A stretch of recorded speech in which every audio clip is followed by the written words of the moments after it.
This House is in session. I wish to welcome Dontier Woodle, a former student at Foundation School, and his mother, Shanice Baker. I hope both of you all enjoy. I hope both of you all enjoy today and see what goes on in the People's Parliament. I welcome you once more.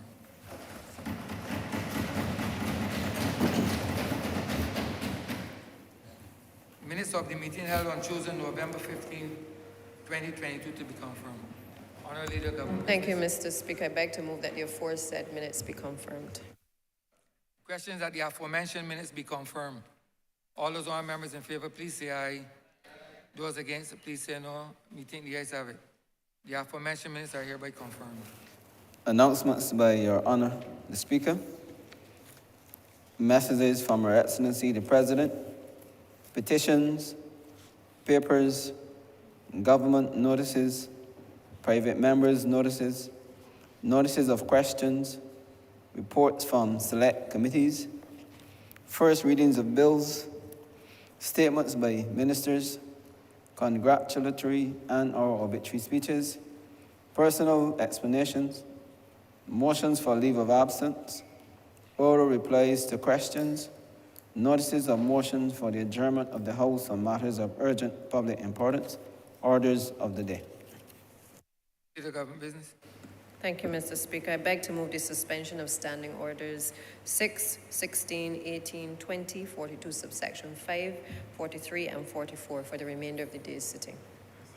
The question that the aforementioned standing orders be suspended for the remainder of the day's sitting. All those honourable members in favour, please say aye. Those against, please say no. Meeting the ayes have it. The aforementioned standing orders are hereby suspended for the remainder of the day's sitting.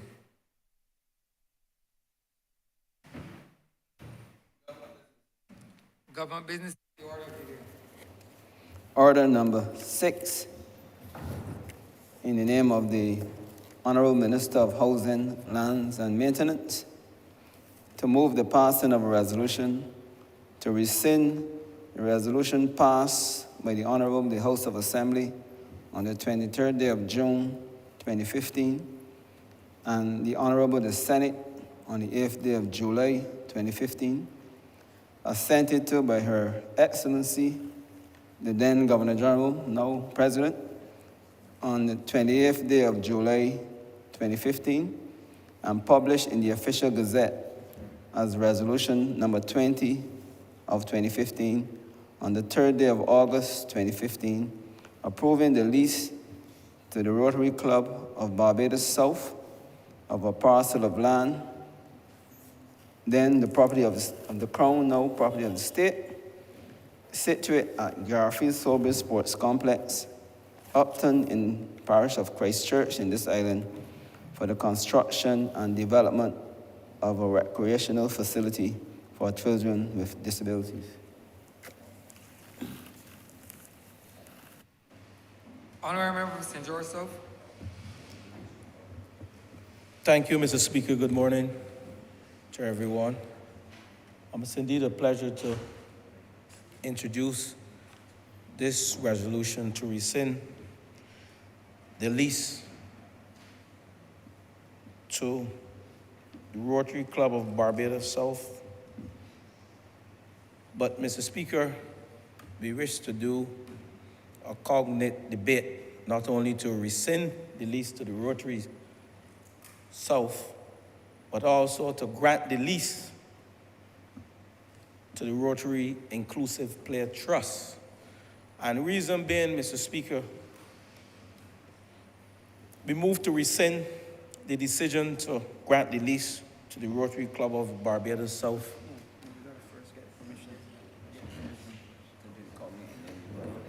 Thank you, Mr. Speaker. My error. I beg for permission. I am seeking your permission to do a cognate debate. There are linked, there are two of the same resolutions, one to rescind and then one to grant the lease to the 6 and 7 in a cognate debate. Order 6 and 7. Yes.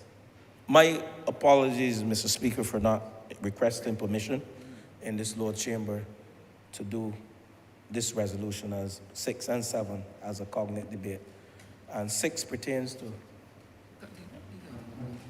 Continue to speak. All right. Thank you, Mr. Speaker. And 6 pertains to 6 pertains to rescinding, the and rescinding 7 to the the granting lease to the Rotary Club of Barbados South, and 7 pertains to the lease of the said property to the Rotary Inclusive Player Trust. And I will begin with the explanation. The question is that Order 6 and 7 be debated as a cognate debate in that they are inextricably linked. All those honorable members in favor, please say aye. Those against, please say no. Me think the ayes have it. Continue, honorable member for St. Joseph. Thank you, Mr. Speaker.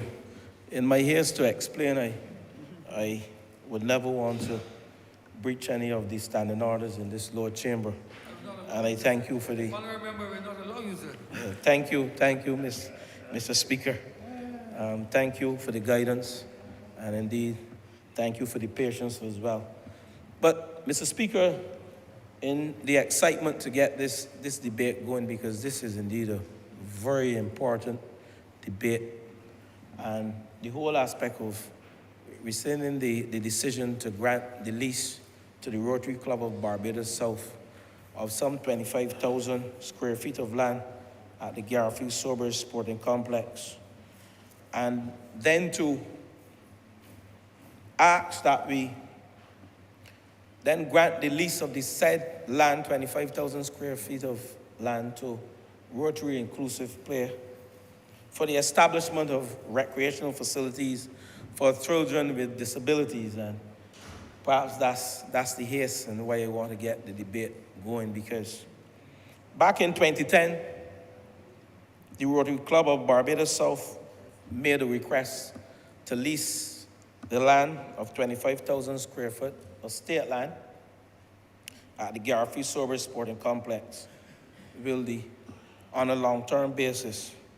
But the club's goal was to create a facility that will include a recreational center, specialized swimming area, and a playground outfitted with specialized equipment that would be suitable for children with disabilities. And the Rotary Club of Barbados South was of the view at the time that as we as a country, as we seek to build out a society that is embracing of persons with all abilities or different abilities, it is important that we begin to cultivate at the time the appreciation for children from an early age to ensure that they grow up to be adults who celebrate not only diversity, but welcome people of all backgrounds and abilities in their lives. But, Mr. Speaker, the identified goal was in creating this facility to have children of all abilities play and learn together. Imagine, explore as one in an environment where they share common experiences, as opposed to in an environment where they focus on different abilities and they recognize they themselves are not disabled and some are disabled, but that they share the commonalities and the common experiences and make a lasting impression of the environment and of the need to embrace each other as young children, so that the Barbados that we see today and that we as parliamentarians seek to foster an environment where every single person in our society is recognized as adding value to this society, whether you're differently able or you're able. So the Rotary Club of Barbados South, and in introducing the resolution, was approved by the House of Assembly back in 2015 in June, and then it was approved in the Senate in July 8th, 2015, and by the Governor General on July 28th, and it was published in the Official Gazette on August 3rd of 2015. But Mr. Speaker, during the preparation of the formal lease to the Rotary Club of Barbados South, and hence that's why we have to rescind the decision, it was recognized that there was no registration for the Rotary Club of Barbados South. When the Ministry of Lands and Rural Development at the time went to prepare the lease, they found out that there was no organization registered named the Rotary Club of Barbados South. But there was an entity named the Rotary Inclusive Play Trust. And hence, if we had left what transpired in 2015, we would have been misleading not only the Lord Chamber, but the public of Barbados. Hence, the request to do it as a cognate debate. It's the same land, it's the same place. It's just the Rotary Club of Barbados South is not a registered organization, and the Rotary Inclusive Play is a registered organization, and that was the error. But this stayed for some years, and we, as a government, when we came to office in 2018, we approved what was done by the Cabinet of Barbados in 2017 under the last administration to rescind the decision and to lease the land to the Rotary Inclusive Play. So we re-ratified what was done in 2017 when we came to office in 2018. There was a little lapse in time because the Rotary Club of Barbados South in May 2022 confirmed of their interest still in leasing the land for the Inclusive Play project, and we agreed to.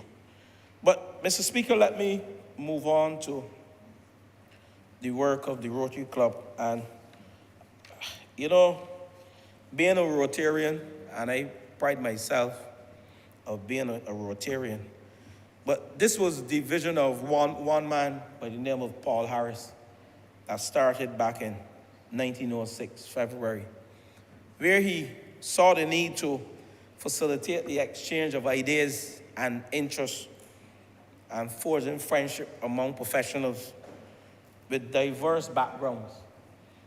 And 6 years after the Rotary International, or the Rotary Club, was formed in Chicago in April of the year 1912. The vision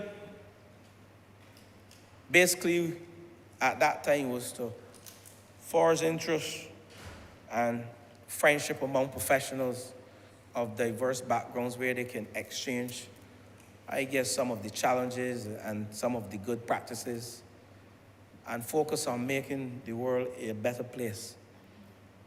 But over time, this vision evolved into humanitarian service, and with its members having a long-time track record of addressing challenges in communities and around the world, humanitarian service became the order of the day of the Rotary Club, the Rotary International. And, you know, when I speak about Rotary, there is something called the 4-way test in Rotary. When you join Rotary, you have to learn the 4-way test. And when I came to public life, and I remember the 4-way test, you know, there is tremendous synergy and also the work of what we do as parliamentarians and politicians and what Rotary International and Rotarians engage in. And I will repeat the 4-way test in this Lord Chamber. The first tenet of the 4-way test: is it the truth? That's the first tenet. Is it the truth? Then it goes on, is it fair to all concerned? The third tenet, will it build goodwill and better friendships? And the fourth one, will it be beneficial to all concerned? And if you truly internalize the tenets of the four-way test, you'll see we as parliamentarians, we as a government, we try to live by these tenets. In terms of trying to be fair to all concerned, when we engage in legislative rollout, the legislative agenda of this party, of this government, we try to be fair to all concerned because we factor in stakeholder involvement, stakeholders' input, stakeholders' recommendation. And we try to build goodwill among our citizens, not only our citizens, but across the region. And we engage in policy initiatives that will benefit all parties concerned. So we, in essence, as parliamentarians and politicians and a cabinet, we try to live by the four-way test. And indeed, I am one of the persons when I came to public life. This was one of my barometers, the four-way test, as to how I engage with people. And the motto of the Rotary International is service above self. We put service above self. If you ask each and every single one of the parliamentarians in this lower chamber and also members in the Senate, they will tell you service above self. And similar, there's one of our colleagues, the member for St. Michael South, whose motto is people over politics. And basically that is what he is in essence saying in his motto. And most of us, when we coin phrases to define our charter as members of parliament and persons who represent people in the various constituencies across Barbados, that is what we are saying to the people, that we put service among ourselves. Many of us sacrificed careers, some had lucrative careers, and came to public life. And we ask ourselves, you know, persons, the most common question someone will ask you if you travel across the length and breadth of this country, why did you enter politics? Why did you come to public life? And I'm certain when we answer, and I don't be there with each and every one of you, but most of us answer and said, we are putting service above self. Because if we truly were putting self above service, I saw there are other things that we can do to generate income that is way beyond what we are paid. So it is not about money for us, but it's about service to the people of this country. And that motto, service above self, the Rotary motto, is one that I hold dear. Still a Rotarian, even though my Thursdays are taken up doing other things and what we call more important things, executing the work of Rotary actually. But as a member of cabinet, I execute that work. And I want to say to those who are listening, service clubs in this country, whether Rotary, the Lions, Kiwanis, they play a fundamental role in building out Barbados. And there are 7 pillars that I wish to mention of Rotary. Rotary Club execute work to protect the environment. Actually, from the 1980s, we know prior to the 1980s, Rotary focus was on eradicating polio across the world. And one of the reasons why I joined Rotary, because I like the work and I like the vision of Rotary. I grew up in a household with a cousin the late Evadne Sutherland, my first cousin, my aunt's daughter.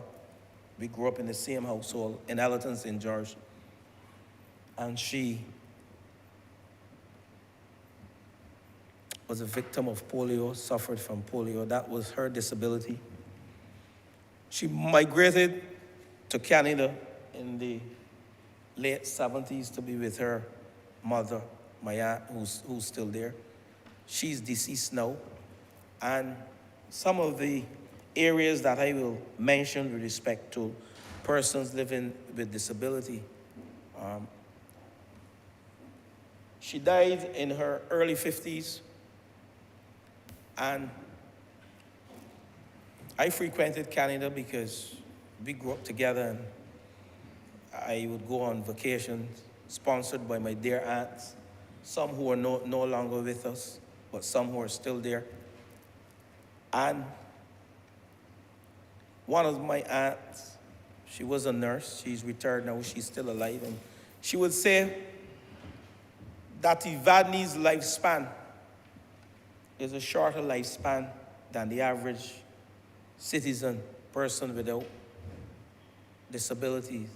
Because she had polio and she was very inactive, but she would try to walk with her crutches. It did not stop her learning ability, because she did the common entrance. She sat the common entrance back in the 60s. No, back in the 70s, sorry. No, yeah, early 70s, because she left right after she passed for St. Michael's School. She gained entry into secondary school at St. Michael's. So she had no learning disability. And I take time to mention this because you have to know certain things about persons with disability to really appreciate what we're doing. Not that you experience it, but you have to understand it. And I'm taking time to explain to people who are not within these hollow chambers to understand, using myself and as an example to get into the whole debate about persons with disability and the role of this recreational facility for persons with disability. And my aunt would often say to us, in her absence, her lifespan will be a shorter lifespan. Not saying that we all wouldn't pass away from some illness, but the average lifespan of an inactive person who can't engage in recreational activities, sporting-wise, is often challenging. But having said that, she had great intellect. She was trained in the area of information technology. She rose to become a manager in her firm, and she drove a car. All of the levers were in the handle. There was a connection between the braking system, which are usually manufactured to be utilized by the foot pedal, brake, and accelerator. They were all connected to the steering wheel, where she can use her hand to slow the car down, speed the car up. And I'm taking time to explain that and using my experience in the Sutherland household with someone with disability. First time you were hearing me explain this, and you don't often, speak about what you went through or going through, because you think persons may want to have sympathy, and you don't want persons to be having sympathy as leaders to you, but for you. But to explain this is to let you know that persons with disability can indeed function in this world. She picked me up from the airport many times in Canada with her car, and she drove briskly, swiftly. And indeed, we joked about it, and she often boasts that she can drive better than me. And of course, driving in those cities, the big cities, is often sometimes more challenging than navigating our smaller roads. And indeed, I am proud to say that she lived until age 55 or 56, but she enjoyed a good life. She went to work daily, she earned a living, She bought a home, she bought a car, and she was able to enjoy a professional career in information technology, just like most of us in these chambers here.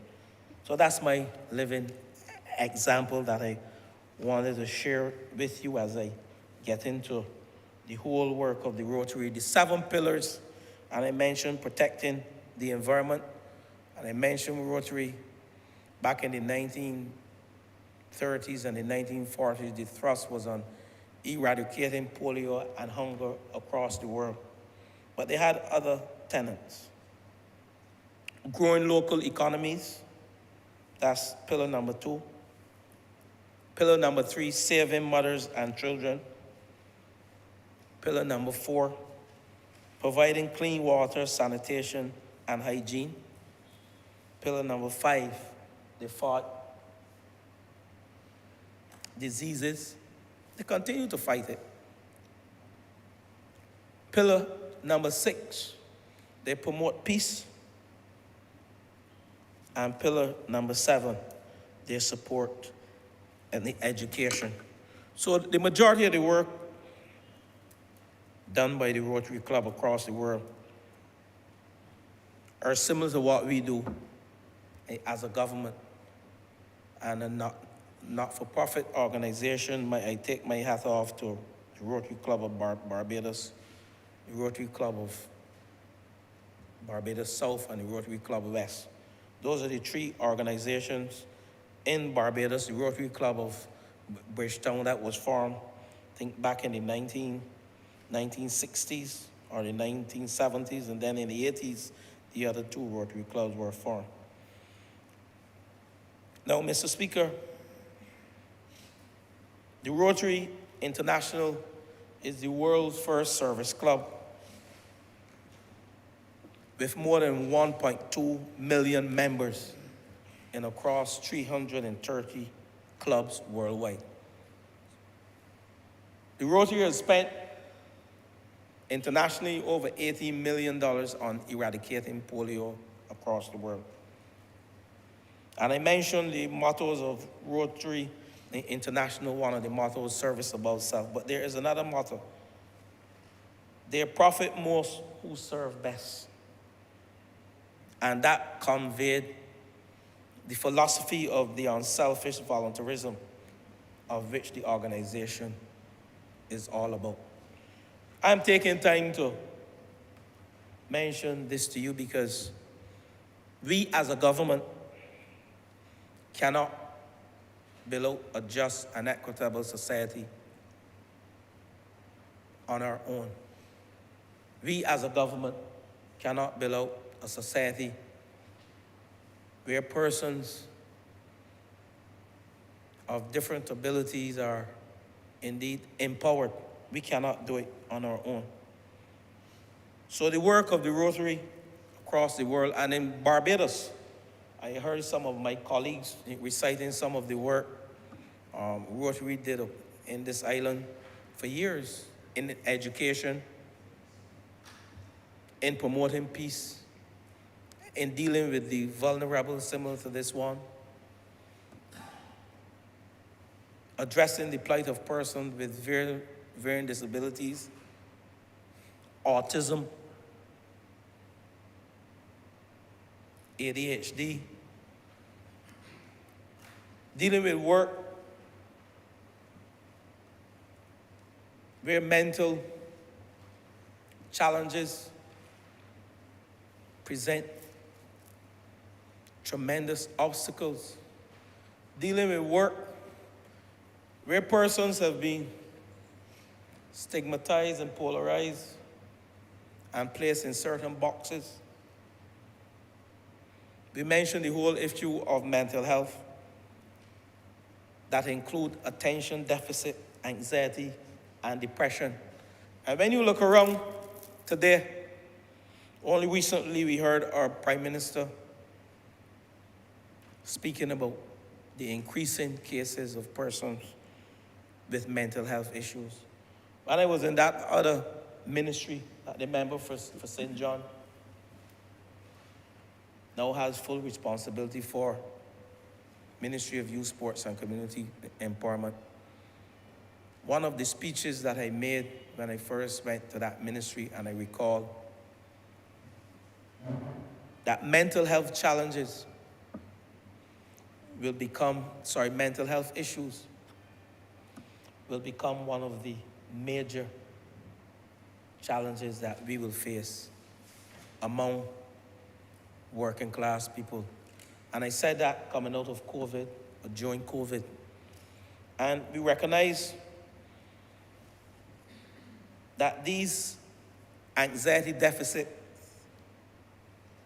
attention deficits and anxiety and depression are even more prominent among children and youth with disabilities, especially those that are brain-based or neurodevelopmental, as the doctors would articulate it in the way that is intended to. Those sicknesses such as what they call disabilities, such as autism and ADHD. And if we understand these challenges, then we understand the role that this resolution is seeking to put before the chamber and the people of this country, that from an early age, inclusivity, to include persons with these disabilities, to play with and among persons who don't have disabilities. Because the recreational facility or the purpose-built facility will not only serve persons with disabilities, but it will allow those able-bodied persons, the young children, young teens, to mix and mingle with those persons who are differently able. And it gives them a sense of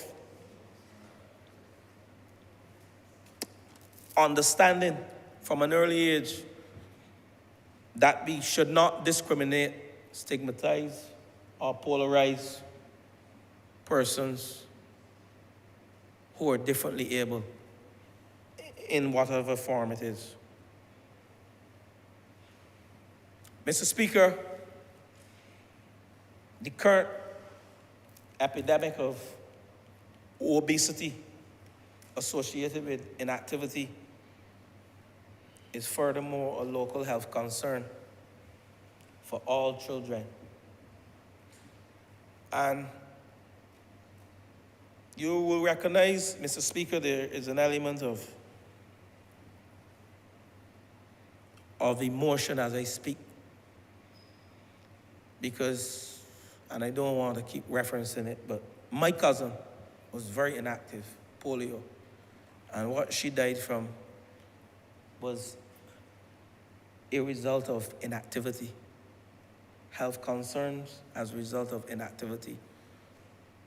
And our aunt recognized it from an early age, and that's why those words, her lifespan will be shorter than ours, were used in her absence at family gatherings, because she was always the life of the party.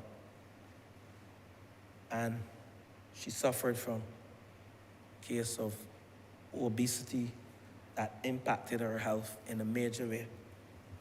So, Mr. Speaker, this debate is real as I seek to go through some of the challenges, and I will try to bring real-life examples, and I know members within this chamber who will speak after me and who are probably more trained in the area and who are probably more educated in the area than I am, would even bring more, I call it respectability, and I would say educational insight to this debate when I'm finished. Is increasingly, for children with diabetes,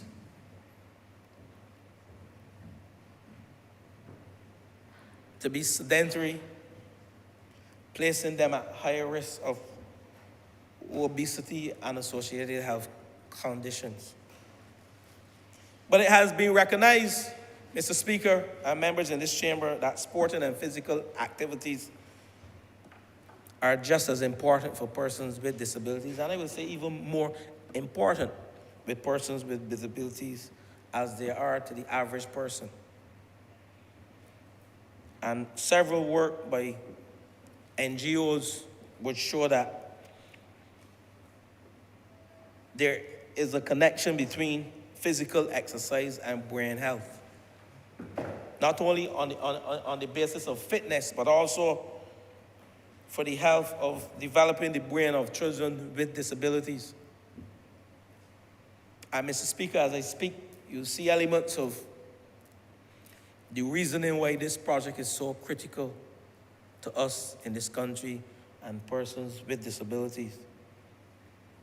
It is a documented fact, Mr. Speaker, that physical activity can contribute to better cognitive performance, better memory, the ability to enhance problem solving and decision making. Active children have better executive functioning and ability to perform tasks. As simple as playing a game or engaging in a workout or activity can improve the capacity to focus in children with disabilities. So, Mr. Speaker, I say that and I use those phrases and those words to bring out the importance of this project being executed by the Rotary Inclusive Play Trust to persons living with disabilities.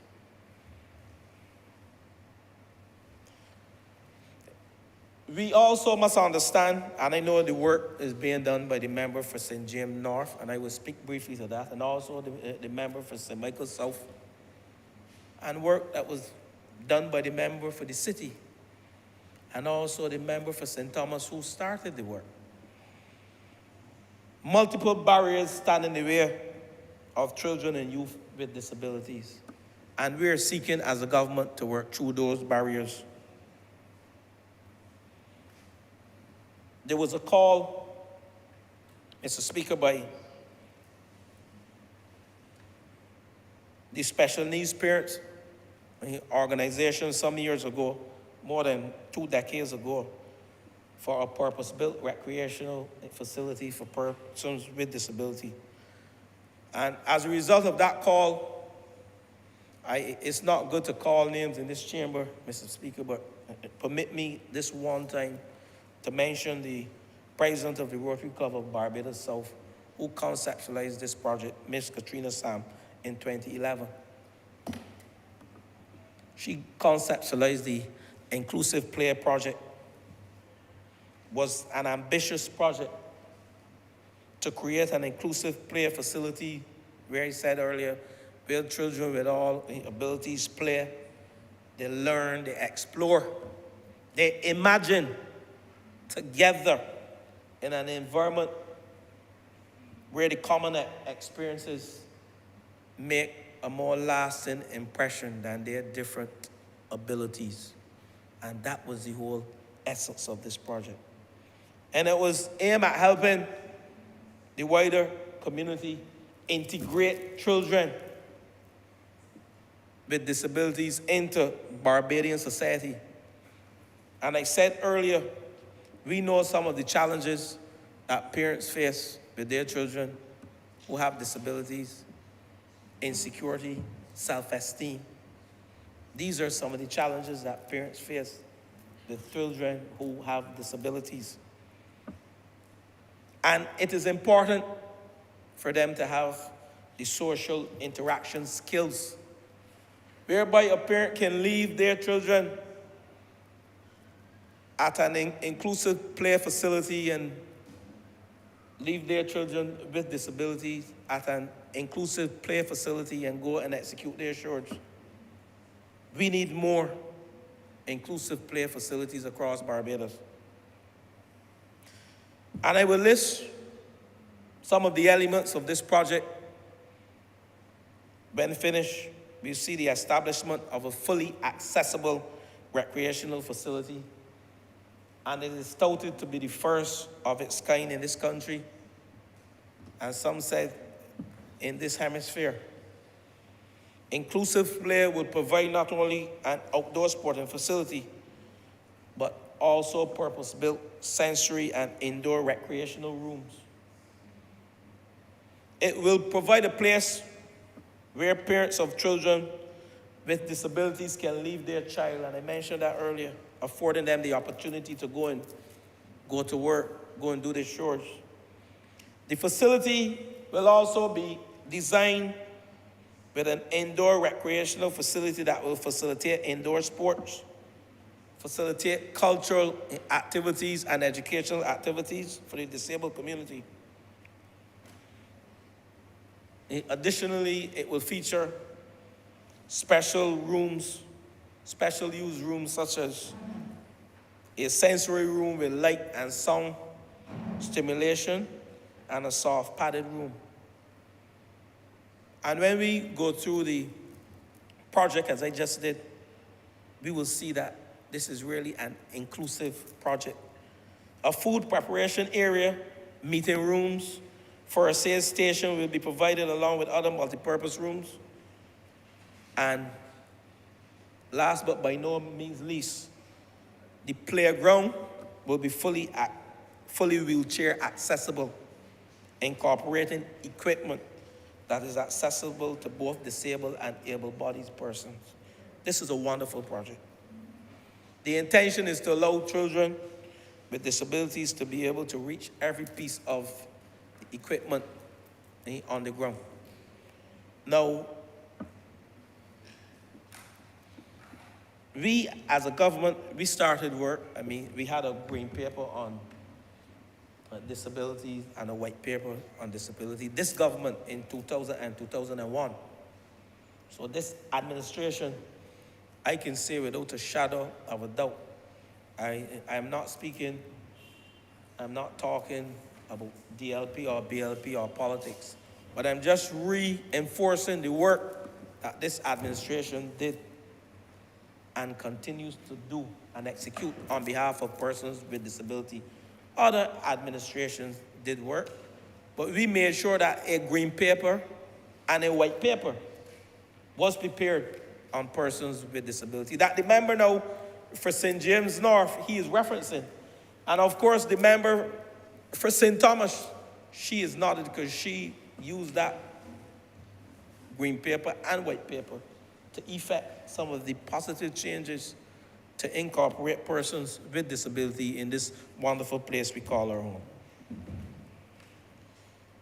But Mr. Speaker, I move now to the International Convention on the Rights of Persons with Disability. This was signed in Barbados back in 2007 and ratified in February 2013. Again, work done by this administration. The purpose of the convention is to promote, protect, and ensure the full and equal enjoyment of all human rights and fundamental freedoms by all persons with disabilities, and to promote and respect and have respect for their inherent dignity. That's the Convention on the Rights of Persons with Disability. And there are two articles that I reference in my notes, Article 7 and Article 30.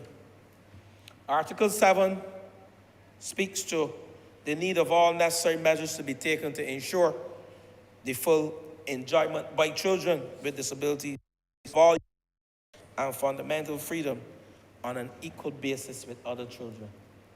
They're no different to the other children based on the Article 7 in the Convention articulated on the rights of persons with disability. And Article 30, furthermore, speaks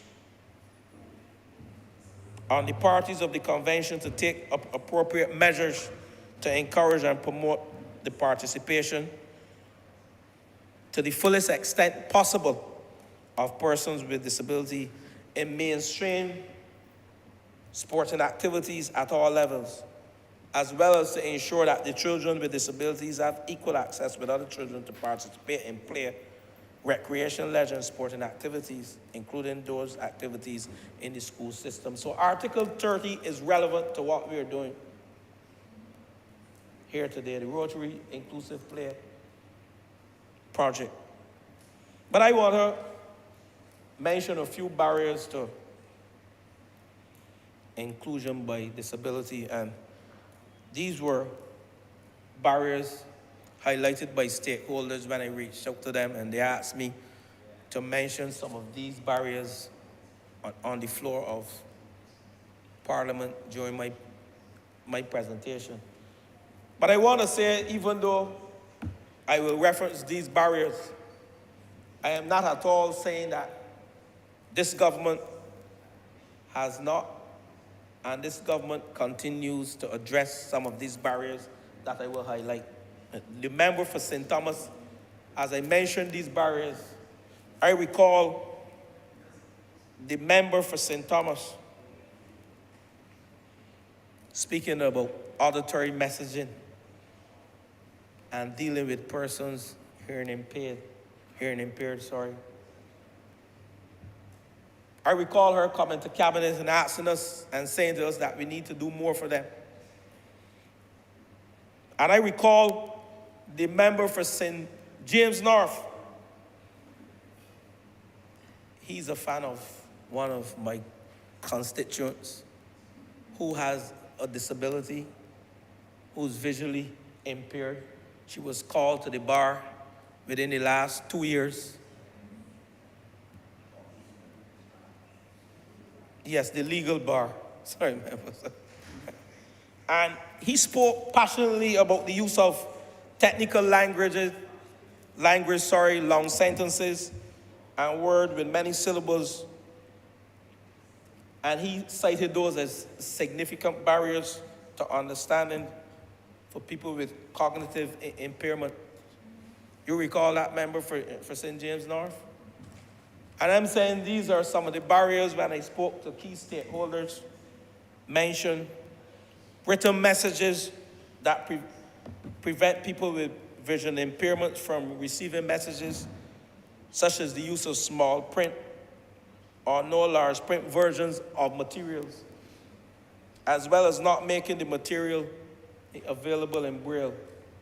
These were some of the challenges with persons with disability. And I recall, Mr. Speaker, that said attorney at law, and they wouldn't get into the facts of the matter. But she said to me that she could not complete a task simply because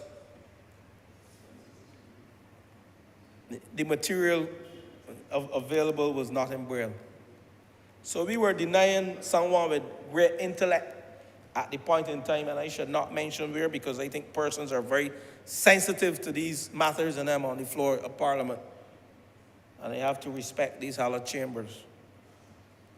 But those were some of the challenges cited when I spoke to stakeholders. Auditory messaging, critical. The use of technical language, long sentences and words with many syllables were barriers cited. And I go to one that is, while we are fighting to remove some of these barriers, the steps and curves that block a person with mobility impairment from entering a building or using a sidewalk.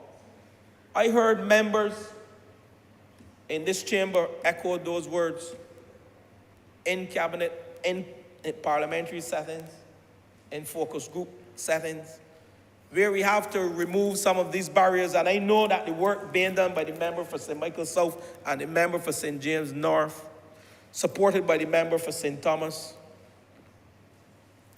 we are seeking to remove some of these barriers. And I know last week at the Loyal Erskine Sandyford Center, the member for St. Michael South dealt with some of these issues. I heard him. He didn't see me, but I heard him. He had stakeholders in there from across the length and breadth. The member for St. James North was there, and the member for St. Thomas, she was there also. And I heard some of these sentiments being echoed.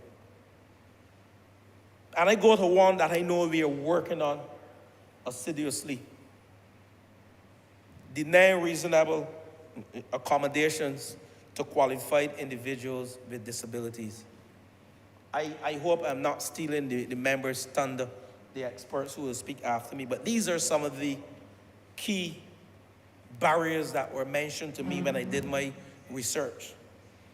So denying the reasonable accommodation to qualified individuals with disabilities so they can perform essential functions in their jobs for which they have applied for or have been hired to perform.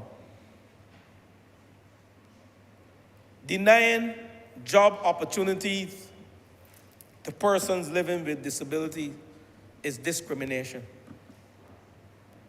And that's not what this government is about.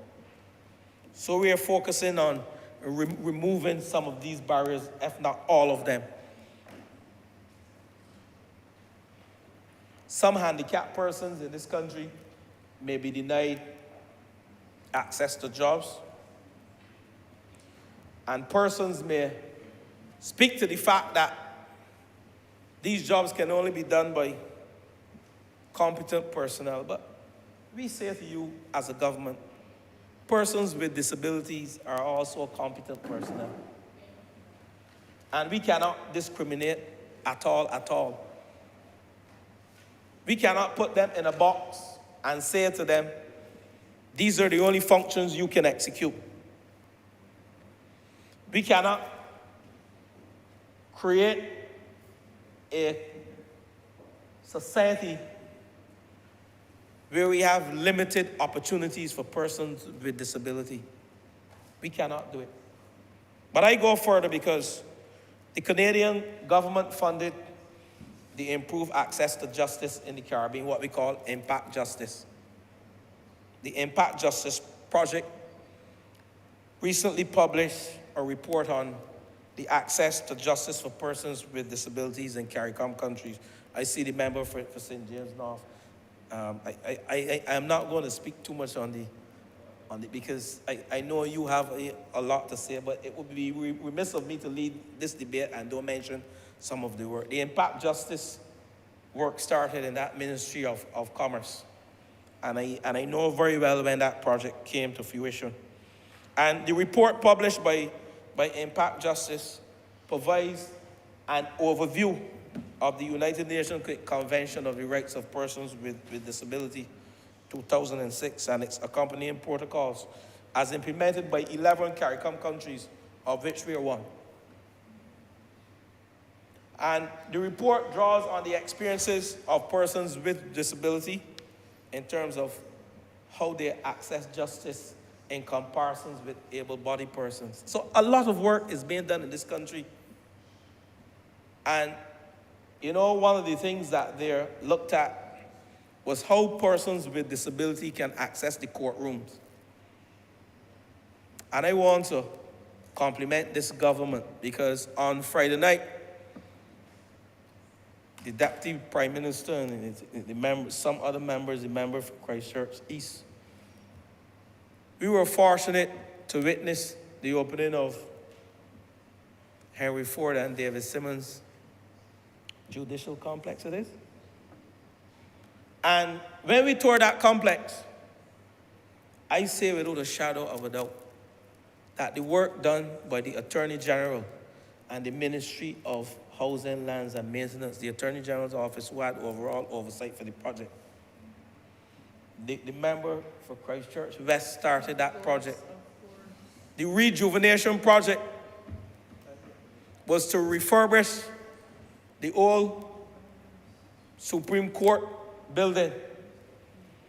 But this report from Impact Justice, which look at persons with disabilities, we were able to tour that facility. And I say to you, as a government, to the Prime Minister, to those members who were part of that project, I thank you on behalf of the people with disabilities. Because persons with disabilities can now enter the courtrooms to give testimony. They're not, I'm not speaking about being criminals. They can work.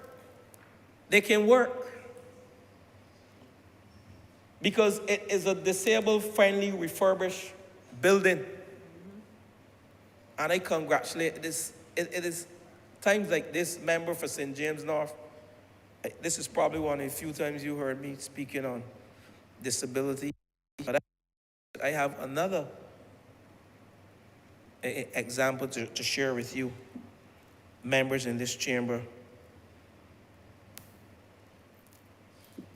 My family in the constituency of Christchurch, Essential, the here was from Mount Rhodes. If you go to the house today, you'll see a 56-year-old man living there with a disability. My first cousin, my uncle's son. So I've had two cousins who I've interacted with for most of my life living with disability.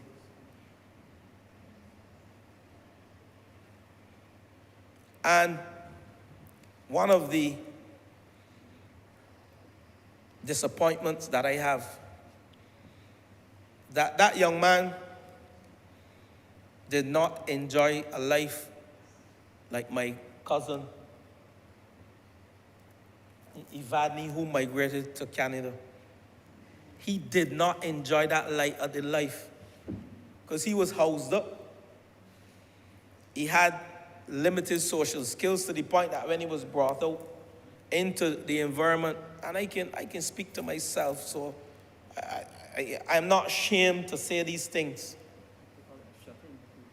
He was literally a shut-in, and when you brought him out, he would react in a violent way because he was not accustomed to the environment and interacting with persons who were not within his domain at home. And instead of the family, I'm not criticizing his late father and his late grandmother whom he lived with. I don't think that they knew how to deal with it. I, at the time, was young with him. He was older than I was at the time. Still is older because he's still alive. But had I had the knowledge of how to treat the persons with disability, my cousin, who's now 56 years, would have had a different life. And you probably would have seen him in this chamber as I speak to you this morning on the Rotary Inclusive Play Project. So I say to you, I use that as an example to say, we have to have more educational opportunities within our communities to teach families how to treat the persons with disability. My poor grandmother and his poor father had not a clue.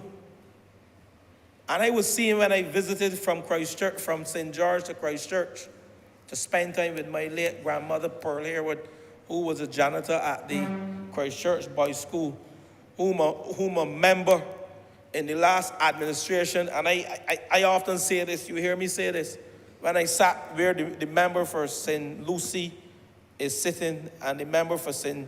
George North, and the member for St. Michael West, the member for St. Michael Southeast, and I sat there. And we recall the former education minister. I got up on a point of order on a matter, and he said to me, don't mind you, your mother used to clean up after me. Your grandmother used to clean up after me. He can put me in court because he said that in this chamber. Can't put you in court for anything you say here. I said that. Can't put you in court. He said that in this chamber, seeking to insult me, but I was proud of my upbringing because that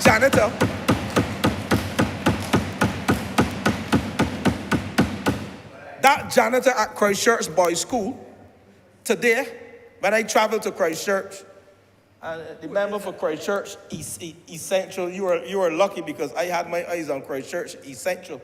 You are lucky. The member for Christchurch Essential. I had my eyes on Essential because at the end of the day, when I traverse the road of Mount Rhodes, coming from King Supermarket, and I go into Christchurch Essential, and I go to Lodge Road, I get breadfruit, I get yams, and I get several things because person said to me, your grandmother looked after me at school. She was a janitor. I repeat this because Shame on John. we have to be careful Shameful. what we say and what we do and how we seek to insult persons. That's not her. I said this morning, I see a picture. I said this morning, Shame. I can get it. I said this morning, just before I came here, we held a moment's silence and I said a few words on the passing of the financial controller, Ms. Brooms, within the Ministry of Housing, Lands and Maintenance. And I said in my opening sentence, I said there's more to life than work. We have to learn how to respect people. We have to learn how to treat people, because at the end of the day, we don't know tomorrow, the Lord forbid, something may happen with one of us and we end up with a disability. So when I speak on this topic, you know me, I am very emotional. You can't see it, but I am. I internalize things. And I say to you, the people of this country, this government will do everything in its powers to ensure that persons with disabilities have equal opportunities. We will do everything in our powers to make sure that persons with disabilities are employed just like any one of us. And I dare to say that I have a bias towards persons with disabilities. And I make no apologies in saying that because I have lived it. It is a positive bias, of course. I favor them. I treat them with dignity. I treat them with pride. Not only because the Sutherland and the Harewood family had two persons, respectively, with disability, but because I recognize from an early age, my cousin did homework with me. She had polio. The late Evadne Sutherland, who migrated that I spoke about, she did homework with me. Brighter than, of course. So, as I speak to the report on Impact Justice, the report from Impact Justice on persons with disabilities, they highlighted quite a few things. The provision of access to buildings in which persons with disabilities do business, and they mentioned the courthouses.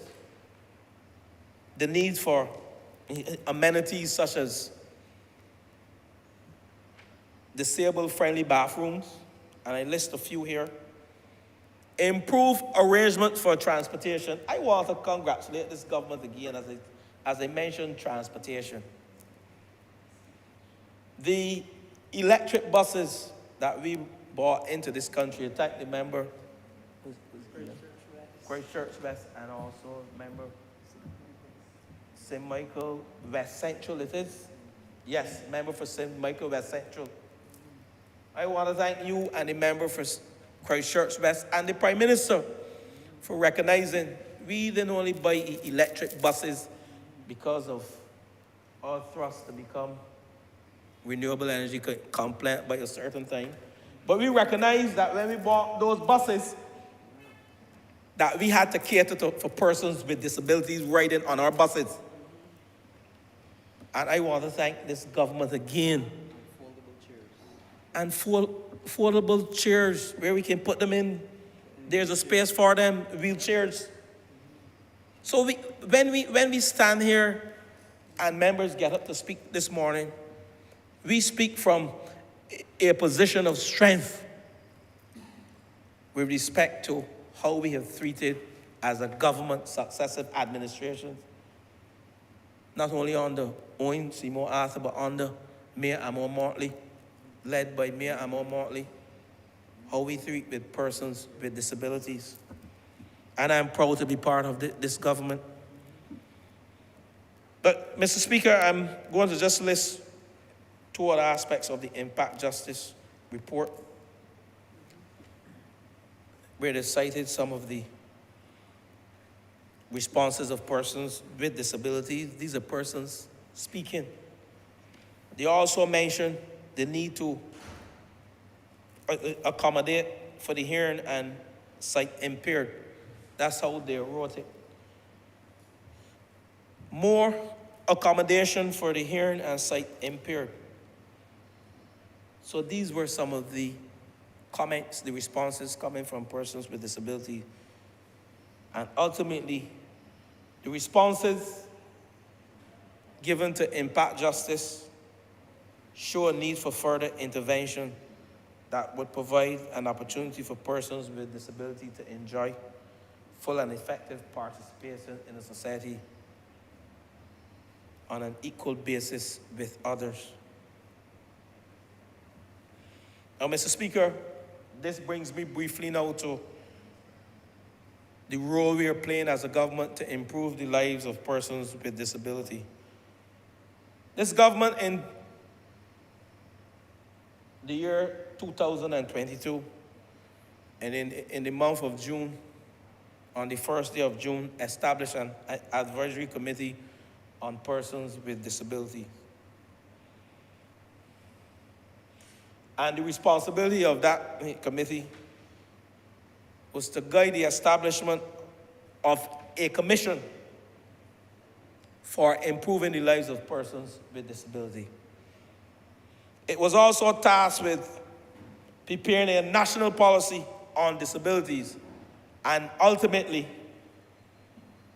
legislation, comprehensive legislation targeted at addressing the issues faced by persons with disabilities. And I want to say this morning, and I referenced the member for St. James North, who is the chairman of this committee, but I also want to take a step back and thank the member for St. Thomas, who started the work. And I also want to recognize the goodly minister, the minister responsible for people's empowerment and elder affairs, whose responsibility it ultimately is to address these issues faced with persons with disability, the member for St. Michael's South. And these three members in this Lord chamber this morning, when we have long left this chamber, we can talk about all the work we have done with the economy. We can talk about all the houses that we are building. We can talk about all the fancy buildings and hotels we will build. But I think the long-lasting work that will be recognized by the people of this country and worldwide, especially by the Rotary Club, would be the work that we are doing to improve the lives with persons with disability, to remove the stigma and discrimination from this society. And I want to compliment you, three members in this chamber this morning, member for St. Thomas, the member for St. Michael's South, and the member for St. James North. And you heard me this morning, given my own experiences and my life associated with persons with disability, day in, day out. And I remember coming to this chamber, and I want to say this to you. We were like five bosom buddies back in 2013. The member for St. James North, he was one. The member for St. Michael's Southeast. The former member for the city. The member for St. George South, that is myself. And the former member for Christchurch West. The five of us were new to this chamber. But there was a man in this chamber who, in my view, stood tall. And the members, the government members of the day back then in 2013, whenever he rose to speak, they would say they can't understand him. But he stood tall in this chamber for 5 years. And I salute the member for St. James North this morning, because He was like the piranha. He was like the attacker. And he was the one who defended the four of us, the other four of us, because he would get up in this chamber most days and say, touch one, touch all. And he was never afraid to debate with those members who tried to make mock sport at the member telling him that they don't understand. And that member has immense intellect. And I speak to him about him this morning as I stand in front of him, and I know he will speak at some point in time in this chamber. I knew I would get the opportunity to say a thank you at some point in time for supporting our cause back in 2013 and bringing us to the government of the day in 2018, because it's debate like those that persons would meet me. His mother would always say, him and I had a special relationship over there, and all five of us. But he was the fierce debater out of all of us. And he did what he had to do on behalf of us. So I thank you, the member for St. James North. Disability is not an impediment to success. It is not. You have been successful in your legal career. And you have been successful in your political career. And I say without a shadow of a doubt, you are one of the best parliamentarians. You represent your constituency in an excellent way. And I got the opportunity on the floor of Parliament. It will be recorded in the Hansard that I said those words, and I'm proud of you, member. But I move to my final aspect of my discourse this morning, the whole aspect of the benefits of sports. So I mentioned earlier the whole stigma and discrimination experienced by persons with disability that is often evoked by negative perceptions of others in society. This can be erased through sports. And why? Because you have the opportunity not to showcase your disability, but you have the opportunity to showcase the other aspects of your existence as a human being on the field of play. So that is when the true strength in sport comes out with persons with disability, whether it's at the Par or the Olympic Games, it's at the disabled games. But persons truly show who they are other than being disabled through sports, through intellectual achievements. And I keep referencing that young lady who's now an attorney at law. We've once had a president who I should mention also in the Senate who did a wonderful job. And now we have another attorney in the Senate who's also someone with a disability.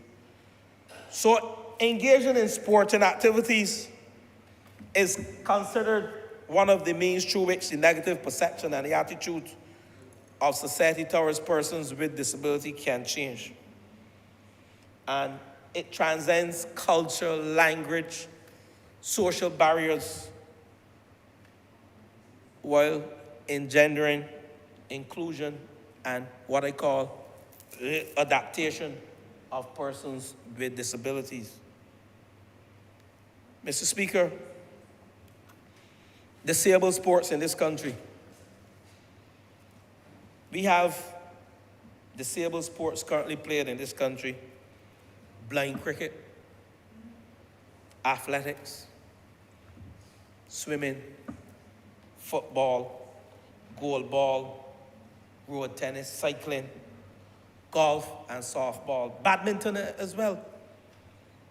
And, Mr. Speaker, we also have, there are 5 disabled schools. There may be more, but I have 5 in my research. The Dirk Smith School, the Learning Center, the Ann Hill School, the Irving Wilson School, and the Challoner Schools.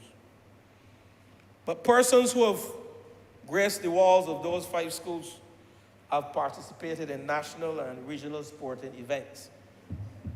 As I stand here today, and I am proud, I'm very proud to say to you, there's a coach at the National Sports Council that was hired during my tenure. who went to one of these schools. He also represented Barbados, the West Indies B team. He played national cricket, and he's now a coach. He represented Barbados at the Carifta Games as well as a junior and senior national cricketer. And I feel proud that I can stand here in these chambers and say to you that he is now a member of the coaching staff at the National Sports Council. And he won't mind if I call his name Ryan Chicken Breast Nurse. Excuse me, Mr. Speaker. And he is happy to know that he has been chosen as a coach. He has level 3 coaching certification. But I want to go further, because this morning some news came to me that a young man who currently attends the Derek Smith School is in Colombia at the CSC Beach Games, competing in wrestling. I got this last night, but when I woke up this morning, I heard that that young man, Ruben Wilcher, got a bronze medal for Barbados in Colombia in wrestling. And I woke up to that news this morning. And this is testimony to how you give persons the opportunity with disabilities to really showcase their talent. And perhaps Ruben can go on to become an ambassador for this country. I might be speaking things into being. I don't mind. But I would love to see him go on to become an ambassador for this country. Mr. Speaker, I'm not going to be much longer, but it would be remiss of me if I spoke this morning and didn't make reference to the Olympic Games and also the Special Olympic Games, and to make a distinction between the two. The Olympic Games are multi-sport disability events for athletes with physical, mental, and sensory disabilities, while the Special Olympics deals with persons with intellectual disabilities. That's the distinction. And the majority of athletes who go to the Paralympics Games, these are considered professional athletes. Many of them go on to become icons. And that's why we cannot underscore the importance of this facility this resolution that we have brought to the House this morning. They become full-time sport professionals. And some of them become coaches, some of them become commentators, some of them become experts in the field of Paralympics, and even dealing with able-bodied sportsmen and women.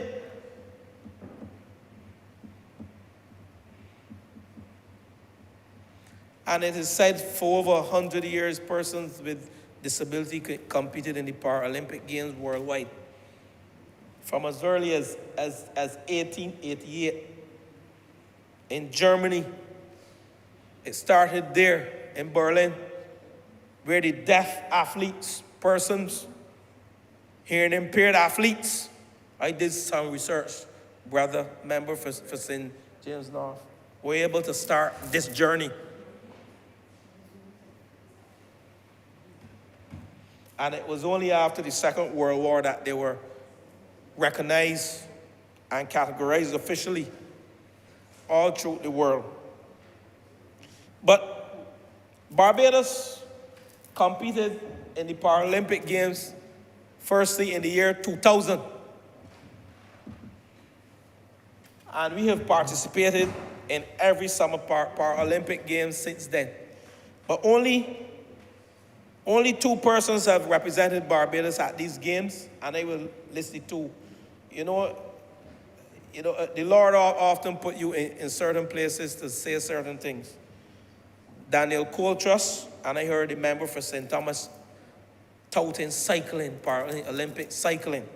Daniel Coltrus, who represented Barbados in 2000 and 2004 at the Paralympic Games in cycling.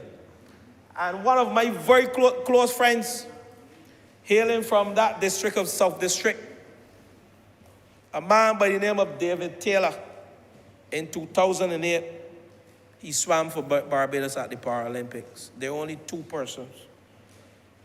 He had his left leg amputated above the knee in 2001 as a result of cancer. That did not stop Mr. David Taylor. And every time I journey to that lovely district of South District, I go to see David Taylor. He does picture frames. He's an entrepreneur. He does recaning of chairs, repairs to chairs, any type of chair. He's talented with his hands. He did not allow that disability to overcome him. He was able to represent Barbados in 2008 as a swimmer in Paralympics. But Mr. Speaker, I want to end again where he started. I want to commend the Rotary Club of Barbados for the work being done in improving the quality of life and promoting the social inclusion of children with disabilities in this country. And this project that will be implemented by the Rotary Inclusive Play Trust, this will go a long way in building the self-esteem and the confidence of not only persons with disabilities, but our young people who are able-bodied, where they understand the importance of socializing and the social benefits. Building them too as young individuals is tremendous benefit to have both disabled and able-bodied coexisting in one place as young people. And I am calling on all organizations, whether not-for-profit or profit, the private sector. We need, if we are truly to build a society, an inclusive society, where we have the Evadne Sutherlands driving around in this country, where we have persons who are visually impaired working in this country,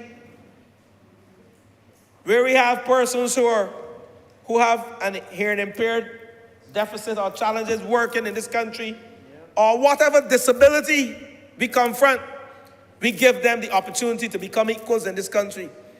I end by calling not only on us as a government to carry on the good work that we are doing, and I will compliment again my 3 colleagues, the member for St. Thomas, the member for St. James North, and the member for St. Michael South, who's leading this charge, the member for St. Michael South. But I'm calling on the private sector as I close.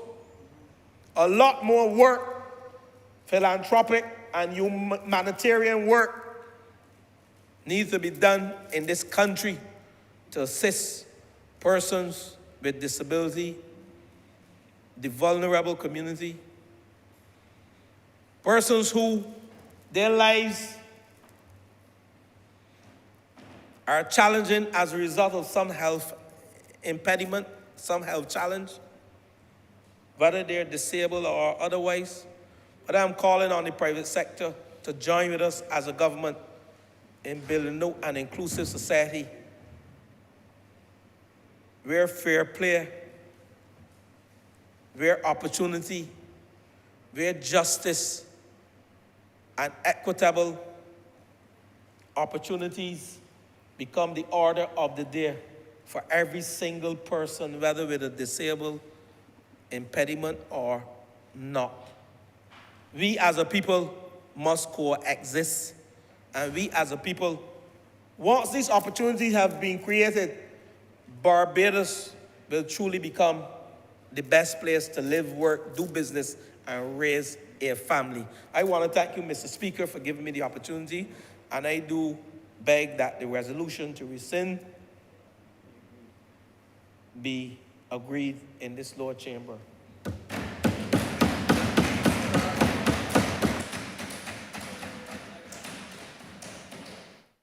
Honourable Member St. Michael South.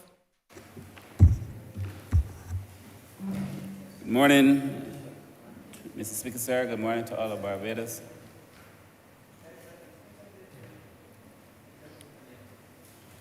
Mr. Speaker, sir, this is a conversation, obviously, that attracts my attention because of the portfolio that I now hold, but because of my own life's experience. I want to begin by thanking the Honourable Member for St. George South for so eloquently and so passionately and so in depth dealing with the issues that are confronting persons with disabilities in this country and the government's approach to trying to rectify these issues.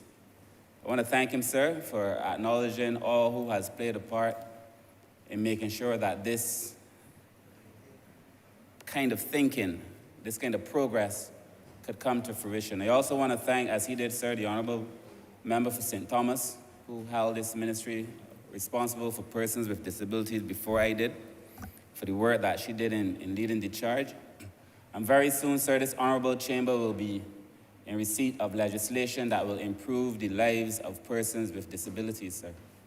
I want to thank the Honourable Member for St. James North as well, who is chairman of that committee, sir, that was established to advise us on how to create the commission that would improve the lives of persons with disabilities. So a lot of work, sir, is going on in this particular area, sir, and I am thankful that I have the opportunity to lead in this particular moment, sir.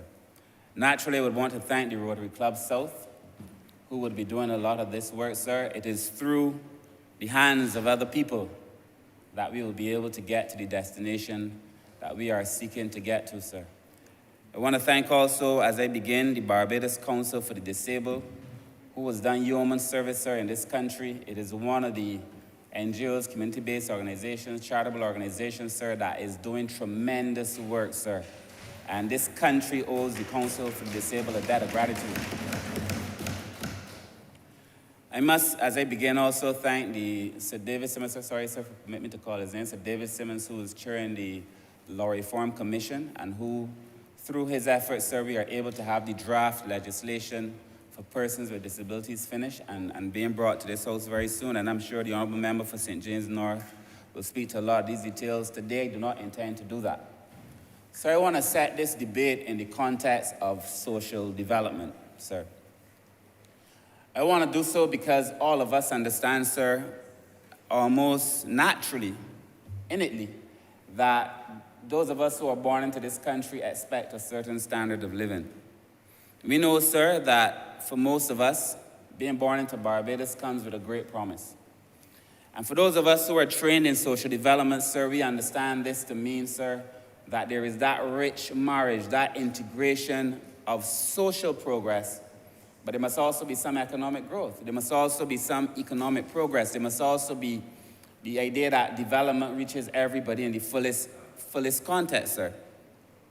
And for me, I've always understood, sir, and the approach that I've taken at the ministry, sir, I've always understood social development in three ways.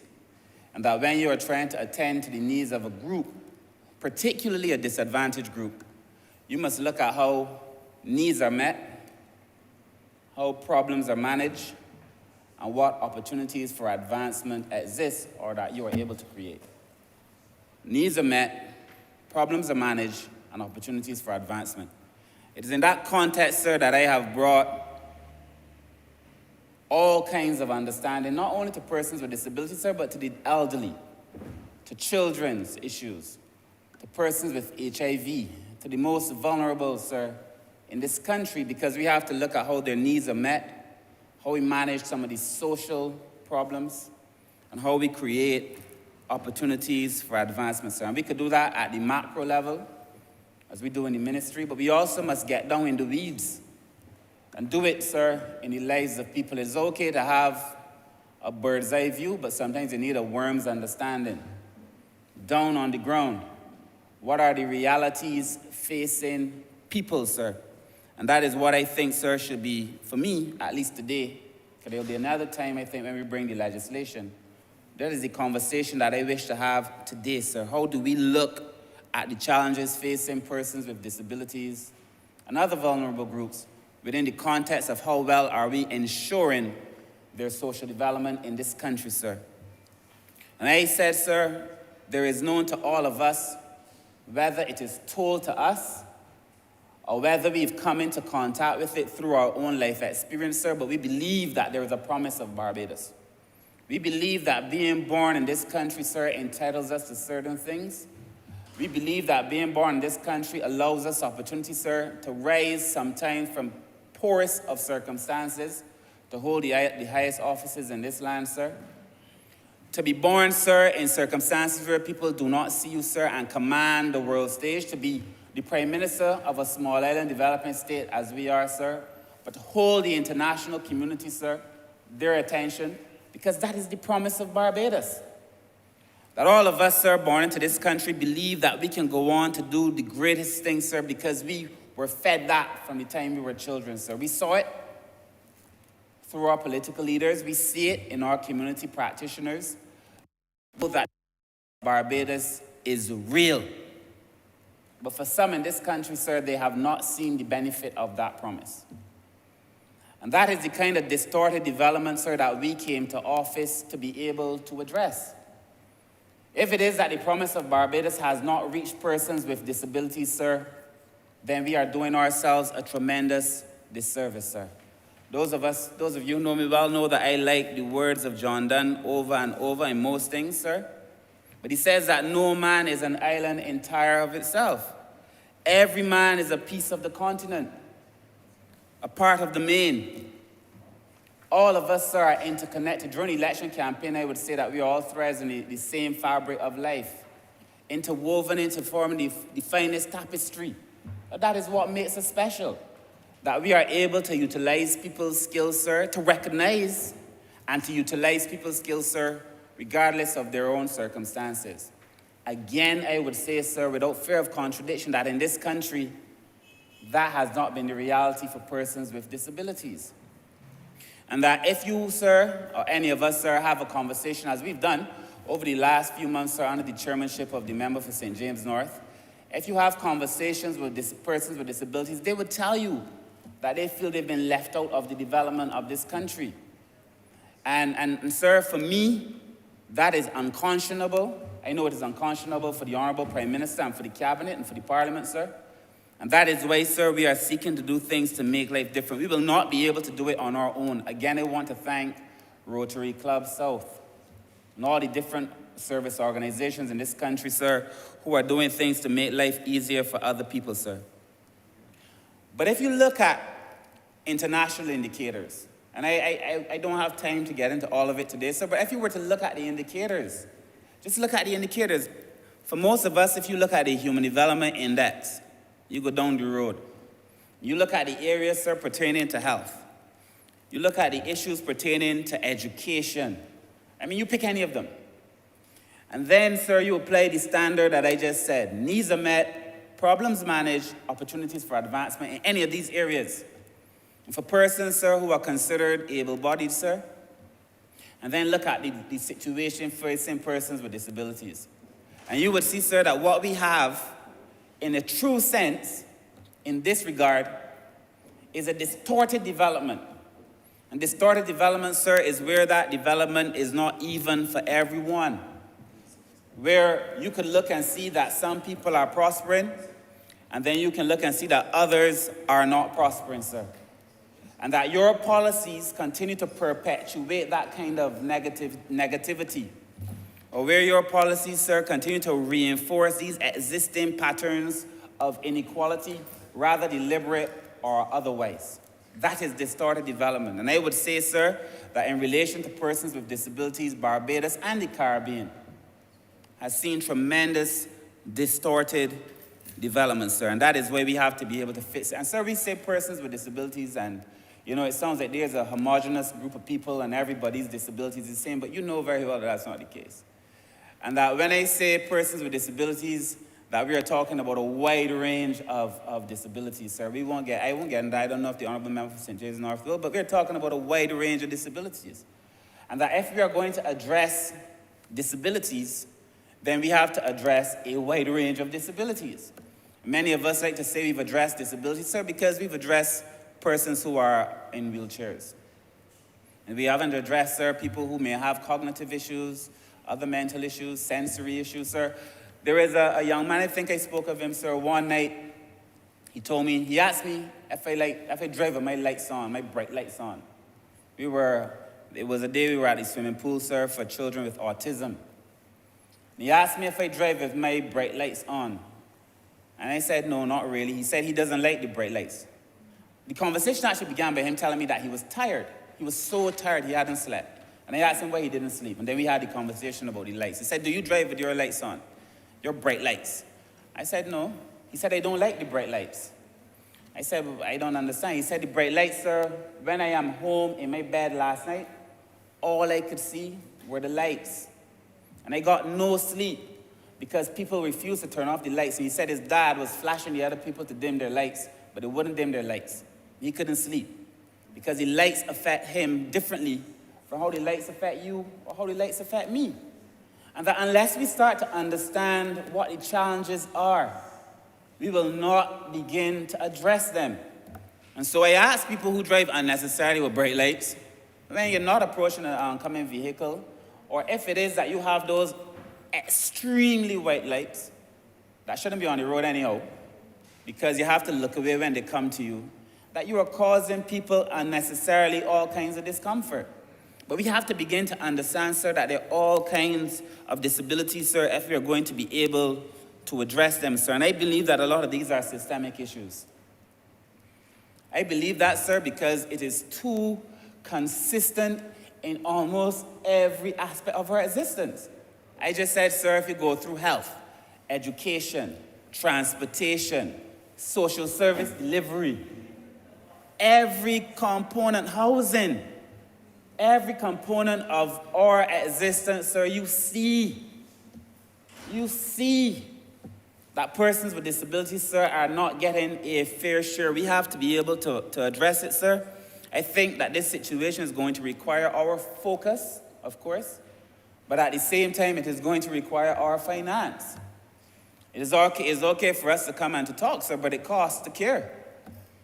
And that essentially, if you look at the trajectory that Barbados is facing, sir, we now need to know, and I've told the disabilities unit this, I want to know every single person in this country that has a disability. I want to know where they live, what is the nature of this disability, and the work that we're doing with the university, sir, to identify, using geospatial mapping, where these persons are, so that in the event of a disaster, we could move these people first. Is it along a bus route? Is it a good road? These are the things that are brought into that conversation so that we can address these issues, sir, that are vexing issues, but many of them, sir, have become pervasive, not because they can't be solved, but simply because they have been ignored. Enough is enough. And it is about time, sir, that we begin to address a lot of these issues, sir. So one of the things we have to continue to do is to bring awareness to these issues, to draw attention to these issues, to have the public understand, sir, that these things are not right. I was so pleased just over the weekend, sir. I saw somebody parking in the disabled spot, a spot for a person with disability, and as they reversed, it was there by the cinema. They didn't see it on the road, but they also have these signs in the for you can see when you look back. The person got out, saw the car park was full, saw the disability sign, got back in his car, started saying to himself, I can't do this, got back in his car and he moved, sir. That is the attitude that we need in Barbados. That is what we need from Barbadians. Sir, I have not come to this chamber to call people to do unbelievable things, sir. It is in the small things that we will make a difference in the lives of people, sir. I have said in this chamber, the people who have carried most of us will never have the name on a plaque on any wall in this country. The people you knew in your community that continue to do work may never be honored with a name on a building. But the way that we have made an influence in other people's lives, sir, are in these simple, subtle things, sir. And As minister responsible now for persons with disabilities, sir, that is my charge and it is my mandate. But let us look at needs, sir, and I will go through a few very quickly. In education, in the conversation that we had, sir, it became very clear to me that there are things for us to be able to do now in education. Education, sir, is not only the place where people will go and get an education, but it is also a filter because it is oftentimes in the educational institution that you can determine if somebody has a disability or not. Many parents may not be able to identify it. We have to strengthen our teachers' capacity to be able to do this identification. We have to strengthen the assessments to be able to ensure that, because if you catch it earlier, some of them you can work with the people earlier, work with the children earlier. We owe them that, sir. And there was a time in Barbados, I recall as a child, sir, when you would go to school and they would give you an assessment for all kinds of things. People would come in and they would test your eyes in school. You remember, I'm sure you remember, sir? They would come in and then they would look at your teeth and tell you if you need to go to the dentist or not, and then make sure you go and get your teeth clean. In this country, sir, it is almost impossible for children with disabilities to go to the dentist. Ask, remember, for St. James North. One, because it is expensive, very expensive. And if it's a severe disability, you will often have to sedate the child. Many parents cannot afford it, sir. Many of them, the Honourable Member for Christchurch West is looking at me because he also knows that I've sent persons to him, and in his kindness, he's dealt with me for free. But it is expensive if they had to pay. It is expensive. And sir, we need to be able to make these assessments at school. By the time they're discovered, sometimes later in life, it is too deep, too far gone. And the things that we could do, sir, to make life easier. As children, you can't do it when the people are older, sir. I also feel that we need to start teaching, as we've said about foreign languages, sir, we need to start teaching sign language in schools, in primary school, because that would allow people to communicate. But beyond that, it would give people a sensitivity to this issue, sir, because children don't necessarily mean to be unkind. Children just do not understand oftentimes how to treat people that are different.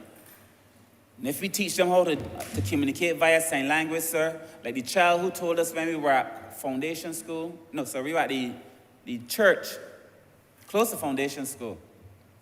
And the parent got up and spoke of his child, sir, who went to play with some other children. They realized that he had a disability, sir, and then they stoned the boy. Because our children, sir, we have to talk to our children about these things. Because we start to raise, sir, a whole generation of people, sir, who are not able to respond to these things, sir. I want the young people in this country to show kindness to other people, people who are disabled, and people who are different, sir. I feel, sir, that a lot can be done in this regard, sir. If we continue to look at what is happening, sir, in our educational system, sir, and the reason that I'm focusing on education in the beginning, sir, is because I feel education can make a big difference. And in this country, most people who have a disability, sir, are cheated of a good education. And I say so, sir, because I know it. And they're cheated of a good education. In many countries across the world, sir, people have, based on their level of disability, they may be allowed a person in the classroom beside them to help them to cope. Based on their level of disability, sir, we do it now. We give people a little bit of extra time, sir, but that is on the assumption that we recognize the disability. I have a friend, sir, in the international agencies, a senior member there, who told me that when she went around to look at the schools, she could not put her daughter in any of these schools because they just did not have the facilities. That is not the reputation we want for ourselves, sir. We don't want the people in the international community to say that. But more importantly to me, we do not want that for Barbadian children. We have to do a lot better, sir, when it comes to attending to the needs of persons with disabilities, sir. But education, sir, if you treat a person of education in this country, we both, sir, rightfully so, as a country, about our educational level. We talk about restoring university for free to adults, or relatively so. But we need to put ourselves in a position, sir, to talk happily, boldly, with pride about what we do for children with disabilities, sir, in the school system. If you fail to help a child in school, sir, you have failed that child at every aspect, every angle, every component, sir, of their life, sir. It has to change. We have to do better, sir, in our educational institutions, sir. If you look at need, even on the roads, people need to be able to get across the streets, sir. A lot of our streets still remain very disabled, very unfriendly to persons with disabilities, very unfriendly to people who don't have disabilities, to be truthful. Sometimes you walk in, you say, what, sir? And then you see that one of those things just missing. Sometimes they might put a can in it so you don't drop in it, but oftentimes they don't. No rails. Or that the road walks sometimes and then it just drops in, sir. Remember you're planning in this new Barbados?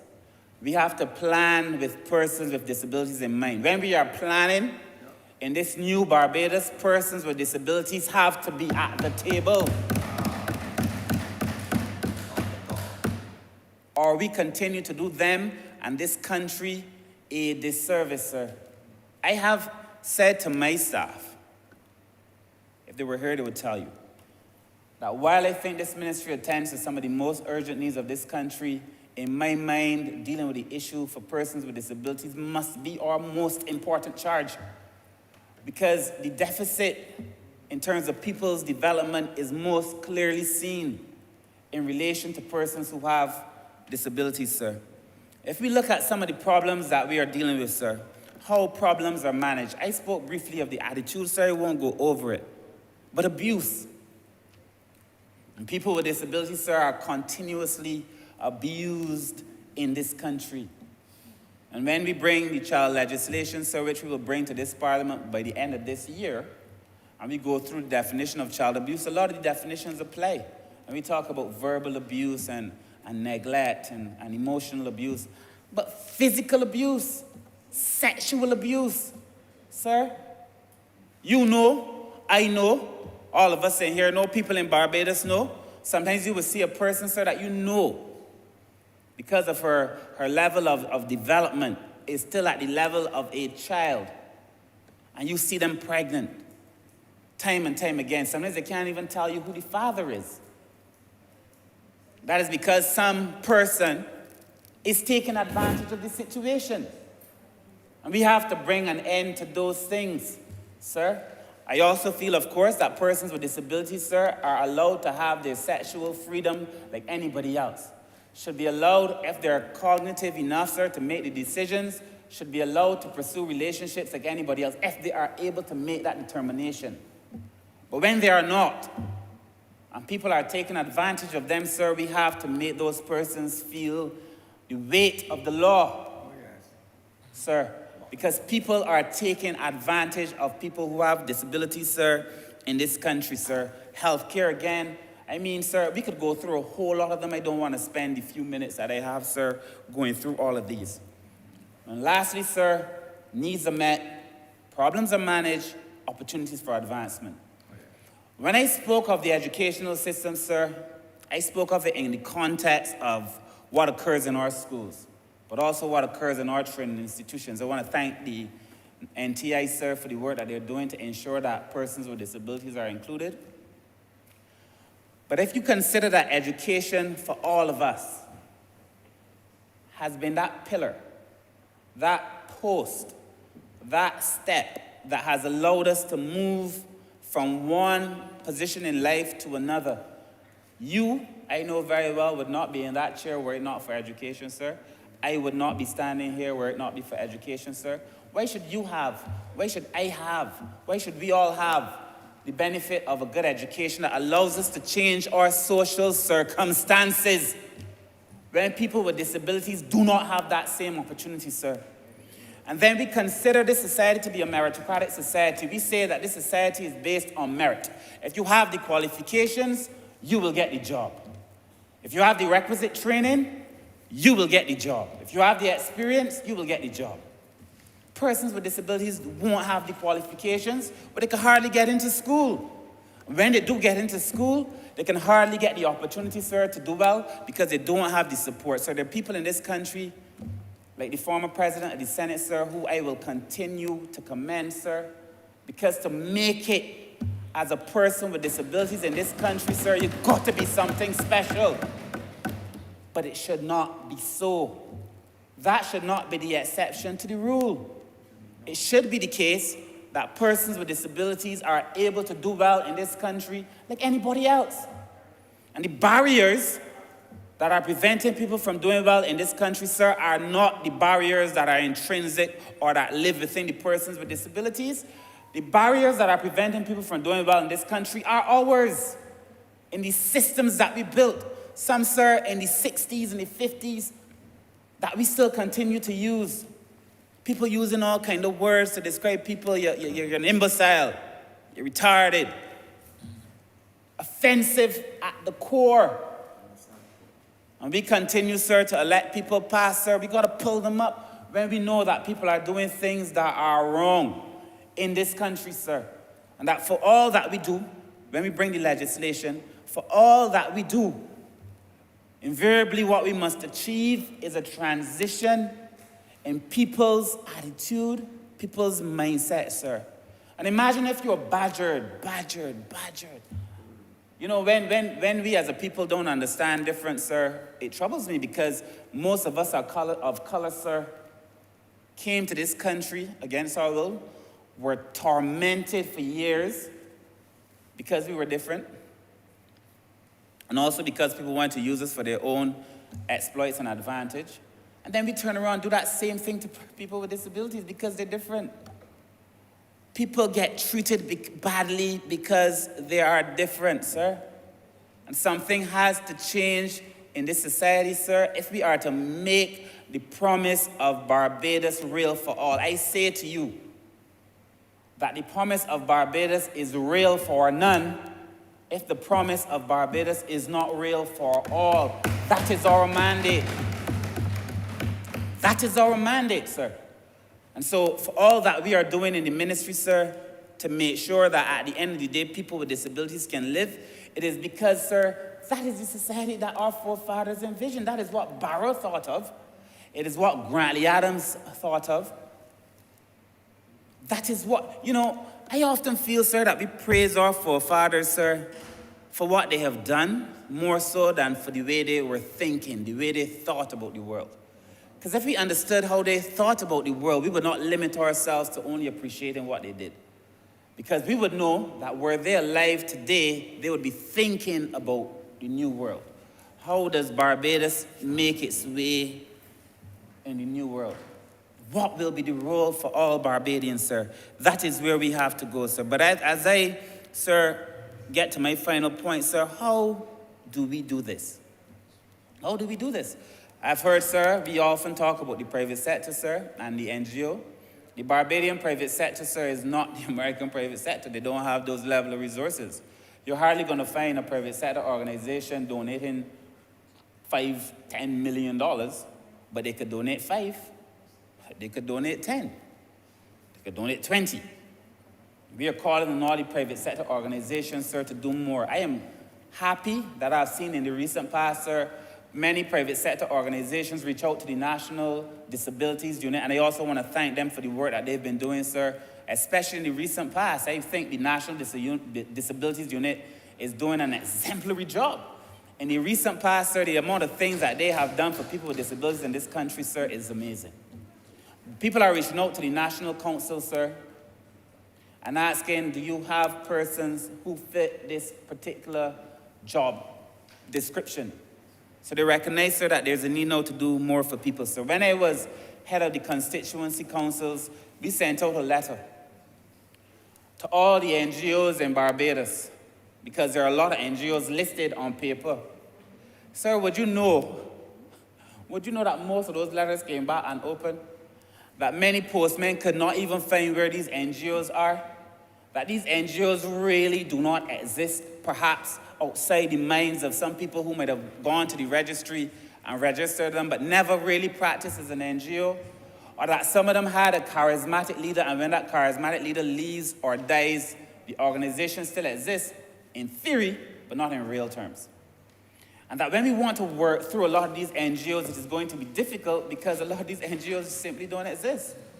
And that the work of the government must be, if we're talking seriously about building social capital, part of our work must be building back the civil society sector in Barbados so that they can deliver on the promise of Barbados. so that they too can deliver to persons who have disabilities, sir. So I feel the first thing, sir, not in some esoteric way, the first thing is in a real way, look at the NGOs, sir, see where the gaps are and to build them. That is why, sir, we work with the Council for the Disabled. But, sir, they would tell you that for almost every organization that is representing persons with disabilities we have met with, some that never got the support of the government, now are getting support from the government, because we know, sir, that this is only going to come to fruition if everybody is involved, sir.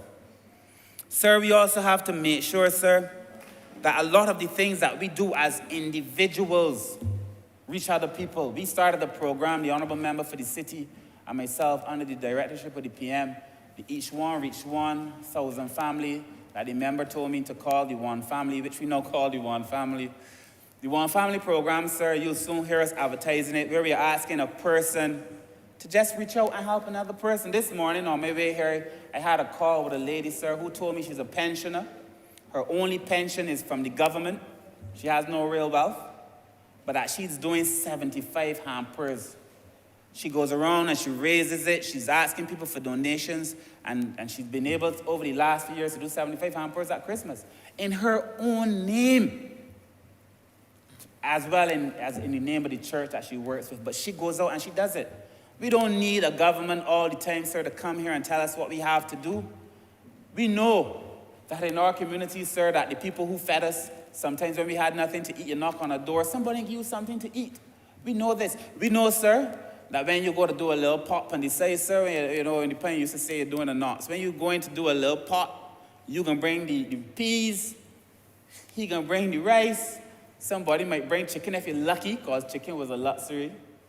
But then the fish man was cheap, so you might get some fish. But everybody would bring something.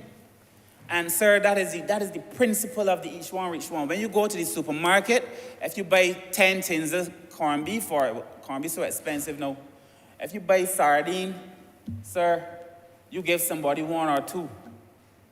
Because these things are expensive, we now have to be able to help one another, sir. And, sir, we have to be able to plan.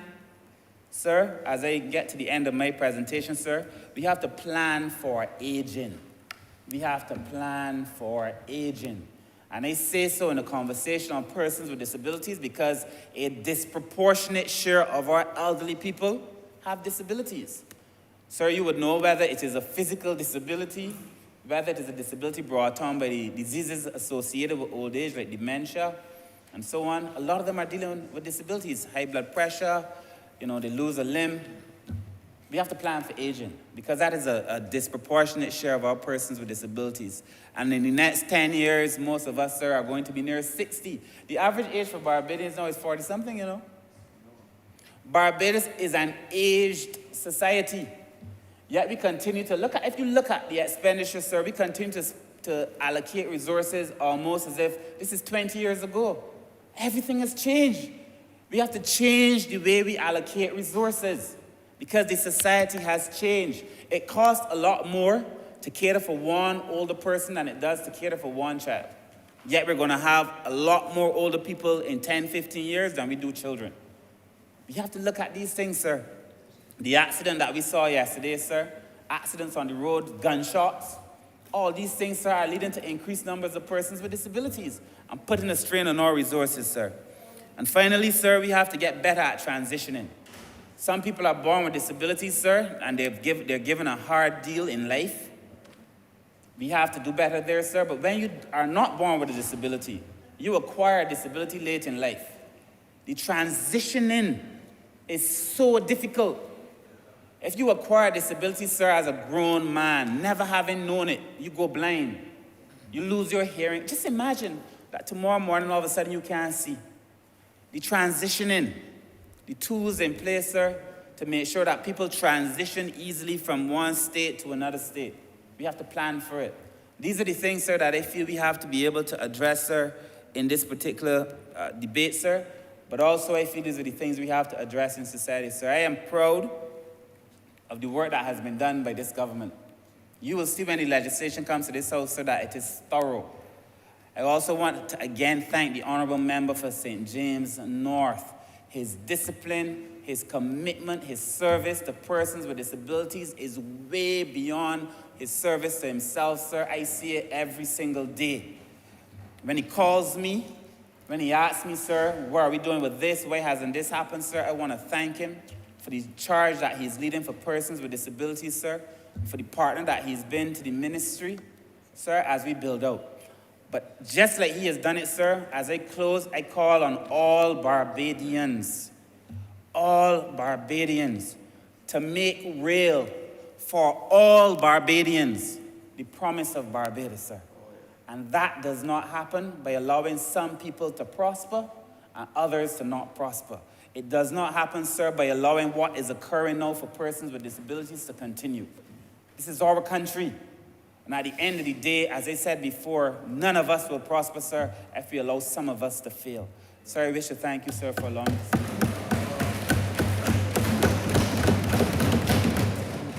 All member for Christchurch East. Sir, I beg the suspension of this chamber until 1:45 for lunch. The question that this honorable chamber be suspended until 1:45 p.m. All those honorable members in favor, please say aye. Those against, please say no. Meeting, the ayes have it. This honorable chamber stands suspended until 1:45 p.m.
For the initiative that it has taken. I think it began in around 2010. This is a long time project that service organization had for the people of Barbados, and specifically for children with disabilities, an extremely vulnerable group.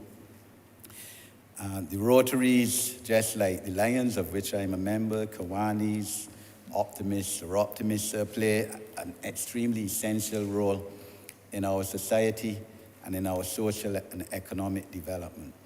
A government, as was said by the Honourable Minister of Housing who presented it, correctly said, can't do everything. And we need organizations, service organizations, non-governmental organizations, such as the Rotaries, to assist in our efforts to make life better for all our people.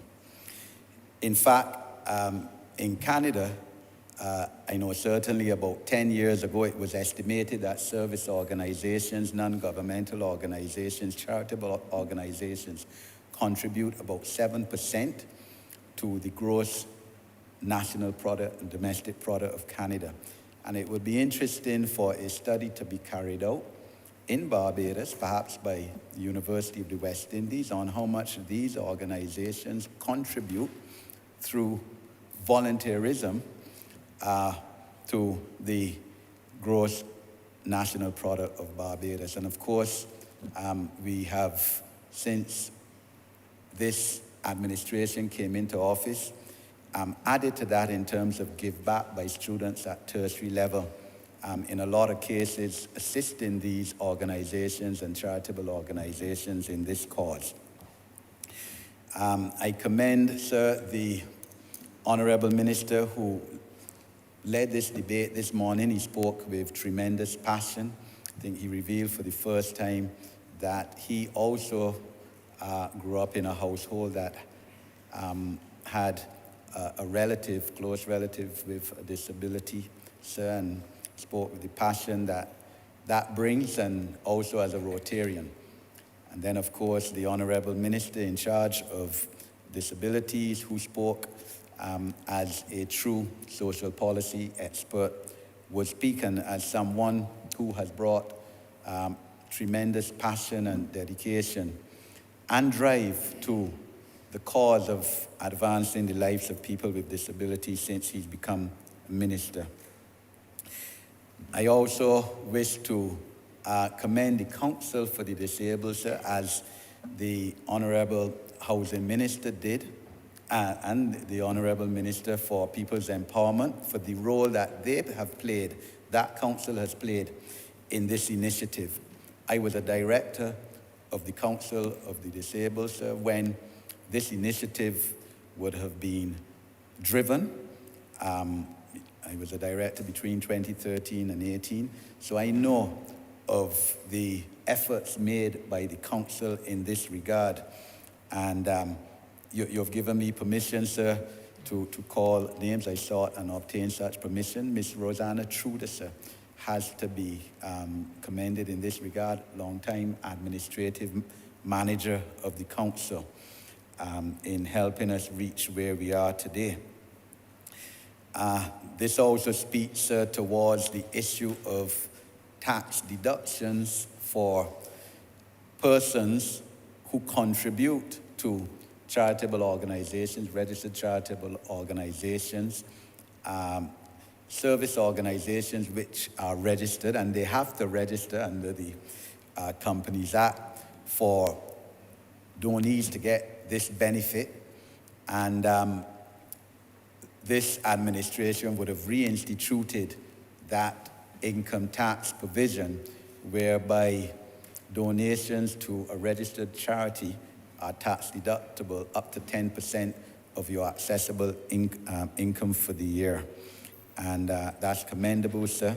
Something that if the administration could find its way to increase on, I'm sure that it will do in the future. So this presents an opportunity, of course, to speak on the work of the National Advisory Committee to guide the establishment of a commission to improve the lives of persons with disabilities.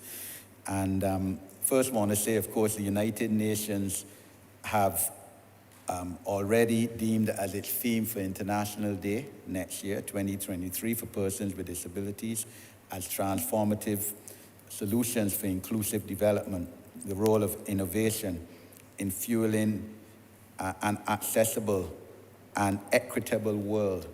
And of course, this resolution, what we are doing today, is part of that, because persons with disability, it is accepted, so it's beyond argument, are among the most vulnerable people, not only in our country, but in our region as a whole, and perhaps in a lot of the wider world.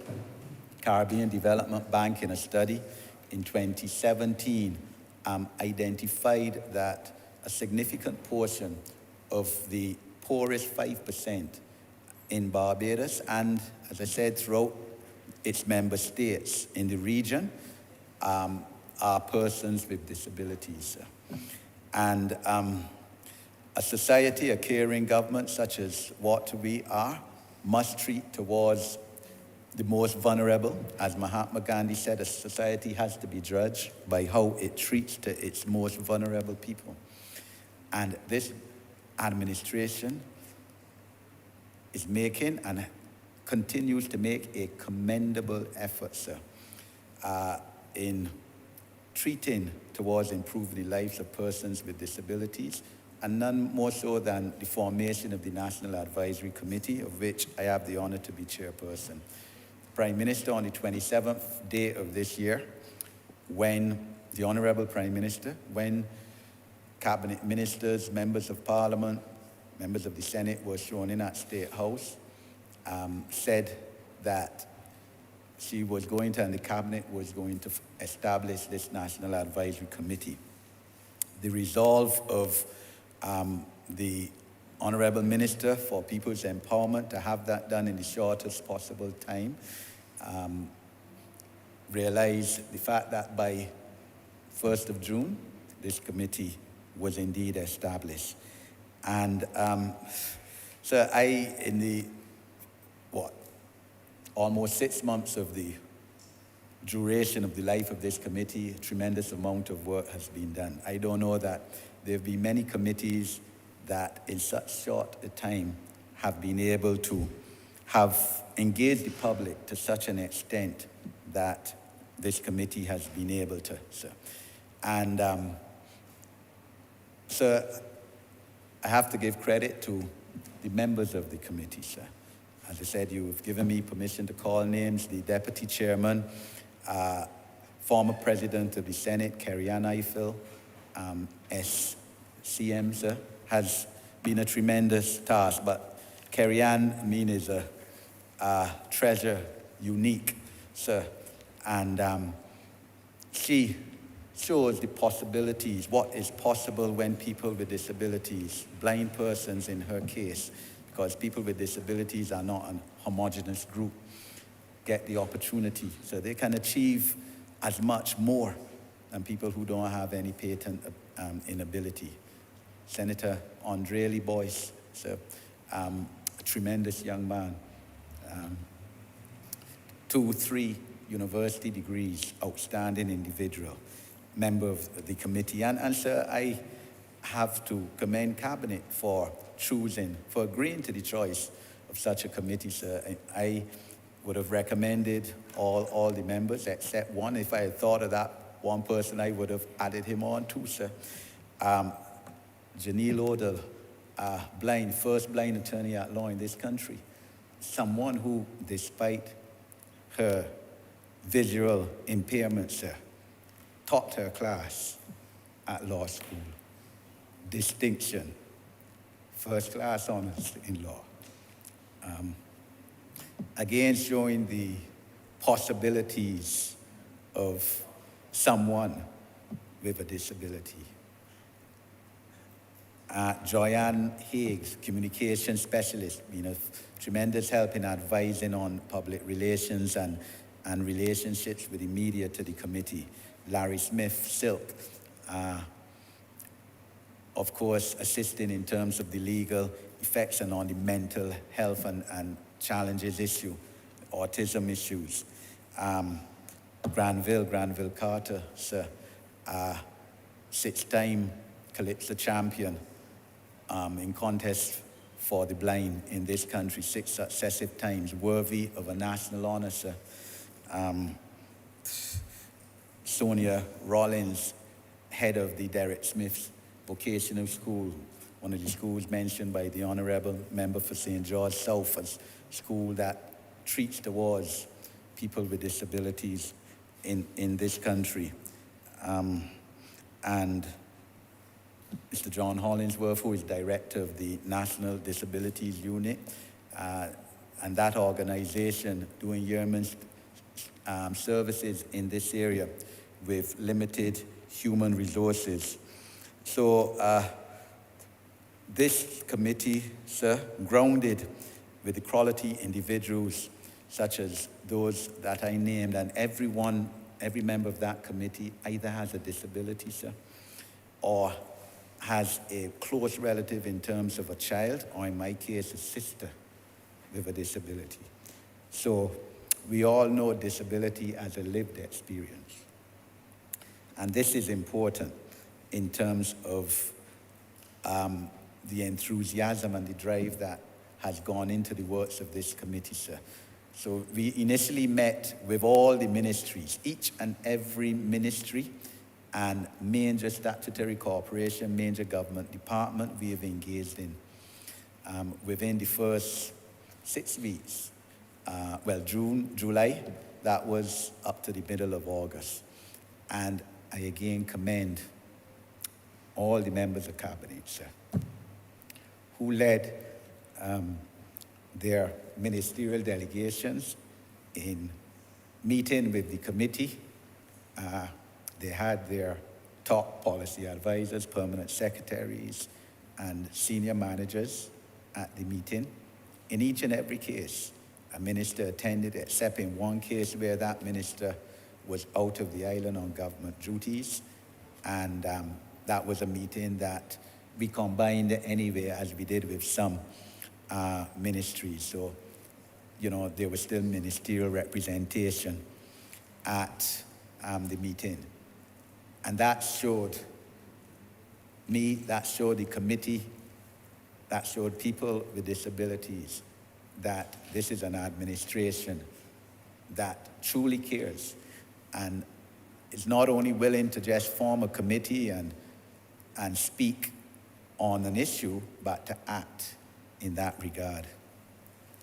And for example, every minister who I put the question to during the meetings, look, people with disabilities have to be involved not only in terms of the socio-economic life, more involved socio-economic life of this country, the cultural life, sporting, recreational, but also at policy making level, have to be given that opportunity. And would you be willing, of course, to have people with disabilities, more people with disabilities on your the statutory boards, committees, commissions that come under your ministry? And all the ministers, of course, said yes, they would be. Now, that takes now being informed of who are suitable, are worthy to be on statutory boards, and there are many such people in this country who can, if given the opportunity, serve at that level and be part of the policy-making machinery of this country, and obviously making decisions about themselves and their own lives. So I would call on members of Parliament to give names to your colleagues on persons who could serve. When I was minister, sir, I certainly would have ensured that on the committees that I had responsibility for, there were some persons with disabilities. So this is one of the key areas, sir, that, and the Honourable Minister for People's Empowerment spoke to it. He said that he wants to know where every person with a disability lives in Barbados. And that is certainly the ideal, sir. Part of that is going to involve registration of persons with disabilities, and that is in the draft bill. Optional registration of persons with disabilities if you're an adult. I mean, you can't compel an adult to register with the National Disabilities Unit, or when the act is passed, it'll be the commission, but certainly children with disabilities will have to be registered. So, and this is key, and I would certainly wish to urge persons with disabilities to register with the authorities, so that the authorities know who you are. Certainly in my constituency, sir, I would wish to say I know virtually every person with disabilities, but of course that is my interest in knowing them. But sir, as I said, this has implications in terms of being able to assist persons with disabilities as much as we can, even in terms of the extremely notable and significant act 3 months ago by the Honourable Minister of Housing to have Cabinet agree that 10% of housing, state housing or housing by state-affiliated companies in this country going forward, 10% of the housing solutions must go to persons with disabilities, sir. And that alone is transformative, sir, if nothing else, because that was first mooted 22 years ago when on May the 20th, 2000, the Green Paper, of which the Honourable Minister mentioned, was laid in this Parliament. That was first where the 10% allocation of housing for persons with disabilities came up.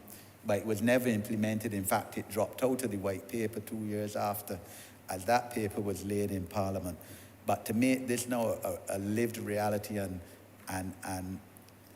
a realised proposal, again, we have to know who are the people with disabilities that need housing, so that the state can accommodate them.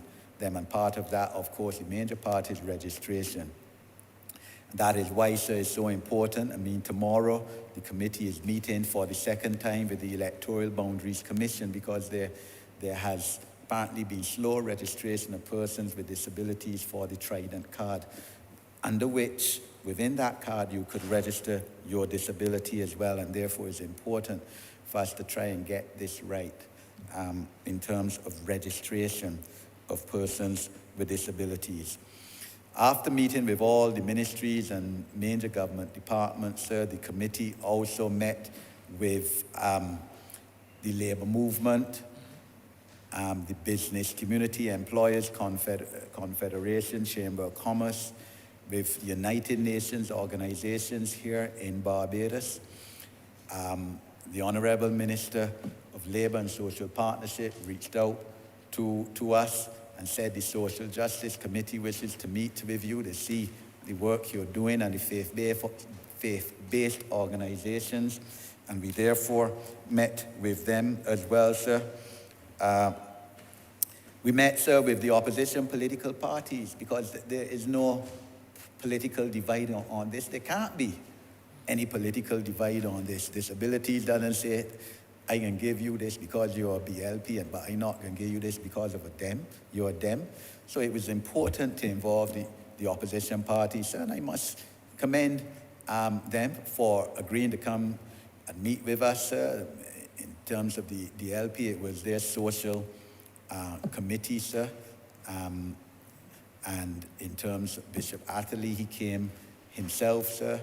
And the bishop gave suggestions which were on par with our thinking. It showed he has given a lot of thought on the issue, as I know, because we've spoken on this issue many times when we were in the same political party, sir. So I know his thought process. And there is no political divide, I wish to say, on the need, the undoubted need and desire to improve the lives of persons with disabilities in this country. We would obviously, sir, have met with persons with disabilities themselves, the organizations of which there are 21 under the umbrella of the Council for the Disabled, which serve persons with disabilities in Barbados. And we met on 3 occasions with them, dividing up the Pacific areas, dealing with different aspects of the cabinet portfolios on each occasion. We would have met as well to, sir, 3 town hall meetings, inviting all the public to meetings.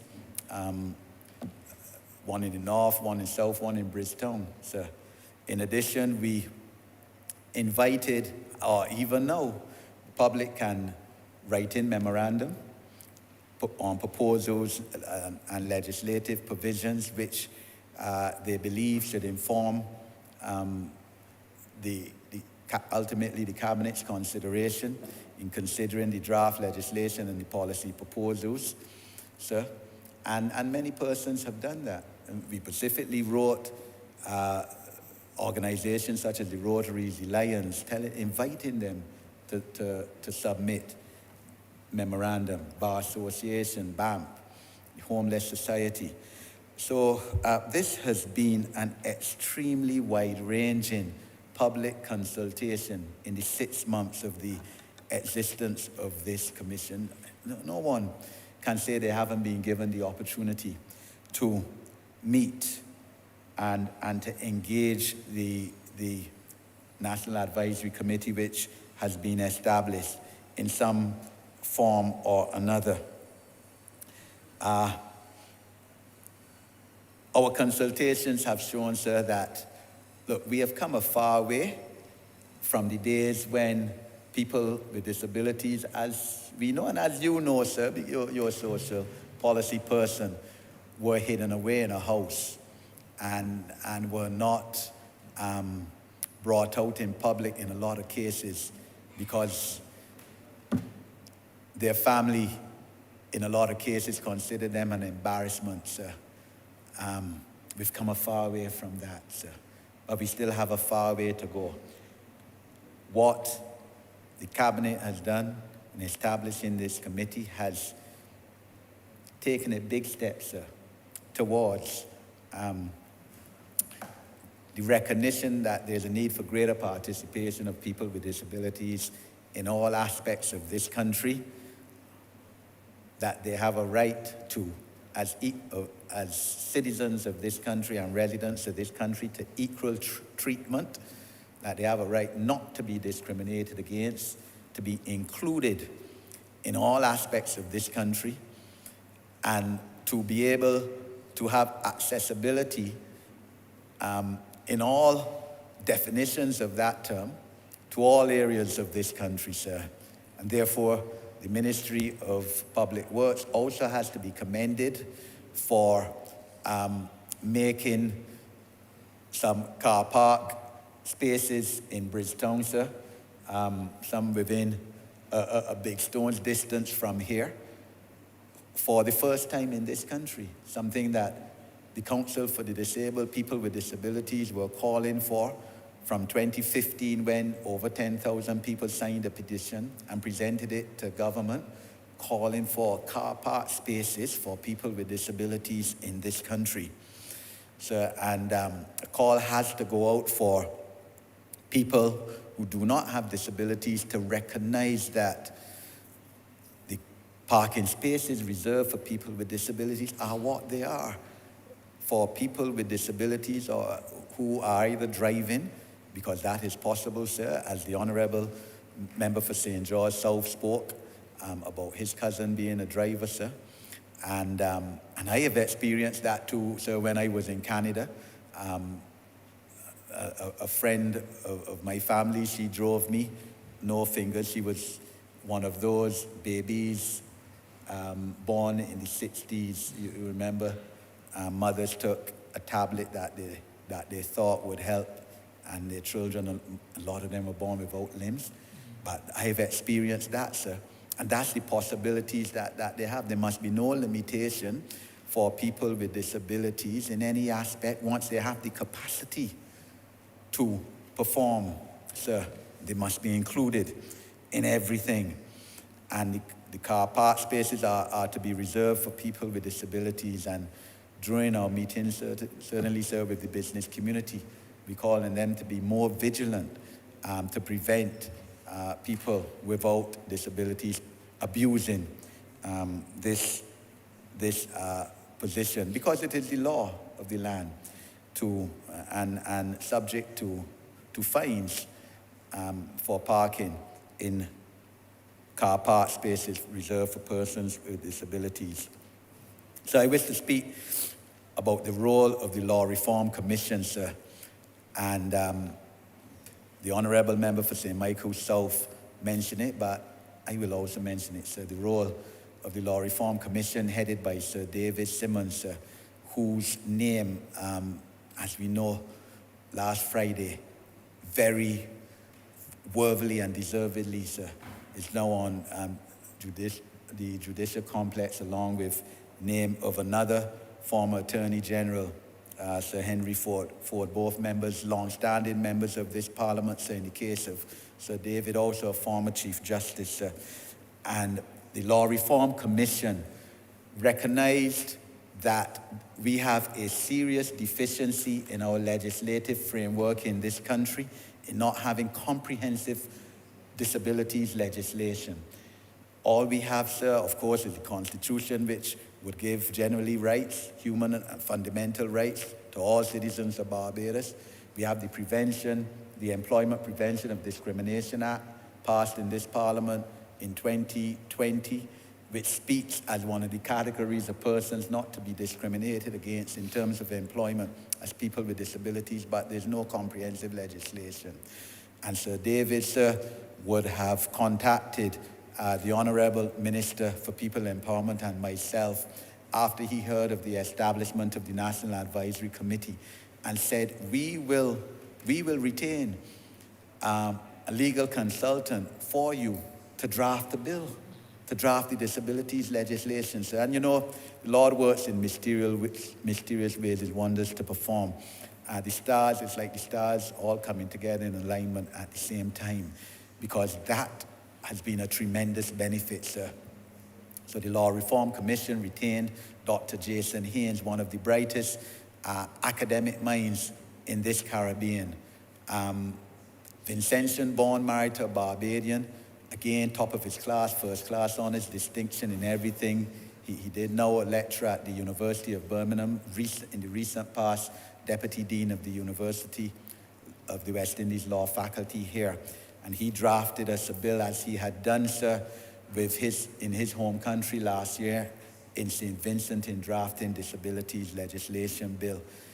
He had experience in the area because he was also part of the process of the report the Honourable Housing Minister spoke of today, the Access to Justice report by Impact Justice, which was published in December last year, so he was part of that too.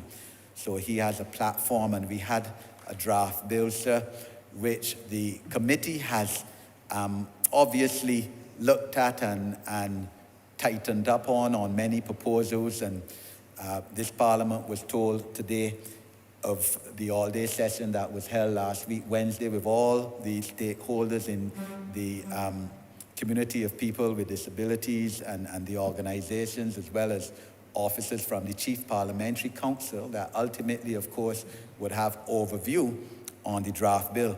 So two of the parliamentary councils, certainly one senior parliamentary council, were present as well at this all-day meeting. And the final draft, sir, is scheduled to be presented to us by the 5th of December, in 2 weeks' time, sir, because the committee initially has been given a 6-month tenure by Cabinet, which ends the end of November, sir. So we are putting the final touches on a report on the work of the committee so far, and the broad proposals, sir, which will inform that report to present to the Honourable Minister for People Empowerment next week by Independence Day, sir, final day of our tenure. And it is up to Cabinet to see if the tenure bit should be extended, because the policy document which will be required to go to the Cabinet for its consideration along with the draft bill is being worked on, so probably won't be ready until the 3rd week of January, by Professor Drain Devenish, an outstanding Barbadian social policy and social scientist, sir, who has recently done the elderly report for the same Ministry of People Empowerment. I believe he's also involved in the sports policy initiative as well. So this committee has got top resource persons and experts to assist it in this all-important concept and in this significant work that it is doing.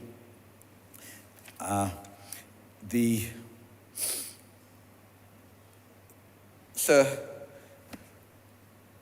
there is no doubt that people with disabilities, given the opportunity to realize their full potential, can do as well as anyone in this country.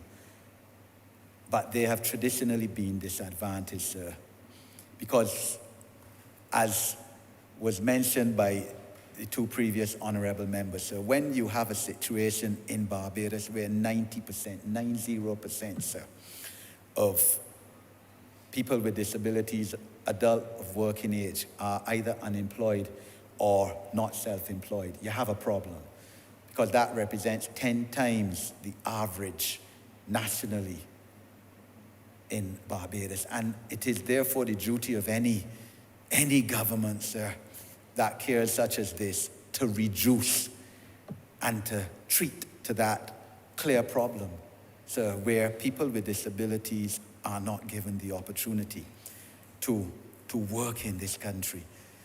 And we again call on, as the Honourable Member for St. Michael South has done consistently within the recent past, call on people, employers to give people with disabilities an opportunity, sir. And yes, since this committee has been formed, yes, there have been employers who have been reaching out to people with disabilities to see about employment for them, sir. And the record shows that the business places, entities that have given people with disabilities an opportunity for employment are generally very pleased about them.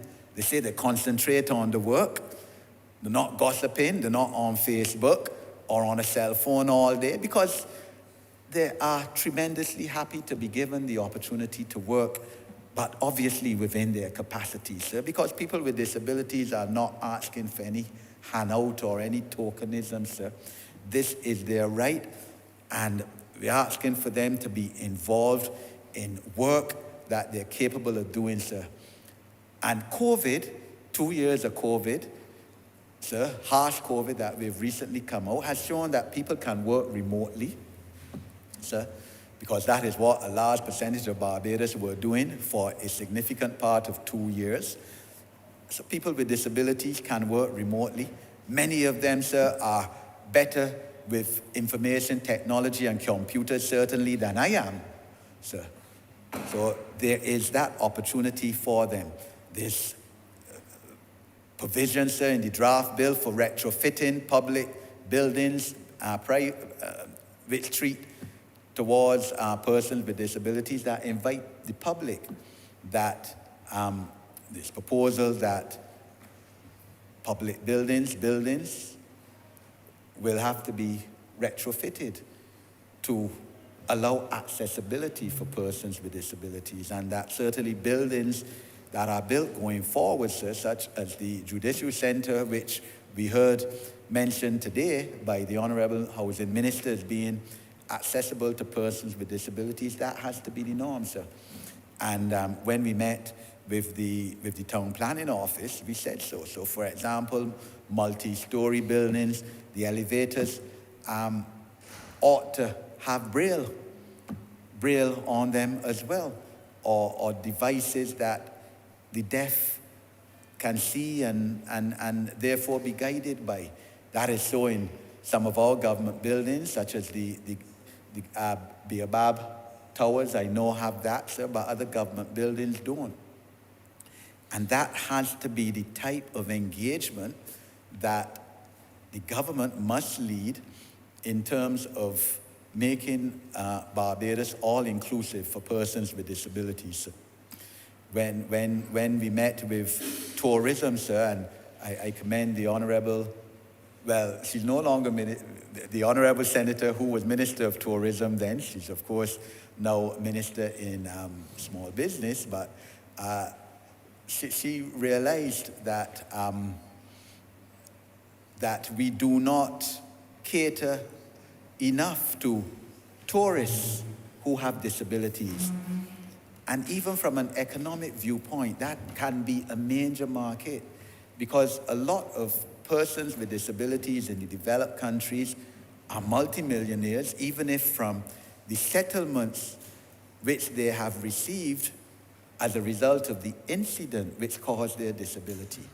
And if we were to make Barbados fully accessible to people with disabilities, that is a market, major market, possibly for people with disabilities to come to Barbados and enjoy themselves to the best that they can do. This particular resolution speaks towards the environment and sports and physical activity, so very important.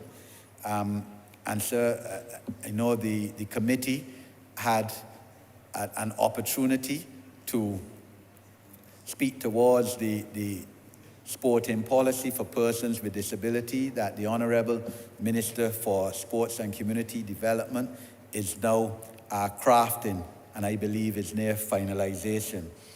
And right now, of course, there's a para-badminton tournament going on in Colombia, which Barbados is being represented by 2 badminton players. And we have to encourage and give reward, just reward, to people with disabilities who are involved in competitive sporting engagements, just as we reward people without disabilities in the normal sporting engagement and the athletes.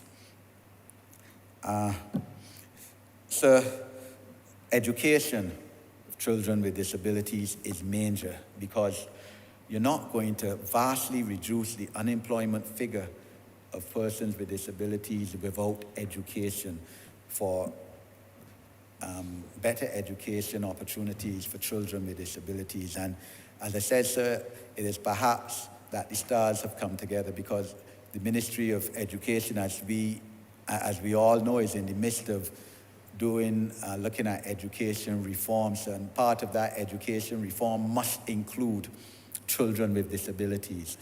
And 2 members of the committee, the National Advisory Committee, would have served in some capacity on the education reform subcommittees, and would have engaged the ministry on how best now to include children with disabilities into mainstream education, sir. Because, and this is what this resolution is about as well, allowing and permitting the opportunity for children with disabilities to come together with children who do not have disabilities, sir, because that's the only way. It can't be a case where children with disabilities are excluded and are made to feel that they are different because of a disability, and are therefore subject to bullying, for example, as we heard, as the Honourable Minister for People Empowerment said, we heard about at the town hall meeting, sir. And the coming together of children with disabilities within the school environment must happen to a greater extent than is now. And it can't be a case where, even though we have education, free education, quote unquote, as of right, in this country by legislation for over 60 years, starting in the 1950s with certain schools and culminating in the 60s. But yet the reality is that parents of children with disabilities, majority of whom, sir, are struggling financially, have to pay in some respects for their children to be educated. In a lot of cases, that education may be subsidized by the foreign trust companies, charitable companies that are here, the Sandy Lane Trust, the Maria Holder Trust, for example, the Derek Smith Trust, Tanglewood, sir. But this needs to be as right, because children with disabilities have the right to free education just like anybody else. But that can't be only words. It has to be translated into reality. And it is incumbent on us, sir, as members of Parliament, as representatives of the people, to have this happen, sir. All of this is not going to happen overnight, sir. There are going to be some proposals in terms of policy that can be brought into effect immediately, sir, on submission and after Cabinet's consideration and approval of what Cabinet feels should be approved, sir. But there will be some that will need medium-term measures, maybe to come into force in 2-3 years' time. There's some that may take a longer time, sir, to come into effect, sir, because Rome wasn't built in a day. But a start has to be made to make this most vulnerable group of people be able to participate and be included in all aspects of life, even in the political process, sir. As I said, we're meeting with the Electoral Boundaries Commission tomorrow because there have been many cases in the past where people with disabilities say that they are not allowed to vote independently, where they wish to, that an electoral officer may intercede, sir. That is the truth. There have been reports on that and say, well, I can vote for you, I can cast an X for you, but sir, I defend the right of any person with disabilities, once they are capable of voting independently, to so vote. Whether the voting be D or independent, sir, that is their constitutional right. This party fought long and hard over 70 years ago, Right Excellent Sir Grantley, to enshrine the right of every Barbadian citizen and resident, by definition, to be able to vote freely and fairly for who they want to vote, sir. So this is what is at stake here, sir, within the wider debate here today. Cultural involvement, sir, must be a cultural policy to advance people with disabilities in this country, because that is part and parcel of what makes us all, sir. And when we met with the Ministry of Culture, sir, and again I commend Senator in the other place who has responsibility for that now. We spoke perhaps of funding by UNESCO in this cause to assist us in this regard, because there's developmental funding available for us to advance in this area.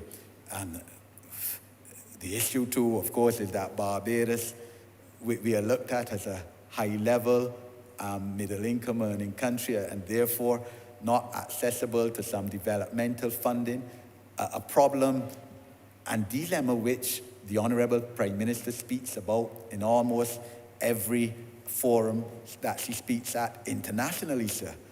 But it has to be that we treat to vulnerable groups too. And certainly in the meetings we had with the United Nations Development Programme, for example, they said on principle they would be willing to assist in what the Honourable Member for St. Michael South spoke about, the detection and identification early among 4-year-olds, for example, 3-4-year-olds of disabilities and slow learning challenges, something that used to happen when the Honourable Prime Minister, now Prime Minister, was Minister of Education, but somehow fell on the wayside, and which I think the Ministry of Education has committed to bringing back into reality in the next year, I believe in the school term starting September 2023. All of this is important, sir. Access to justice report, which the Honourable Member for St. George South spoke about, spoke to deficiencies in access to justice for persons with disabilities. And one of the proposals is that the legal aid scheme be widened to assist people with disabilities to access justice. But certainly, sir, the time will come for debate in the near future, hopefully before the end of this financial year, on the rights of persons with disabilities bill, sir. So we would have the opportunity to speak further on that and clearly the provisions which will inform a better life for persons with disabilities, especially in terms of education, employment, health, access.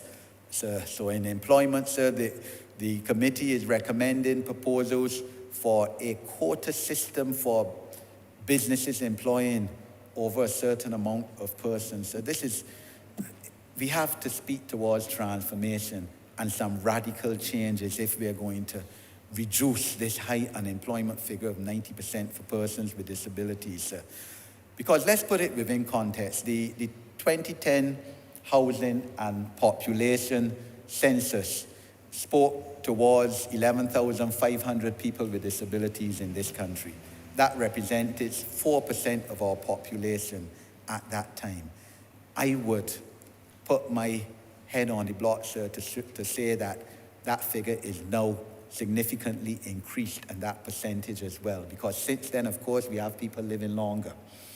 And the longer you live, the more likely it is that you're going to get some form of disability, with the prevalence of diabetes among black people in this country, sir, amputations, vision impairment, sir, Alzheimer's. Then, of course, we had the intervention of two health pandemics, sir, one much more serious than the other, but chikungunya, regrettably left many people with disabilities, now have disabilities, sir, and even more so, COVID, sir.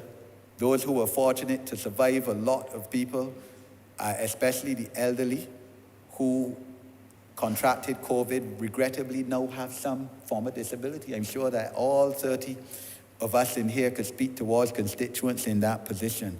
So this is a significant percentage, and when you double that at least in terms of the caregivers, people who look after people with disabilities, you have a situation perhaps certainly of over 10% of people in this country who are directly affected by people with disabilities. Much more so because you might have two caregivers in a lot of cases. So this is what has to inform the policy on persons with disabilities by this government. Since the establishment of this committee, as the Honourable The honourable member has 2 more minutes. Yes, sir, I thank you. As the Honourable Minister of People Empowerment has said, I have seen, sir, an increase in the public awareness of persons with disabilities, sir. So, for example, we had a collaborative effort between the Ministries of People Empowerment and the Ministries of Business and Entrepreneurship, an all-day session at the University of the West Indies on encouraging people with disabilities to get into their own business and entrepreneurship. You had the National Disabilities Unit having an entrepreneurial fair, which they're committed to having every 3 months or so. You have the private sector as well coming in, Barbados Entrepreneurship Foundation Inc., that would have had sessions and would have gone out of its way to include people with disabilities in the sessions on entrepreneurship. So there must be greater sensitivity by the public on this issue. This is one of the key challenges that we face, and the committee has started that. Each member of the committee at various times engaged. The media went on brass tacks, people's business, one-on-one, sir, and engaged the public and would have allowed, the public to call in and make their suggestions as well. So, sir, I again wish to praise the Rotarians for their efforts, sir. We could only hope that the play park is now set up and established in the shortest possible time, sir. I'm sure that the government, through the Ministry of Housing and the Ministry of Community Development, will assist in this venture, sir. But in the wider sphere, sir, we stand ready, sir, and certainly I stand ready after being involved in this cause for over 30 years, sir. to serve in whatever capacity I'm required to ensure that people with disabilities are given equality of opportunity in every aspect of life in this country and are allowed to realize their full potential and talents as every citizen of this country ought to be able to do. I thank you, sir.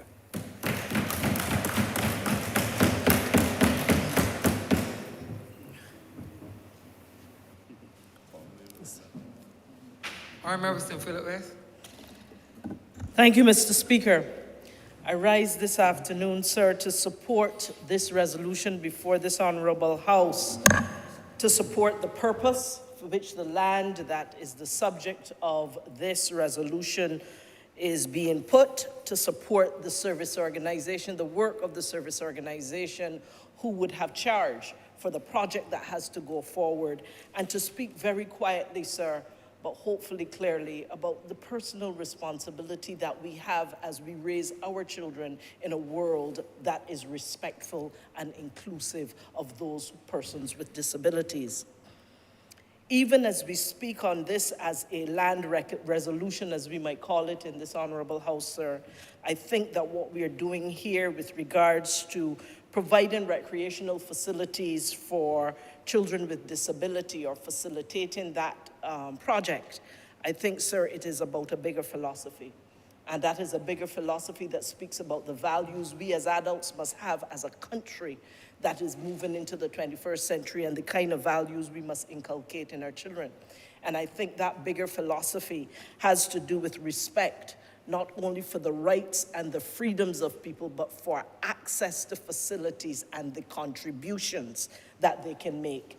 All of us, all Barbadians, persons with disability must be part of our all. Sir, when we talk about all being valued in Barbados, that being valued means, sir, that we have to recognize when it comes to persons with disabilities, we have to recognize ability above disability.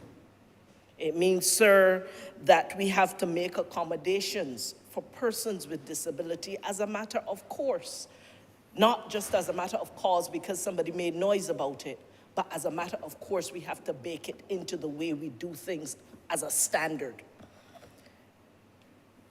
Being valued as a person with disabilities in this country, and this is coming from a number of persons with disabilities with whom I have had interaction in this particular ministry as well as in my life outside of this honorable chamber, as well as in a previous ministry, where there was significant comment about the attitudes that people have towards persons with disability. Some of those attitudes that sometimes say that when somebody says they have a disability, we don't believe them. Attitudes that will sometimes treat persons with disabilities either as victims or as if they're heroes. Attitudes sometimes, sir, that see persons with disability as being people who need to be fixed rather than simply facilitated. And part of what we have to come to, even as we raise the philosophy and the values with which we go about education, is helping us to understand, helping our children to understand that values and people, all people being valued, has to consider these many things. Sir, I know I have a very short period of time, and I want to speak briefly about the Rotary Club of Barbados and the significant work that it has continued to do in education, working with persons with disabilities, as well as other aspects of education that are part of what we do. When it comes to disability, the Ministry of Education, we see disability in a very wide range. It's not just physical. It can also be intellectual. It can also be social and emotional. There are a number of different ways in which disability is defined in our environment. And sir, we have sought to move to increase the access to diagnostic tools for children within our school system who may be considered as having various types of disabilities. We have boosted the resources at Erdeston Teachers College as well. And with the help of the Rotary, for example, We have been able to put training in place for teachers in sign language and diagnosing those who have different disabilities that are intellectual and academic. Sir, even without the legislation being here right now, we, in fact, just last week as I was speaking with the Education Technical Management Unit, that's the part of the Ministry of Education that works with building and repairs to school buildings, the infrastructure in general. What I have said to them is that going forward, every single new structure we put in place must have baked into it the capacity for access to persons with disabilities. Sir, the Rotary has worked with the Ministry of Education for years and continued again during this year to work with diagnosing those students who have hearing challenges. And they partnered with the Steinbach family, bringing an additional part of the partnership together from the private sector to continue to do that. And sir, the work that was done by the Rotary and our partners, the Steinbach family and others, is significant because the majority of the students who were actually diagnosed with some type of hearing challenge, where we thought that it would be hearing aids or some other type of medical intervention required, what we discovered was that a significant part of that challenge was a buildup of wax in the ears. And so there were certain interventions that had to be made that were not medical and did not have to do with adding additional hearing aids or anything else. But because of the intervention they made with us in collaboration as partners, we were able to fix problems or at least address problems in an appropriate way without having to go further. And what I appreciate about the Rotary Club, particularly and the Steinbach family in this particular effort to work with persons with hearing challenges, is that they did not just do the diagnostic work, they went the full distance of providing any aids, hearing aids or other types of devices that were necessary, and they also paid for other medical interventions that were required. And so I want to say thank you, sir, on behalf of the Ministry of Education and the families of those children who will not get the chance to come in here to say thank you to the Rotary Club of Barbados and the Steinbach. And I thought I needed to share some of these, sir, because the Rotary Club, which is the agency, the partner with whom we will be working in development of this recreational facility for persons with disabilities, I think we do not hear enough from others outside of them about the good work that they're doing in education. Sir, I could go on and I could tell you about the garden projects that the Rotary Club has done with us in Vauxhall and at West Terrace. I can tell you about the water tanks and the pumps that the Rotary Club has also donated, not only for use during the school term, but also for emergency situations. I could tell you, sir, about the sponsorship of scholarships for students in Barbados, full scholarships through university, full university degree for those who are in need, financially in need. I can also tell you, sir, about the devices, more than 132 plus and counting of devices that they have given to the students and the young people of this country through the Ministry of Education as we work towards online work. And of course, there's the AgriKids program, which works very nicely now with our food and nutrition policy, where it has worked with children from different schools across the country as it relates to food and nutrition, exercise, and of course, the ways in which they're able to get better access to equipment, etc. And so this project really just continues on the road that the Rotary has been when it comes to recognizing people who have need and being able to respond in an appropriate way and in a timely way to those needs. Sir, I grew up at a time in Barbados when persons with disabilities were not necessarily afforded the kind of respect that we now know better and are able to do better about. Sir, and I think as I have grown up, that we have some choices about how we behave. And I want to share here parts of what we are learning from students with disabilities and others about what hurts and what personal responsibility of adults and children alike, and teachers too, can certainly do for them. And I'm asking the question, when you see a person with disability, do you stare? When you see a person with disability, do you laugh or snicker? When you see a person with disability, do you speak negatively? When you see a person with disability, do you care or even give a second thought?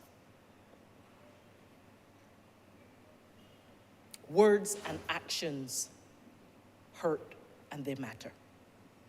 And I think that it is time that we as a society learn how to have a different conversation, first with ourselves, about how we perceive persons with disabilities, and also to have that conversation with persons with disability.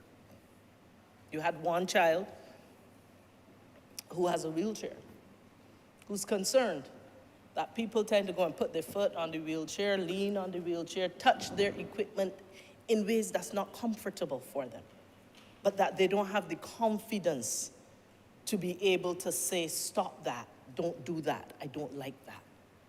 And we, in terms of personal responsibility, we too have to be able to speak up.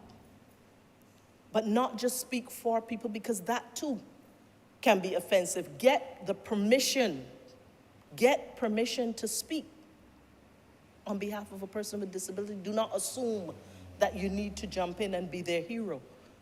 They, in fact, are capable of speaking up for themselves, and some of those microaggressions and those small ways in which we diss people are ways in which we think are healthy. But really and truly, they do some harm. There is one other lady with whom I worked who got tired of people saying, you sure you can really handle this project? The assumption was made that because of her disability, she needed help. Again, well-intentioned, but not necessarily appropriate in a situation. You offer help when you ask. As you would with any other person, you would not just jump in and assume that help is needed. And so there are many different ways in which we can exercise a personal responsibility in what we say, in what we do, in how we respond, in how we reach out in a way that's far more respectful. And in our education system, that has to be a part of how we educate our children to be respectful to all, not just by saying the words, but offering alternative responses that are far more constructive and respectful in working with persons with disabilities. Sir, the government will do its work, whether it's invest in land and giving access to facilities for persons with disabilities. The private sector will do their part. The Rotary and other service organizations will continue to do their part in treating fairly, respectfully, and equitably to persons with disabilities.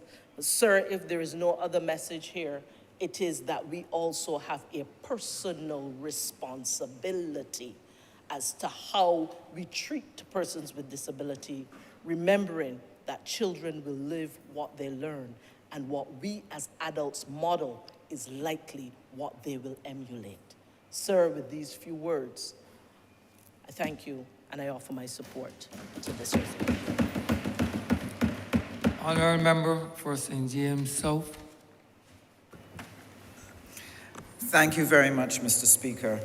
And let me start by commending all speakers for how well and how eloquently they've spoken to this issue of the needs of people who have disabilities, and have spoken of the work of the Rotary.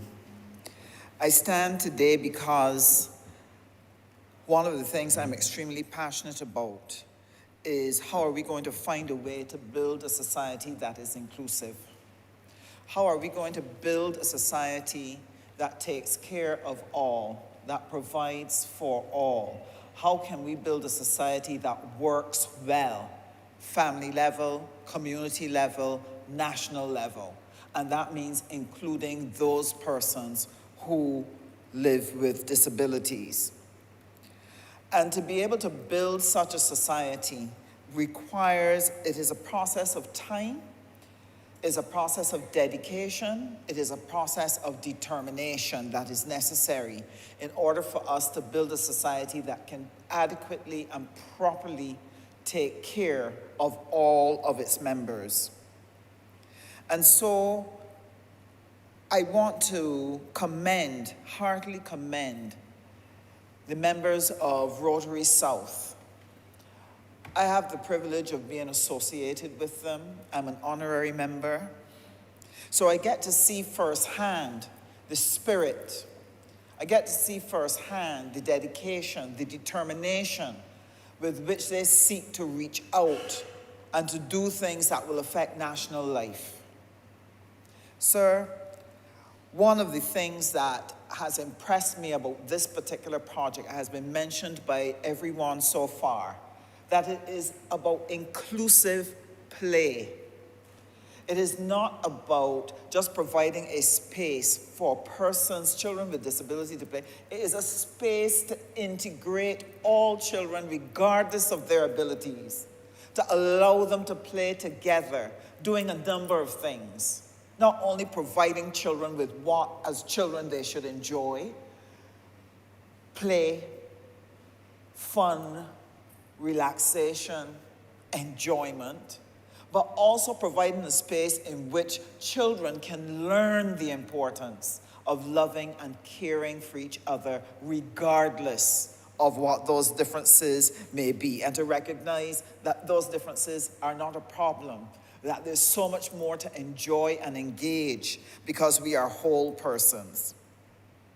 And I see that same spirit of thinking beyond the obvious in how Rotary South plans its activities. For example, the Honourable Member for St. Philip West mentioned the Agro Kids program. And it wasn't just about, let's have a garden, let's teach children how to grow food.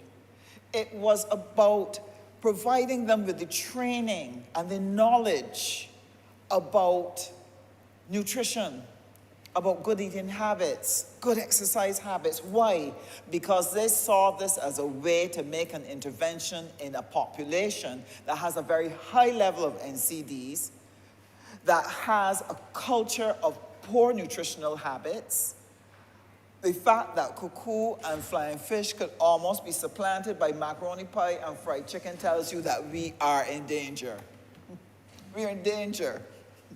And therefore, it is important that an intervention made at the level of this next generation of children, that this is done to get them to develop new tastes and appreciate the foods that are best for them. And this Rotary South has done by partnering with the Ministry of Education, as was shared, to be able to make an intervention that will change a generation. But one of the things that warmed me so much about their passion, and it helped me to understand that this wasn't just something they were doing to tick off boxes. I'll never forget, Mr. Speaker, during the COVID, when we were scrambling for PPE, when we were scrambling for ventilators, when we were scrambling for masks, I got a call from my fellow Rotarians. Minister, can you help us? We want to provide the country with 10,000 masks, but we need to know where to go, who to speak with. Can you help us coordinate and organize? And sir, they were relentless, because at the time we were still trying to organize ourselves as a government, still trying to put things together, still trying to work out who will do what and so on. So it was really a little challenging at that stage for people who wanted to volunteer to fit into the program, because the programs were now being developed. But they were determined, they were dedicated, and it done. Stop there. They went on when we had the care packages. They pursued me again. we want to help pack and see if we can assist with the delivery. And they did that. They worked at some of the stations and they were able to provide pack the packages that could go out to the homes that helped so many people. Now, sir, that kind of spirit is invaluable to a nation. That type of spirit is a spirit that will help transform a country, transform a community. And when I think about them, sir, there are people who are busy just like us. There are people who have problems of their own just like us. These are people who have positions of responsibility and work hard just like us. But the level of dedication that they show in seeking to address the issues, in seeking to raise the funds to make possible inclusive play, tells you that these are citizens of Barbados who see Barbados as important and who see solving our problems, our social problems, as important to them, that they have a responsibility to give back in an organized way. And I want to commend them highly for what they're doing, along with the other service clubs like the Lions and the Kiwanis, etc., that work tirelessly throughout the year to bring relief, to bring comfort, the Salvation Army, to bring comfort to our nation. Now, sir, if we could take that spirit and drop it into the Barbados Water Authority water system, and have every Barbadian get a good drink of the spirit of commitment, dedication, and determination, this country will be a different country. Sir, we will be able to solve the problems of keeping the environment clean because people in their communities would get up and know that it's not just about sweeping inside the house, that they have to sweep outside and make sure outside is clean and put it away properly. If we could take this spirit of Rotary South and put it in the environment, this is what we could solve, this is what we could do. We could take better care of the elderly, take responsibility to look after the people who are related to us. I'm concerned, Mr. Speaker, I'm concerned that when some families find it inconvenient to care for the elderly, they look around for somebody else to take responsibility for it. If we had the spirit of Rotary, where we take responsibility to look after what we are responsible for and then help, we would have less problems with care for the elderly. And the Rotary South has gone further than even just the inclusive play. They have a program called Helping Hands. And what Helping Hands does, it reaches out to the elderly in the community who need somebody to help them when they're shopping, because that's a big challenge for elderly people. When you are challenged with arthritis, you're challenged with health problems, to get to the supermarket, then when you get to the supermarket, to have to get a trolley and try to work out how you're going to spend the little pension dollars, and then when you get out from the supermarket, no, you have to get home. How are you going to lift those bags? How are you going to get those bags home? It's a challenge. And so Rotary South has a program called Helping Hands that actually helps elderly people going into the supermarket and helping them select the stuff, get it in the cart, get them to the cashier, and get them out of the supermarket. Why? Because they understand the importance of giving back and that all Barbadians have a responsibility to help address the issues which are happening within our community. If we had that spirit poured forth in all of our communities, and I'm not saying they're the only ones that have it, there are a number of people who help, but they're not enough. They need more. They need to be encouraged. They need to get to be organized, to be able to work better together.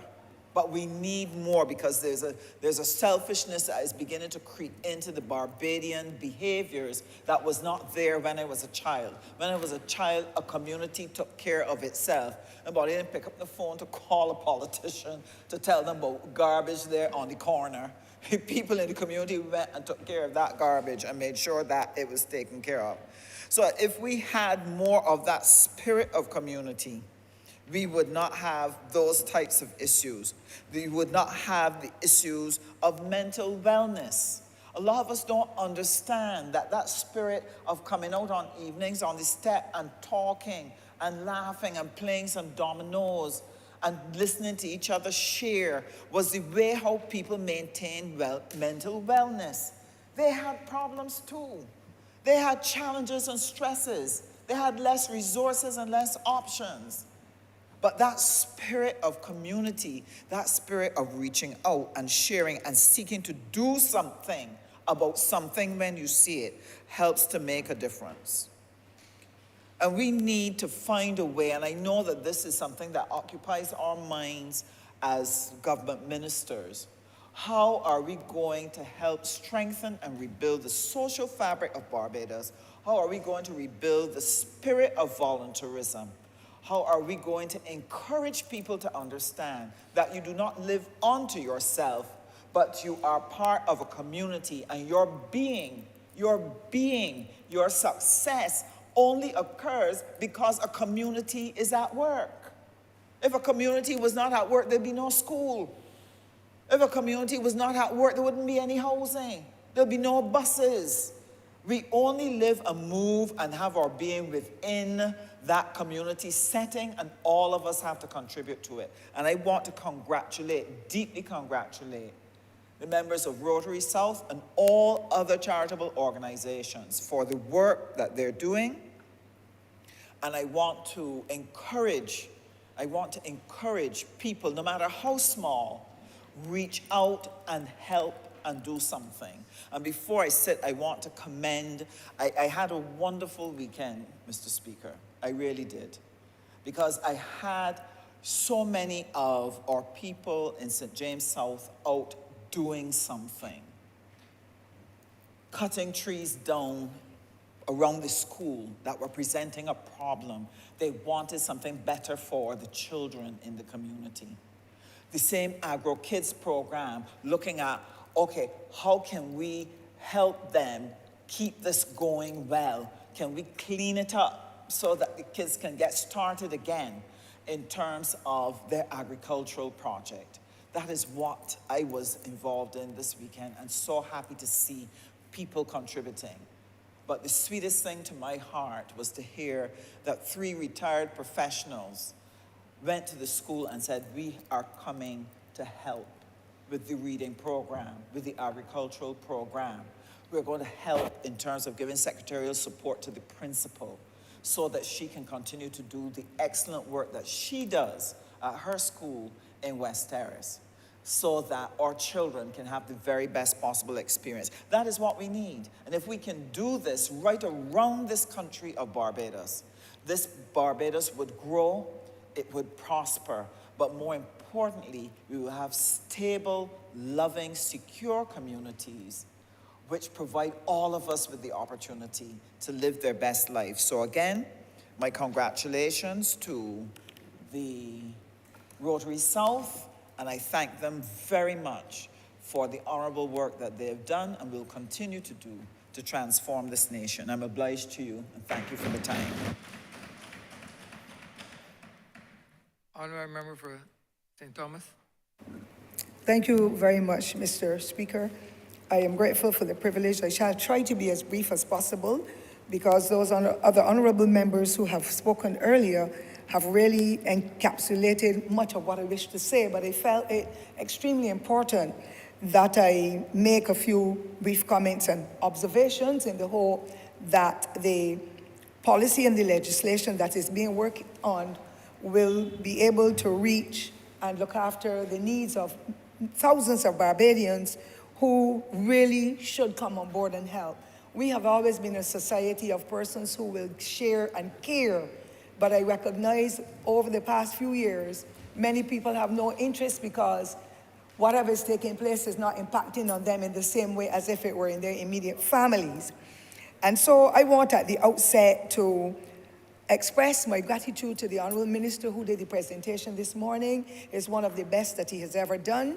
and I know that he's growing by leaps and bounds by the kind of commitment and dedication that he has to work with daily, but I'm sure that this one really took his heart, and he has been extremely expressive in his comments, and all of them made an educational step for each of us who are not as familiar as to the contents which he referred. And so I want at the outset to highly commend the Rotary Club South for its vision, and I know, and that has been said by a number of honorable members before, so I'm not going to repeat them, except to say that they are visionary, and I think it is most important that they start to look at facilities where those who are members of the disabled community will be able to get some kind of operational activities in the line of sports and socialization to add to what is in existence before. I also want to indicate, sir, that as a child growing up, so many thousands of our disabled children were kept indoors. They were hidden away because of stigmas, or they were touted from one step in the community to the other. People will put them to run all kinds of odd errands and make them feel less than important, while on the other hand, there were others who will nurture them. And I think that this nurturing component needs to continue, and let us remove the stigma and the discrimination that is being displayed, especially now that many of us who have come through the hornpipe, and for me the hornpipe is poverty, and have risen to a certain level, we have forgotten the bridges that we have crossed. We have forgotten from whence we have come, and we don't reach back into this society to be able to offer any service to anyone else because we have arrived. And I think that it is a nonsensical thing in the light that today we can be able and moving all over the place, and in another few seconds we can be disabled. I saw what came to be a circulation in the media of someone who got injured yesterday. And I'm sure that that person would have left home in good spirits and so on. But when I see his condition, it really took my heart apart. I have a feeling that that person may be disabled, but I know God still works miracles. And I pray for all individuals and families that would have been in any way impacted upon, because sometimes you do not know if the whiplash you get in an accident or from whatever fall there is, that you may end up becoming disabled because of injury to your back or your limbs or whatever. And so I think that this must be an inclusive approach from every household and every individual in this society when it comes to the education that is necessary to remove the stigma and discrimination, because none of us knows when it will step onto our doorstep or into our household. And we must be prepared to learn how to empathize, how to encourage, how to reach out, how to embrace, how to love, how to give kind words and comments to others, because we are all human beings and none of us has been made alike. Sir, otherwise I'll be as handsome as you if I were a man. And the Honourable Member for St. Philip West will be as beautiful if such could happen. And so we must take the good that God gives us and work with it to be able to let others see we appreciate humankind. Today, Mr. Speaker, we know people in Ukraine are shunting from corner, from pillar to post to save their own lives. We have been hearing of all these incidents where there are mass shootings and killings, and so we in Barbados, we have our challenges, and they empathize and sympathize with those families that have been impacted upon. But you never know when you might be in your motor car, God forbid, Mr. Speaker, and somebody shoots at somebody crossing in front of you, and you get that bullet in your back or in your shoulder, automatically it impacts on your health and you may become disabled, God forbid. So I'm saying this is a time when we need to come together as a people and embrace the aged, the disabled, those who are mentally challenged. So many other things are happening, and COVID has added to our challenges as well as the freak storm and the tropical storm Elsa. But none of us is safe, and therefore we have to learn how to love and to share and to empathize and to do all the other things, praise people despite whatever level they are from in society. And I know, Mr. Speaker, that the majority of those who are disabled, put aside those from accidents and all that, children born with disabilities, Thousands of them are poor people's children. And I had the wonderful experience while in the classroom to work with about 3 or 4 of them. And I remember in 1975 when I was pregnant, one teacher said to me, "How you manage with him in front of you?" This child was so challenged. He saw me downtown one day and he didn't know it was me from the back and he said, "Psst." And I looked back and said, "Roger, oh, Miss Ford, I'm sorry." He was such a wonderful child, but the disability and people shunted him, pushed him one side. Another little girl was born with this cleft palate. And the first day she came to school, the schoolyard was blocked, the schoolyard where I worked. And she came to my class at nursery, well, we call it reception at that time. And I ordered every parent off the compound because they came to see this little ugly challenged child. Today, she's one of the best singers, Mr. Speaker. But I can't say if you get married again. But for those of us like the Honourable Member for St. John who's married, and for myself, and I can't see any others, I'm Madam Deputy Prime Minister, she would sing the most beautiful song at her wedding or any activity in a concert. The same child who people came and laughed at and cheered, I ordered them off the school's premises, Mr. Speaker, so I know not the principal, because I understood the pain and the anguish of the family. And the last thing she did before she left the school, I'm not going to call her name, is to say to the child whose name was closest to her in the alphabetical order for the common entrance, "When you're writing out your forms, I want for my mommy to see so that I can write the same schools as you, that at least when I get to secondary school, there is somebody in the school who knows me that would not jeer and insult and criticize me." That was such a touching, moving comment, Mr. Speaker. She did go to a very good school and she did well. And I'm saying it is because of the inclusive approach from that little school there in countryside in St. Thomas, where everybody embraced her and made sure that she became and acted as a normal child, normal in the sense that she did not have that particular challenge. And so I believe that as a people overall in Barbados, we need to step back.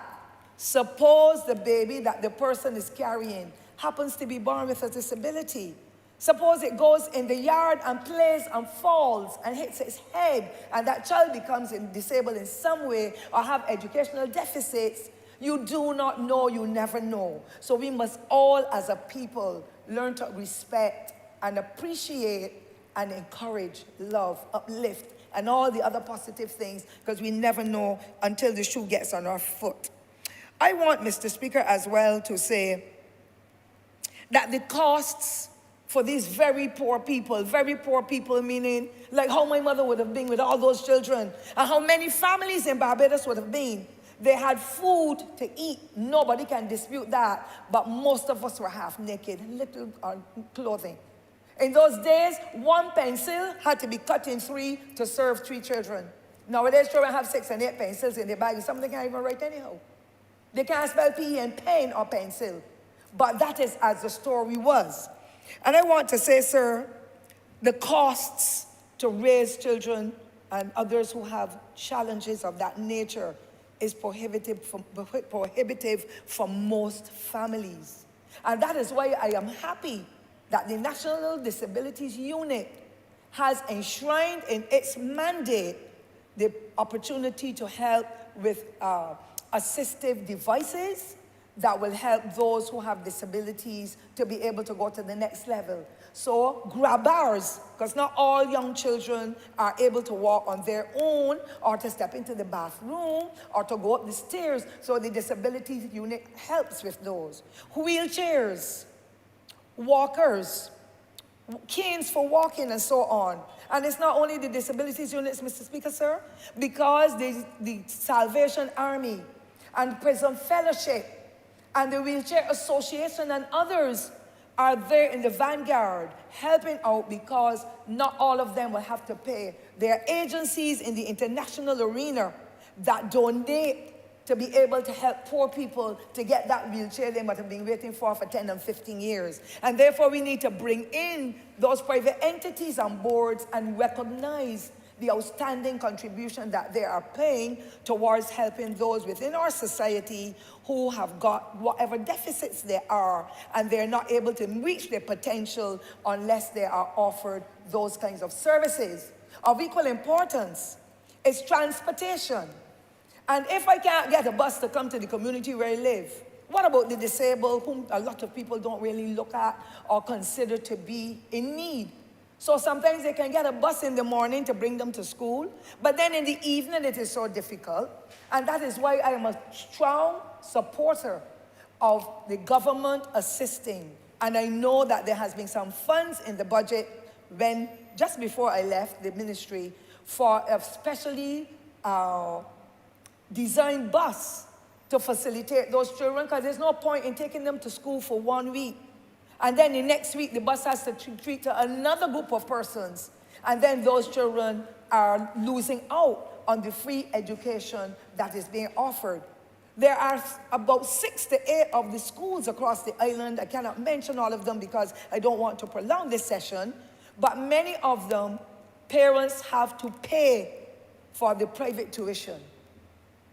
I know that the Learning Center is there, has been doing an excellent job all along. Challoner School would have been there from the time I was a little girl.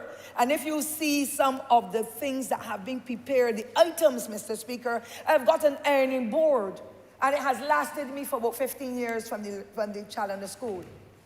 I've got an easel that can be opened up, that my grandchildren use, and they gave us gifts as well from the Challoner School.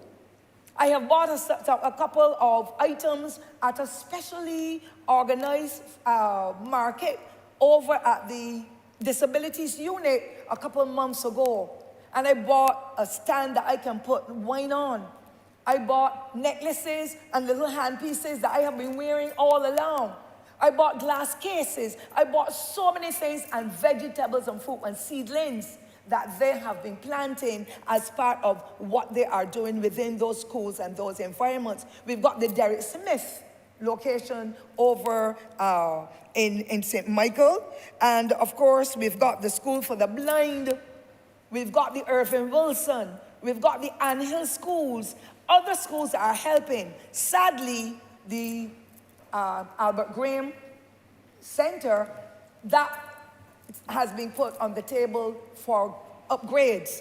That too does an excellent job with the diagnoses of the children and so on. But of course, again, poor people have to wait on those facilities because they don't have the cash or the wherewithal to be able to pay for the services. And that is something that we have to balance out. And I know that there has been discussion within recent times for that kind of facility to be made available for the continuity. I heard, because this is now about 25 years that we have had meetings with them when I was in education with the Honourable Prime Minister as Minister of Education.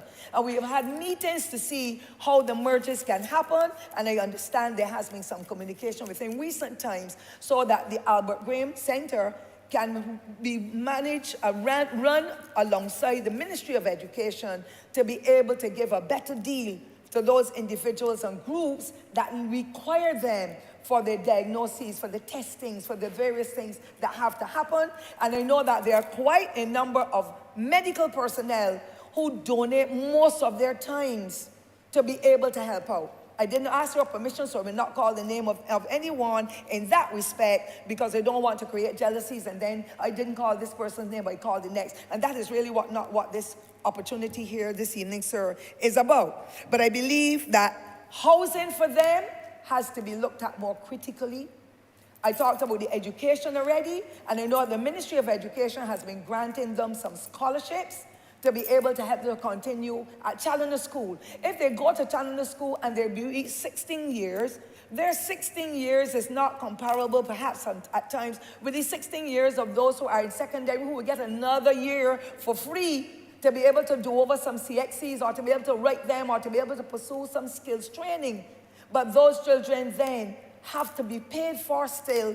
And I'm glad that the Ministry of Education at one point made sure that every year in the estimate, the Challoner School and those other schools would have been given some kind of subvention to keep them above board, so that particularly poor people's children can get the opportunity to continue to excel. There's no more any Barbados I will wish to be in where people like those with disabilities have to be shunted to bring a bucket of water for anybody, or to go out and shop and buy something, and that is all the purpose they did. Or some of them at school walking around with a book to take the teacher's attendance, or to carry the alcohol from one class to the next.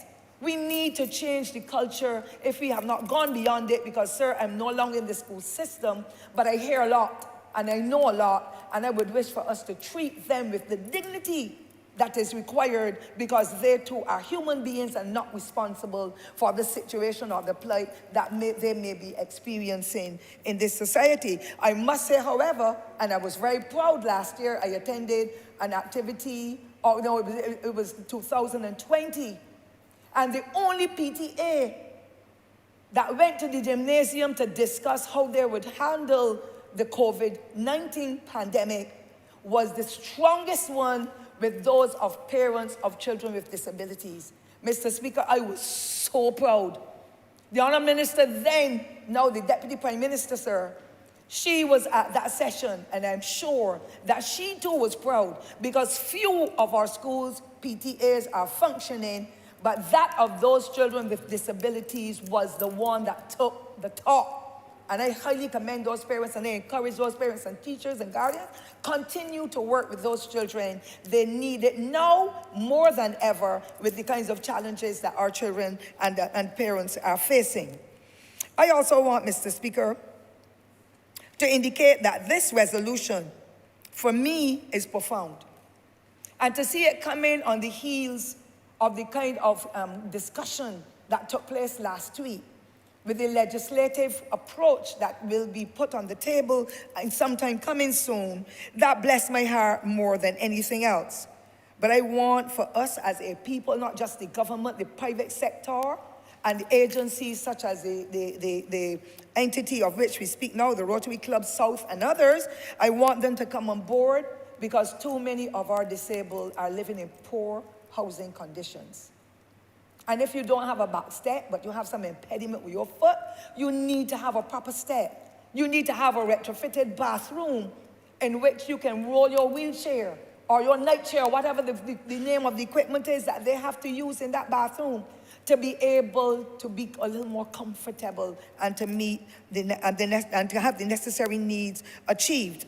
We need the equipment, we need the health services, we need the schooling, the recreational activities, as have been mentioned here, and we also need for those, the transportation as well as for traffic. I am all in favor of the upgrade of sidewalks. I'm more so in favor at this time, because I know there has been some advancement within the past few months, and some parking spaces have been made available in Bridgetown. I say kudos to those who have been an integral part of it.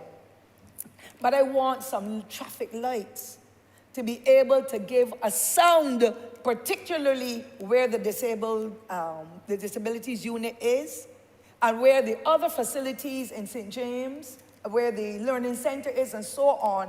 Put them up so when the disabled have to cross the street, those who can hear will hear, those who can see the countdown. But if you just have the green and the blue, and some motorists don't pay attention to that anymore anyhow. But this is the first time in my life of driving more than 50 years that I see people drive through red lights in Barbados. And if the disabled have to be crossing with their wheelchairs or with their walkers or walking sticks, and the person is coming at heavy speed, we know what other injury can take place. And so I highly recommend those traffic lights, I don't know what you call them, but the ones that will make a sound so that those who can hear will be able to know it is time to cross. And Mr. Speaker, I don't know if you've ever seen them together as a group, but the love and affection that we see displayed among them, the camaraderie among those who are disabled is higher and superior to even some of us in here in this honorable chamber. And I think that there's a profound thing to happen, because they know when we are a smaller group and we don't have the facilities or we don't have the kind of support that is necessary, so they're band together well, and it makes a tremendous difference. And many of us in this Barbados, of the thousands of people that are here, we can take a leaf out of the book of those disabled when they are together. They try to help each other sometimes when they cannot even help. And that is the kind of mentality that needs to be nurtured among us who consider ourselves to be ordinary people, so we can reach out and touch and help each other to be able to overcome some of the barriers that we will face in life. Mr. Speaker, I remember with distinct happiness when the All Saints Primary School was built. The old school is still there nearest to the church. And one of the things behind what the Ministry of Education was doing then is looking at mainstreaming children. There are children who may have deficits in English, but are sharp when it comes to the mathematics, and vice versa, and a number of other areas. And that school was specially built and designed for children who had challenges in, or late developers, let me say, in mathematics. They will join the regular English class or whichever class. And when it came to the mathematics, they will be assigned to the teachers and in the different classes so that they could be able to improve on their education. I don't know if another school in Barbados has been built since then to be able to do that mainstreaming, but that is extremely important at this time. I know the New Horizon School is being restructured to facilitate other late developers. Not all of us develop in the same way. And therefore, it is critical that an overall outlook must be made in order for us to be, it must be introduced, I should say, in order for us to make provision for those persons who have challenges in the same way. I note as well that a former president here of the other place, sir, would have been, in our time in primary school, there were no facilities at Combermere then to facilitate any person with disabilities in the same way. And the school was retrofitted.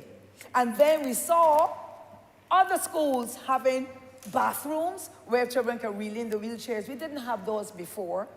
We have seen ramps being installed in almost, and that is the way we should go. We don't have to wait for the person in the international arena to do it. We know what our needs are. We have to get with it and make sure that every citizen in this country, poor or rich, black or white, whatever the situation, that access is given to everybody. So that inclusive approach, sir, bless my heart, when the honorable member from the Senate at that time, the president, was given that privilege, and I'm sure that there are hundreds of other children who have had the opportunity to go there. My concern at this time still, however, I haven't spoken with the Honourable Minister of Education, but we had quite a large number of teachers who were trained at the Mount St. Vincent University, master's degrees in, I will tell you the exact name it was called. It wasn't to do, it was to do with training to deal with gifted persons. So it dealt with children who were really very sharp and bright and could do or excel in areas before they reached the 10-year-old or 11-year-old for common entrance or whatever, or children who were really slow and late developers. And the Mount St. Vincent program, the master's degree, I am hurting still because some of those teachers are still in the system, but another administration before ours assigned them to become principals. You need specialized teachers or teachers to specialize in areas where the expertise, the knowledge and skills they have can be used in the area. That's why I like the concept of a master teacher. Increase the salary a bit so that that teacher can get the opportunity to rise in the system. But you cannot blow off. There were 40 at that time, and there was a plan that every year the numbers will be increased to facilitate those children who have not challenges as such, but who were gifted or who were late developers. That stopped, and I hope that the Honourable Minister with her team will start looking at it again if it has not been restarted, because it's very critical at this time. And if I specialize in the area, Mr. Speaker, don't move me to any head teacher, build up my salary or whatever resources there are to put me at a level to be able to live and enjoy life in the way that I would love to, having been trained and been specializing in that area. That is another spot in our system that we have made some retrograde steps. And therefore, it does not mean because a child may develop late that it will not excel. Because when you look for carpenters and masons and plumbers and artisans of all kinds, artists and artists, Sometimes those children who may have had some form of disability or who have disabilities excel better. So if you would give me permission though, sir, I would like to call Patrick Ford from St. George's name. You have probably, sir, seen him break dancing and so on his palms because he has no legs. He is one of the best upholsters you could ever want in Barbados. There are some students who have had challenges that operate from the School for the Blind. These cane chairs, Mr. Speaker, not mine. I haven't got the privilege, the honourable member for St. James North, and so those cane chairs, that is what our forefathers did. Few people were doing any cane chairs because Rotary came into style in your young time, sir. But those persons at the blind workshop are caning the chairs that we know. We have some in the museum, some all over Barbados. It's a powerful thing. They make mops, Mr. Speaker, high-level mops as part of their training.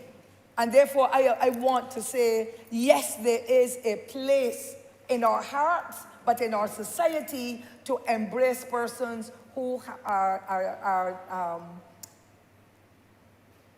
there is a term that we said we didn't want to be using. Not disabled?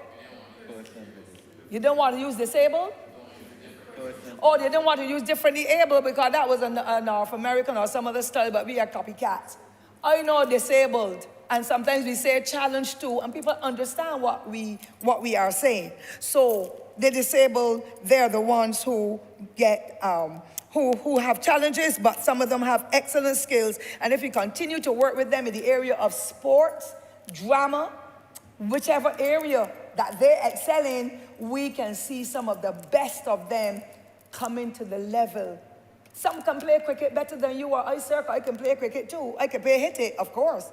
But I'm saying, bat and ball, whatever you call it, some of them are excellent at that. I have been with them when there was a march, something to do with walking down on Spring Garden. And when I saw them on their bicycles and how fast they were moving, Mr. Speaker, I really envied them because they can hardly pedal, as you would know. Disabled now because of age and so on. But I saw those young men and women, many of them were running and they could run faster than you and I and the honourable member for St. James North because I don't know if he can run anymore. But those disabled were working it out and they had a jolly good time. One guy said to me, Miss, I used to change house tops. And one evening I went up on top of a house top, a guy from St. Andrew. And when I went on top of that house top, I looked over at the horizon, the sunset. He said that when I looked back, I could see absolutely nothing. He went totally blind. But you know what he's doing, Mr. Speaker? He is coaching the guys down in St. Andrew in sports and doing an excellent job as well. And I'm saying you might lose it in one hand, but God blesses you in another hand that you can improve and show your worth. You don't have to be out there cursing God. I want to know what people treat you like that for. Go on and move on because you know you're loved and you're cared for by others. And unless we who believe that we're able-bodied reach out and touch them, it is not going to give them any comfort at all. And I want to say before I close, most of the children who have got those challenges, who are poor people's children, those parents work with those children, Mr. Speaker. You know them. You have some in your constituency day and night. Sometimes you can't even touch them with your finger. They are so precious to them, and why not? They are their children. But sometimes, too, they need some respite care. I had a parent from Jackson who had 3 challenged children, and I do not know how she made it, but she would bring them to school every morning panting, and go back down and come back every evening panting. And she will try to meet all their needs as poor as she was or is. She's still alive, I must tell you. As poor as she is, she worked with those children day and night. We need to find some kind of program, some kind of facility where others could go in and look after those children and to care for them at least for a weekend. Let them go to a hotel or let them go somewhere where they can just be away from it because it can wear down, and it's mostly mothers who do it. Oftentimes, there are fathers who don't even look at the children to give them a dollar bill because they believe that is some curse or something, or that child isn't mine because my mother didn't have any challenged children. not my father or anybody in my family, so I ain't giving you a blank cent. And those parents have to be working with those children day and night in their impoverished environments because this is the child as a mother that I have carried in my womb. And I want more males to come on board and work with those families to give them that opportunity to offer the best quality care to the children that God has lent them. Some people can't get any children at all, Mr. Speaker, and you would know. Some women can't get a child despite whatever they try. Some men can't have a child despite whatever they try. But when you have a child, whether it's a normal child in your eyes or a child with a disability, you still have to love and care for it even more than the one that is normal. And so I take my hat off to those parents, and I encourage those organizations and entities that offer prizes for Valentine's Day. And so see how you can offer prizes through someone who will come and offer that kind of care, that the caregiver can get that respite moment to be able to catch themselves to go the next mile. Mr. Speaker, I also want to say, before I close, there are big challenges at our day nurseries for persons with challenges. I have a little boy now I'm grappling with to see how best he can get into school, because he's not fully toilet trained, but he had new school clothes to go to a school in Barbados this term. And he was sent back home after the first day or so. The teacher said, I know how to handle you. And the parent came to me and said, help me please. So I've made a little call, and I've asked them to please examine it. How in the name of sweet Jehovah, poor parents can go and buy new school clothes, school uniforms to match the school, scrunting, and probably got the money from welfare too. And then you're told, carry it back home. There has to be some way that that child and other children of that kind can be facilitated. Otherwise, for me, it is stigmatization. And if I could teach the 3 or 4 or 5 children in my teaching career and work with them, put on gloves and help them, hold some of them and plait their hair, do whatever, because the parents were happy for the help. How do you, in 2022, send back home a little boy who cannot manage because he's not fully toilet trained, but he's wearing the pamper now? And then say, we can't manage it here, child, go back home. Well, I didn't know that the body I send him home, go to school though. Anyhow, that will be dealt with otherwise, Mr. Speaker. I won't waste any time on that. I finally want to say, sir, Barbados is the most recent, it's an independent country, thank God. And in the next few days, we shall be celebrating. And of course, for me, it's the newest republic in the Commonwealth. But we cannot be excluding anybody.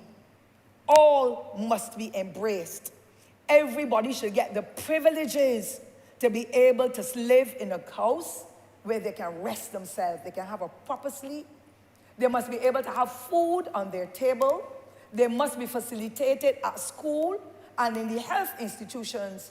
And now, thankfully, the Rotary South is helping with the recreational activities that they require to help to build their limbs and to give them that opportunity to be joyful and happy and to feel that they are somebody, because they have the same feelings as all of us. And when they are shunted aside, they go melancholy. We need to continue to work with them and give these young people that opportunity. And so, sir, I want to also add, we can build in our tourism those guide dogs. Guide dogs.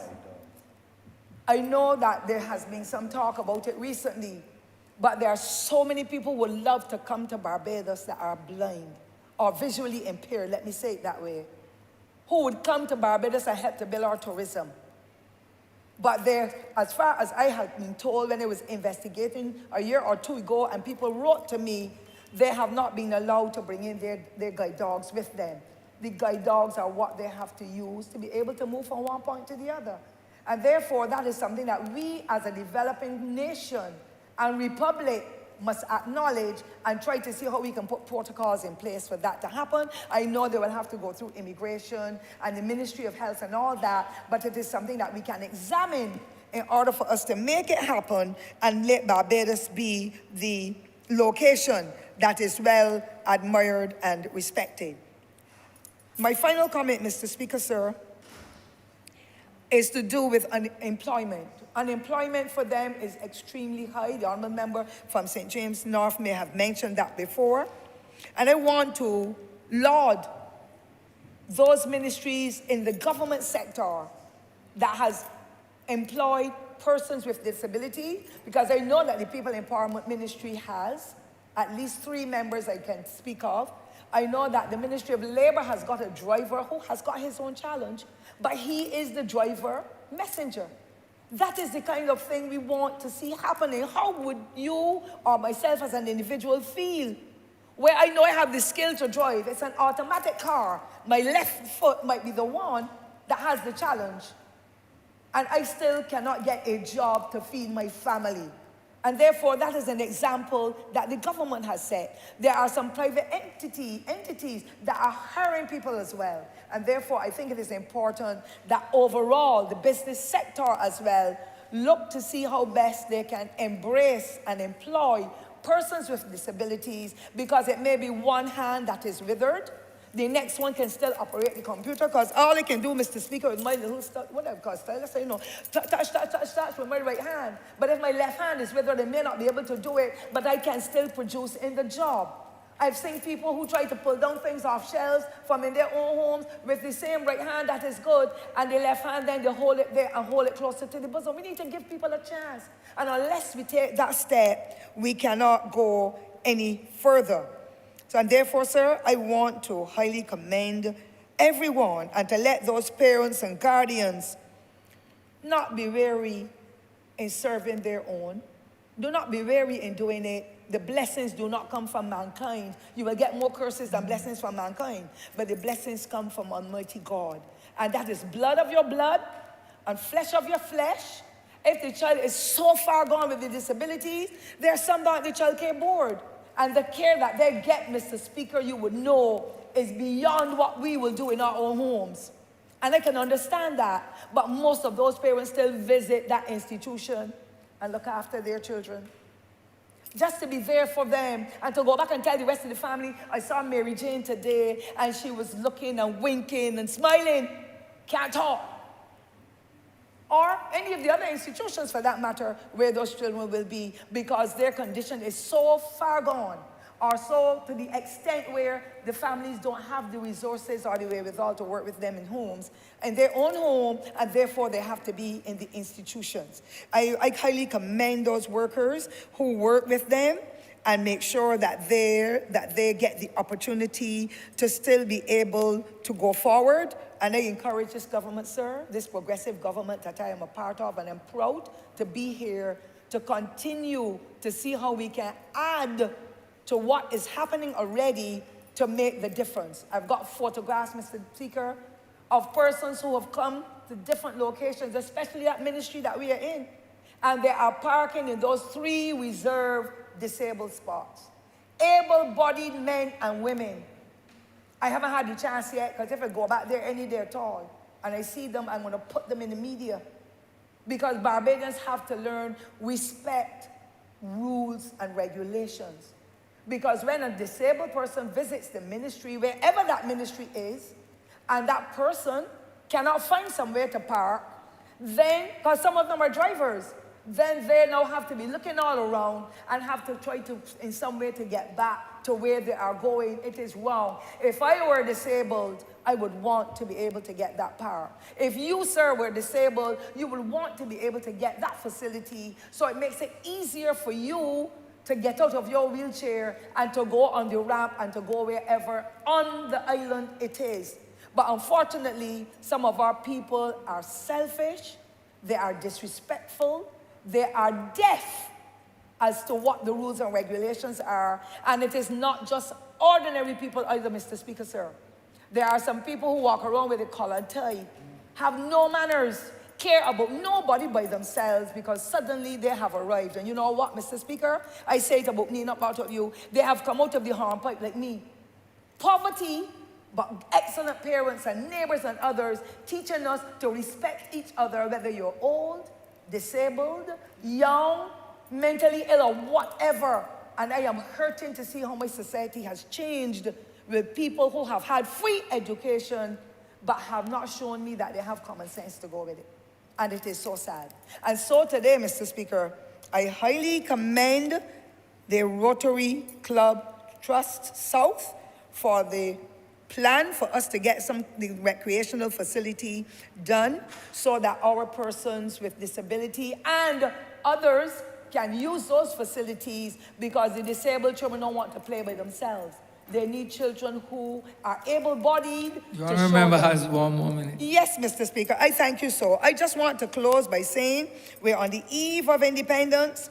Let us see how we can dispel of those negatives and work towards destroying those stigmas that we have developed and try to be more inclusive with what we do, remove that stigma and discrimination from our landscape, and to show patience, love, respect, tolerance, empathy, affection, hope, and offer service, because at the end of the day, none of us knows what holds for us when we leave this institution. We too may become disabled, and what would we like for ourselves? For people to push us in the corner and discriminate against us, or for persons to embrace us and help us to be able to understand they care, they love us, and then we can go to the next level. And so, sir, I wish to highly commend the Honourable Minister for Housing and Lands for bringing this resolution, and I want to commend all those institutions, whether public or private, wherever in Barbados or the world, that sends in the donations and so on, to say how grateful we are as a people for whatever services are being offered. And I wish, sir, to thank you for giving me the privilege. God bless you.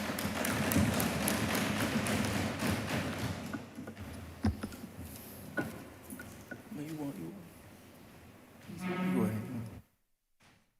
Honourable member for St. Peter. Thank you very much, Mr. Speaker. I almost used the word finally for your acknowledgement, but I'm thankful nonetheless. I also need to procure a pair of glasses. I want to begin my contribution, though, by speaking to the role of civil society in our country's development. I am not sure that as a country, I'm not speaking no as in terms of government, but as a country, I'm not sure if we are as appreciative as we ought to be for the work that is being put into nation building by the many civil society organizations around the country.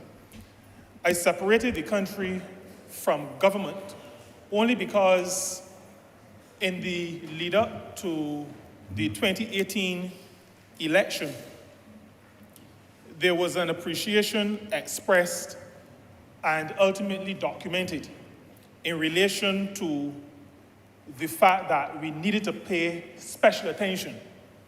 And coming out of all of that, for the first time in our nation's history, the head of government made a decision to designate a portfolio assignment for third sector.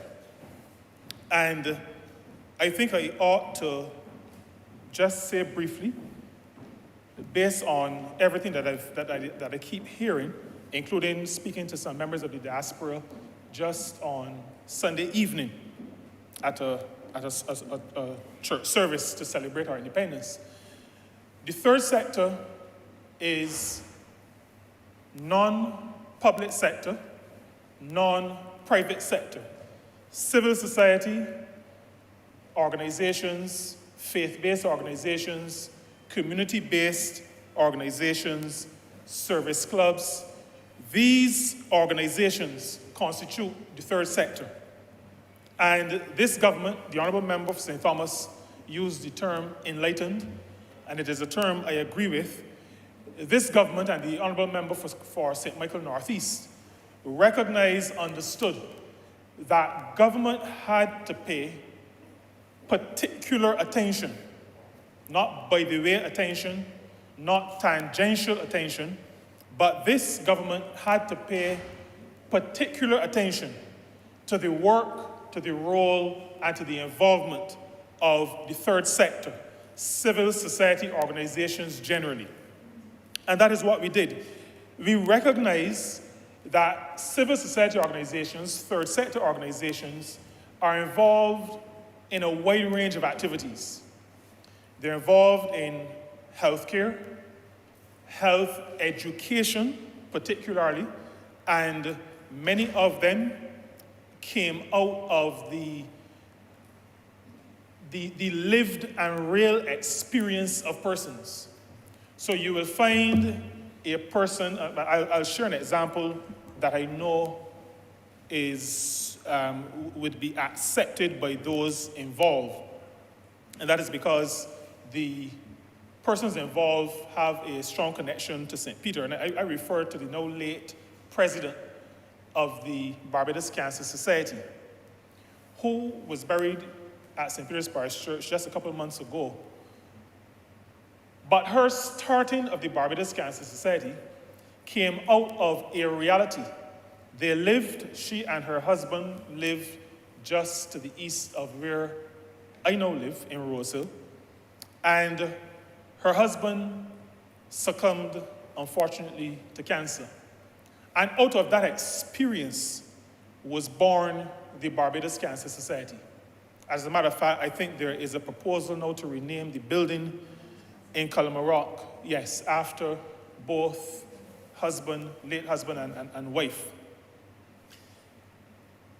A government, a public service cannot replicate the passion that comes from persons who have lived a reality and are now fighting to ensure that persons do not necessarily have to go through or experience what they have experienced. Civil society and third sector organizations are also very often closer to the issues than public officers are. And I'm speaking to third sector organizations and the public sector only because the private sector comes from a different place. The private sector is made up of for-profit organizations so that the main consideration is the survival of the business and the making of a profit. Now, many of those, I shouldn't say many, some private sector organizations have corporate social responsibility approaches, but corporate social responsibility is not the same as the passion and the approach that comes from a third sector organization, a civil society organization, or an enterprise that is now included in what is referred to as the social and solidarity economy. And so the passion comes from exposure to or having been impacted by challenges in relation to health. There are also third sector organizations that are into education more generally. There are those that are involved in community development, sports clubs. The Honourable Member for St. John is very familiar with many of those. Developing communities through homework activity, through sporting activity, general community development activity. And then there are those third sector organizations who are concerned with poverty alleviation, the provision of care, the provision of material assistance to persons in communities, persons who are less fortunate. My ministry, along with the ministry then headed by the Honourable Member for St. Thomas, had the privilege of working with third sector organizations in the aftermath of Hurricane Elsa last year.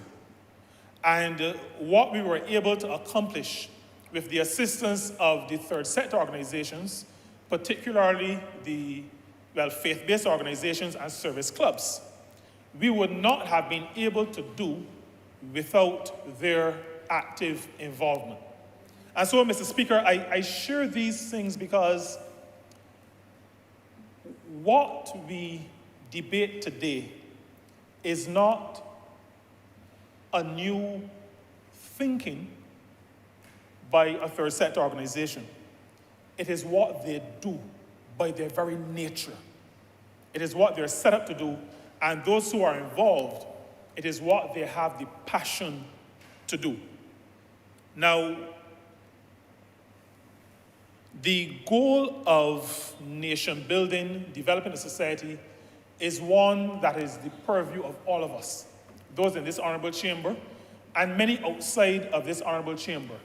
A government's responsibility is to make sure that we are going in the right direction, that there is no anarchy, that we are not working at cross purposes, that at the end of the day, we are all working together to uplift our communities, to uplift our people, and to make sure that every person in our families, in our communities, and in our nations are able to participate in that work of self-development, community development, and national development. The idea, therefore, of inclusiveness is one that ought to come very, very naturally. And I agree with the sentiment of the honorable member for St. James North when he said that we are not providing some favor. I think he used the word handout, but I prefer to use the word favor. We are not doing persons with disabilities a favor. We are doing what is right. There are no favors that we as a government or anybody in the country are offering to persons with disabilities. If we got to the point where we were doing them favors or going out of our way to do something to help them, we would be implicitly acknowledging or making a determination that there are some who are privileged and there are others who we need to have some kind of outside approach to. I submit, Mr. Speaker, that a person with a disability is as much a member of the society as a person without a disability. And so, whatever a country does to uplift its citizens must include every citizen. It must include every citizen. And so, government, as it approaches this matter of inclusion, does, however, recognize that not everybody believes what I just said. There are some who believe that, you can go down the road and if you have a little time, you can bring along some others, those who are not as privileged. And that comes out of an entitlement mentality. And there are people like that. And so government has a responsibility to do a number of things. This government has done, I'm just going to maybe mention about 2 or 3. We are in the process, so this is not done, but we're in the process of creating a legislative framework that will allow for the proper development of our third sector.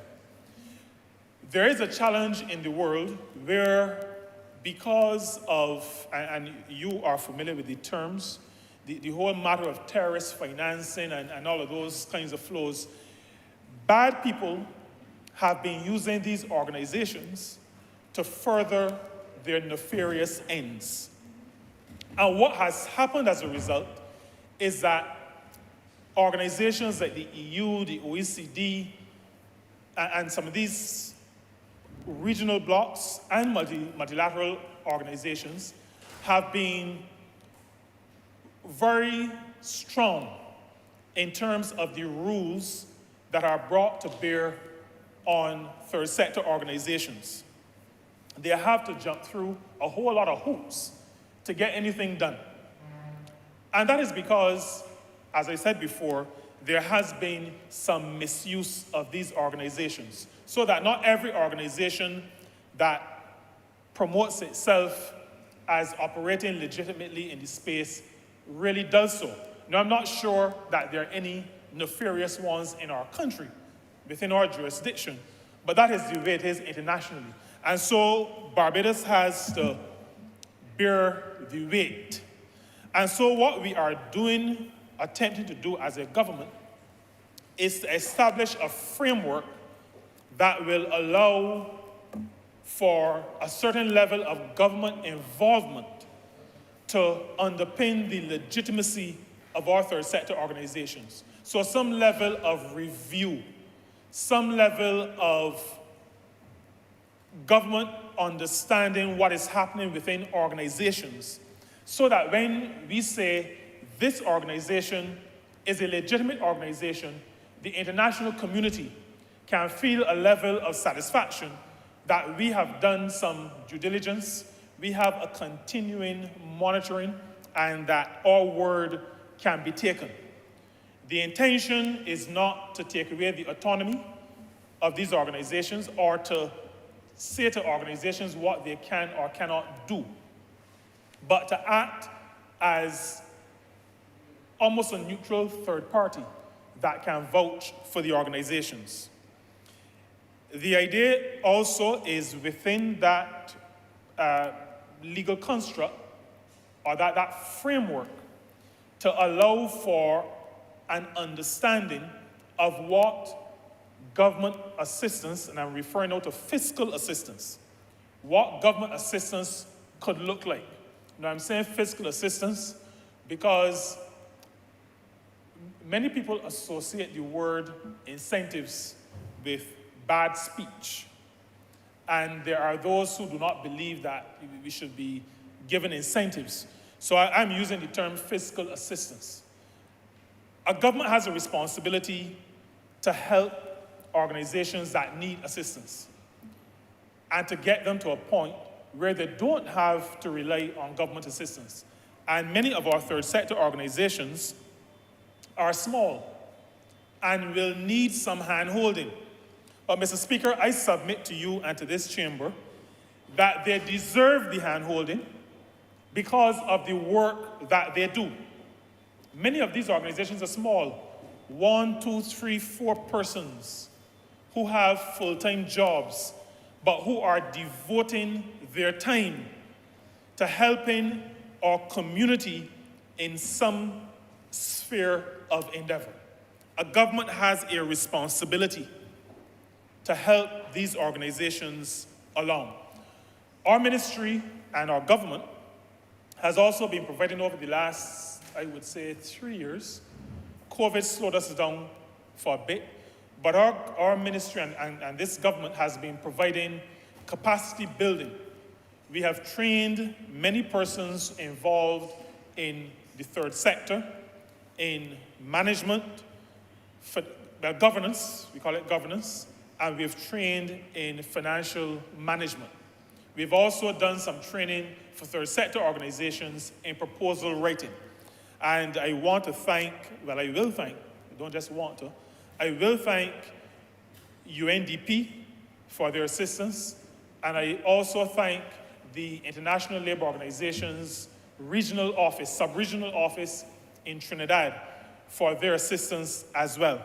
And they have been kind to us and have determined that they would partner with us in delivering this capacity building to these organizations that need it. A government, and our government, also reached out to third sector organizations to include them in the governance of the country. We established the Social Justice Committee, and the Social Justice Committee is made up of representation from the private sector, from trade unions, and from the third sector, civil society organizations. And I'm pleased, Mr. Speaker, that both organizations representing persons with disabilities are members of the Social Justice Committee. And as such, when there is significant legislation, we approach ministers, members of cabinet, so that we can have an opportunity, the Social Justice Committee can have an opportunity to weigh in on the development of these policy positions that will become legislation or policy documents in the future. And the Honourable Member for St. James North indicated that the commission that he leads did meet with the Social Justice Committee, and they also met separately with faith-based organizations, even though faith-based organizations are members of the Social Justice Committee. But there was we made a special request for a meeting with faith-based organizations. And so, Mr. Speaker, I share these to indicate to us that we have been working with third sector organizations, we have been working with civil society, recognizing that they are legitimate partners in this business of developing our country. In this case, and in the instant matter before this honorable chamber, we are talking about providing land so that a project for inclusive play can be provided, and that will allow for access by all persons, including persons with disabilities, particularly children.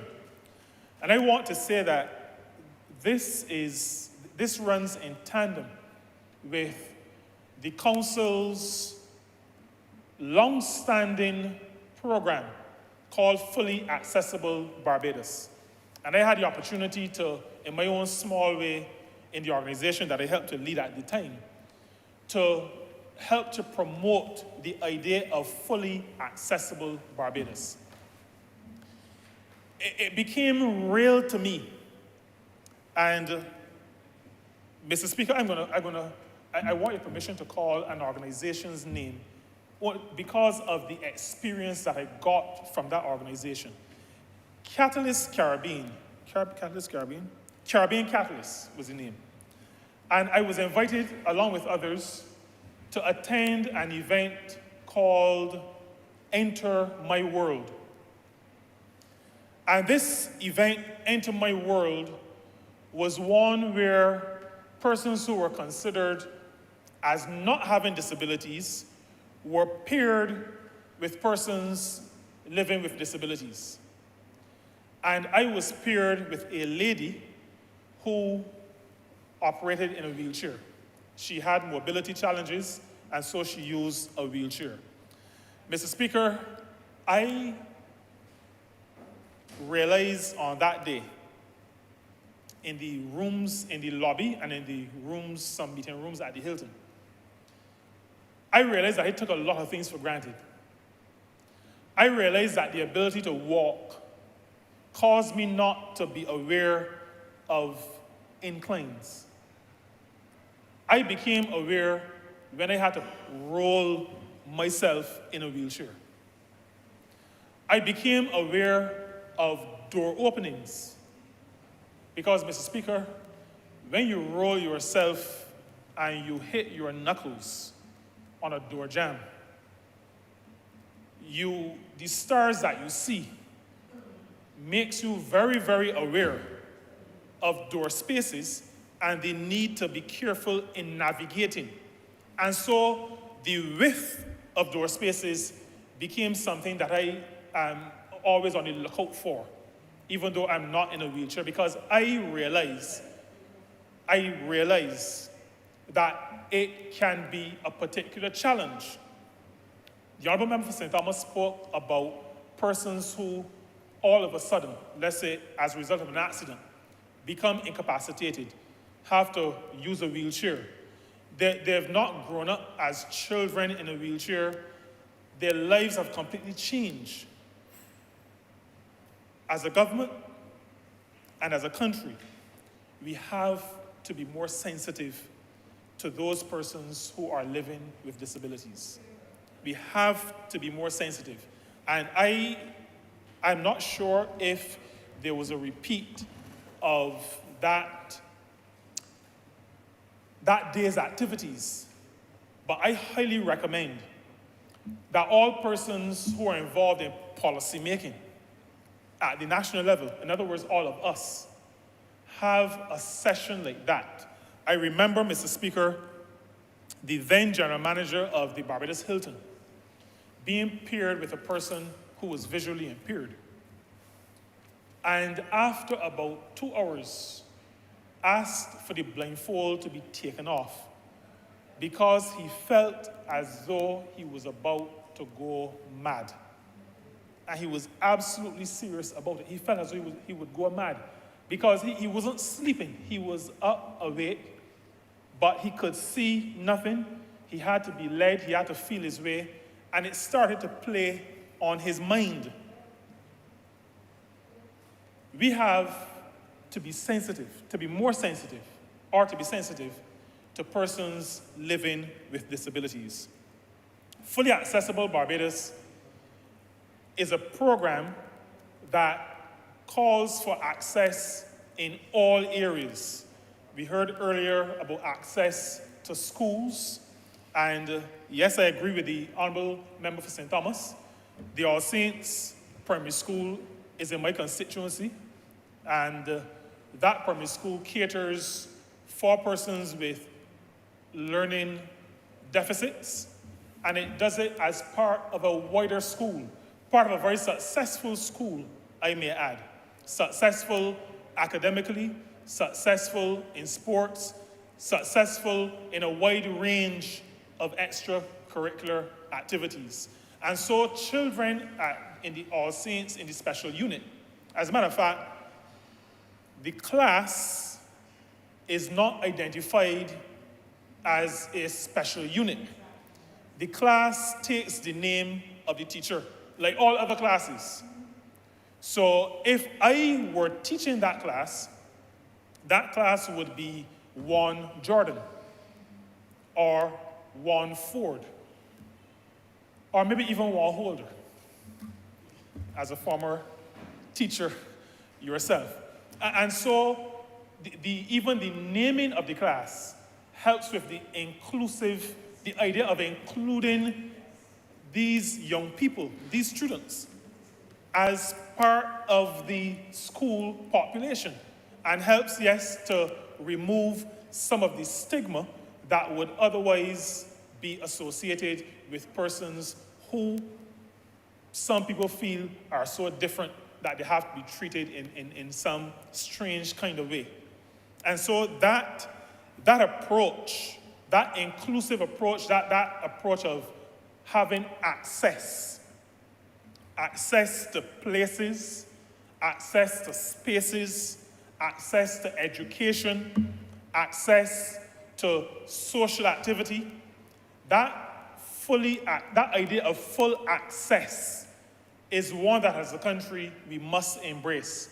And I'm happy to be part of a government that recognizes that it has a role to play, not leaving it just to the Council for the Disabled or to Bernard, but to recognize that government has a role to assist in these situations. And so the provision of land to allow for this kind of development is exactly what a government ought to be about. And this government, and I commend the Minister of Housing, and I commend all those who have been involved, because we know that this is a decision that we're just regularizing from a legal perspective.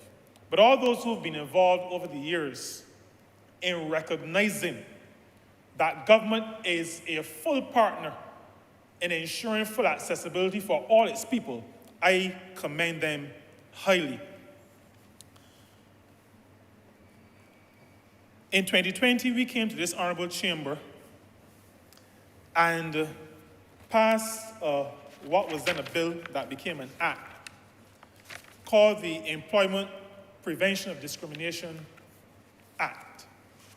It is in force in this country, and I will wish to remind all those who are in the business of employing people that at Part 2, Section 3,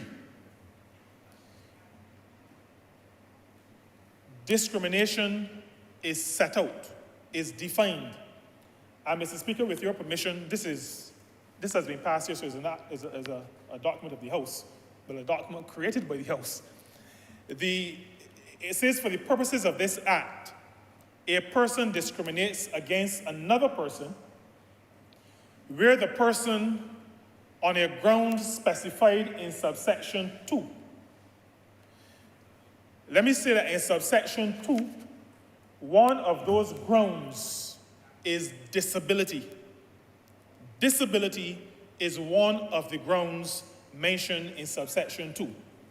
And so this could almost be read to say, if a person on the ground of disability, directly or indirectly, whether intentionally or not, makes a distinction, creates an exclusion, or shows a preference, the intent or effect of which is to subject the other person to any disadvantage, restriction, or other detriment. This is the definition of discrimination as it relates to persons with disabilities. The law recognizes that not everybody can do everything. It recognizes that sometimes there are specific skill sets that are needed, occupational requirements. But the law is very clear that outside of those specific occupational requirements, it is illegal in Barbados in the area of employment, both in accessing employment and remaining in employment. It is illegal to discriminate against anybody on the grounds of a disability.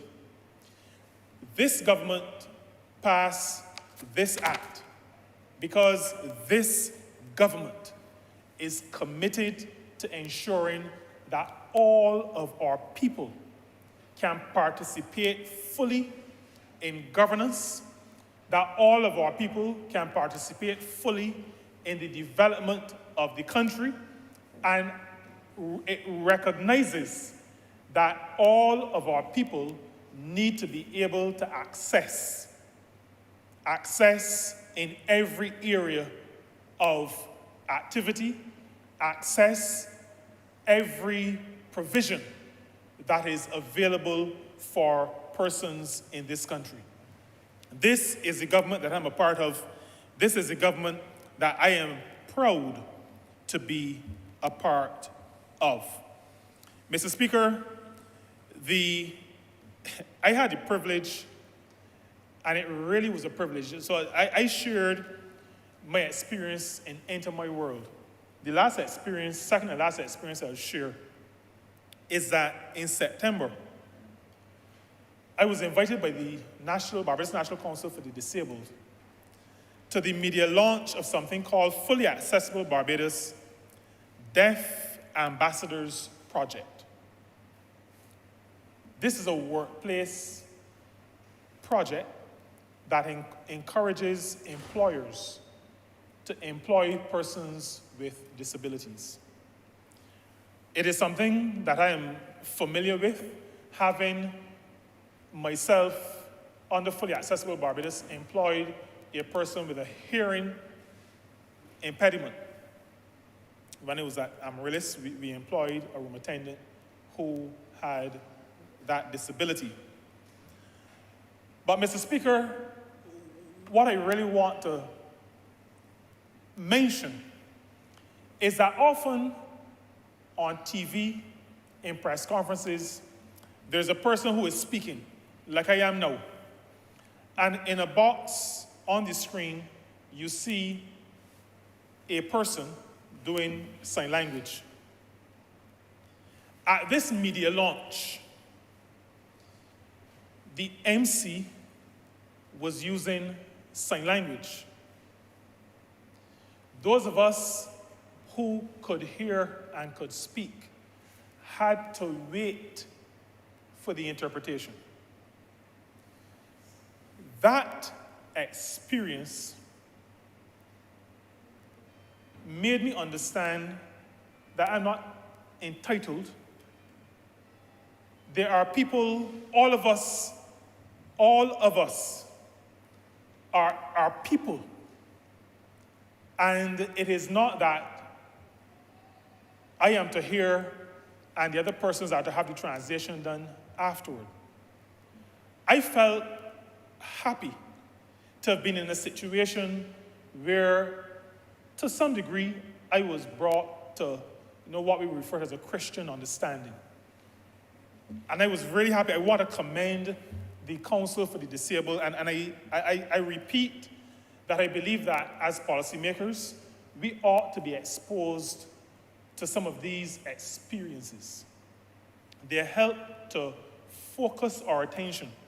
They help to allow us to be able to understand those who may not be like us, but to understand that there is an equality, an inherent equality, a God-given equality that causes us, that ought to cause us to see each other as equal, to see each other as deserving, not to feel that we're doing anybody a favor, but to recognize that each of us has a responsibility to every other one of us.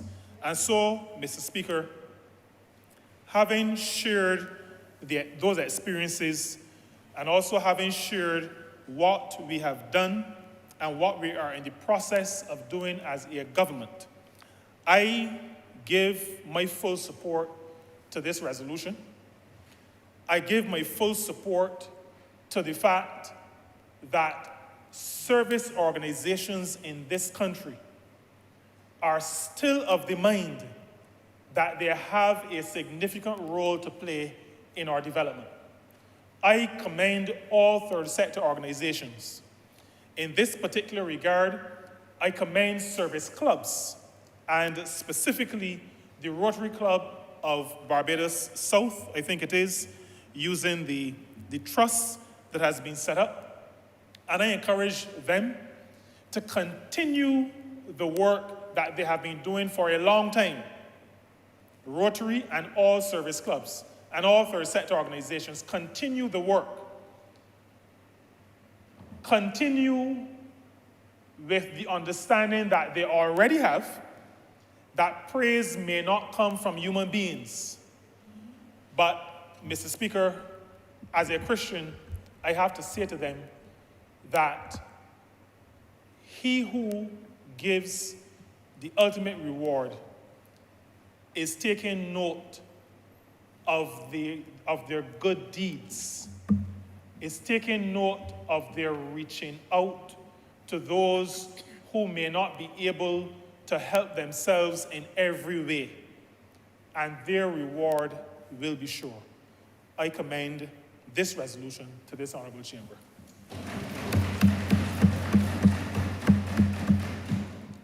Honourable Member for the City of Bridgetown. Thank you very much, Mr. Speaker. I rise just to add a few words of support to this resolution before the House this evening. And the key thing about this resolution, one should note, is the word inclusive. Inclusive. It reminds me of the saying, we are in this together. And this Inclusive Play project, sir, by the Inclusive Play Trust, is one that takes us even closer to that goal of being in this together. At the end of the day, when we are able to execute these types of projects, sir, we are able to make a better life for all. And that is what the mission here has to be. That is what the mission is, sir. A better life for all. All segments of society, all activities, all projects, all programs, inclusive. And I take this opportunity as I speak to you, sir, and to the public of Barbados, to ask again for patience as we get to every segment of society. What I like about this project and this resolution, sir, is that it is about inclusive play. It did not seek to build a park for children living with disabilities or persons living with disabilities. What it is seeking to do is to ensure that there is a facility where we can work together, where we can eat together, where we can live together, where we can play together. That is what I like about this project. Because all too often when we think of accommodating persons living with disability, we seek to segregate and put them to a side as special. And that is why I like the idea of the disabled bathroom, that is really a bathroom that can accommodate, or in a bathroom space that accommodates all persons. So the whole idea, sir, of having a project that reminds and instills in our minds that we are in this together is one of the reasons why I support this resolution so much. Sir, because of the lateness of the day, I want to focus on 3 areas and 3 areas alone. Disability, service by our service clubs, and the provision and facilitation of avenues for our people. Those 3 things, sir. And let me start with disability.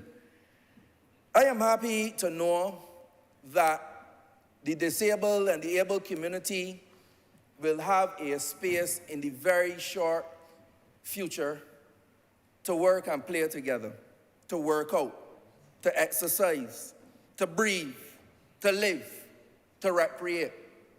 And I am sure that if not the majority, all of the society would applaud such a venture. Should be no controversy over this. We can all agree that this is a noble, needed, and much appreciated venture by the Rotary Club of Barbados. I believe that this is another step, as I said earlier, to bring us to a place where we have a truly fully accessible and inclusive society. And we have to consider the other things around, because it is not good enough to say, okay, we build a park. There are some other things we need to think about.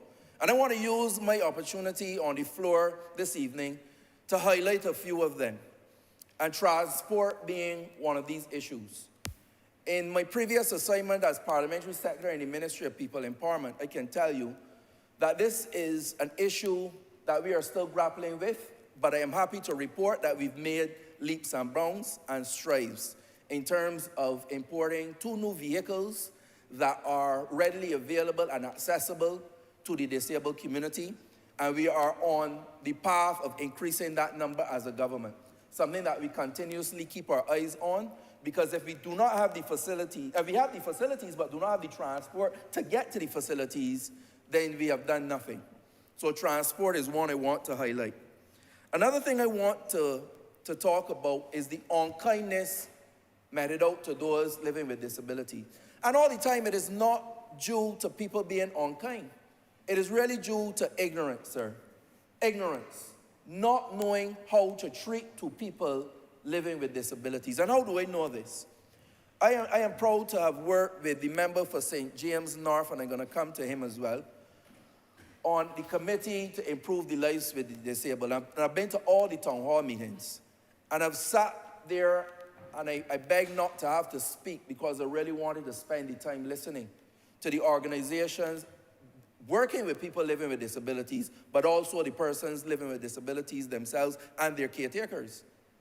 And sir, person after person, they went through the horrors of living in a society that lives in ignorance of how to treat persons living with disability.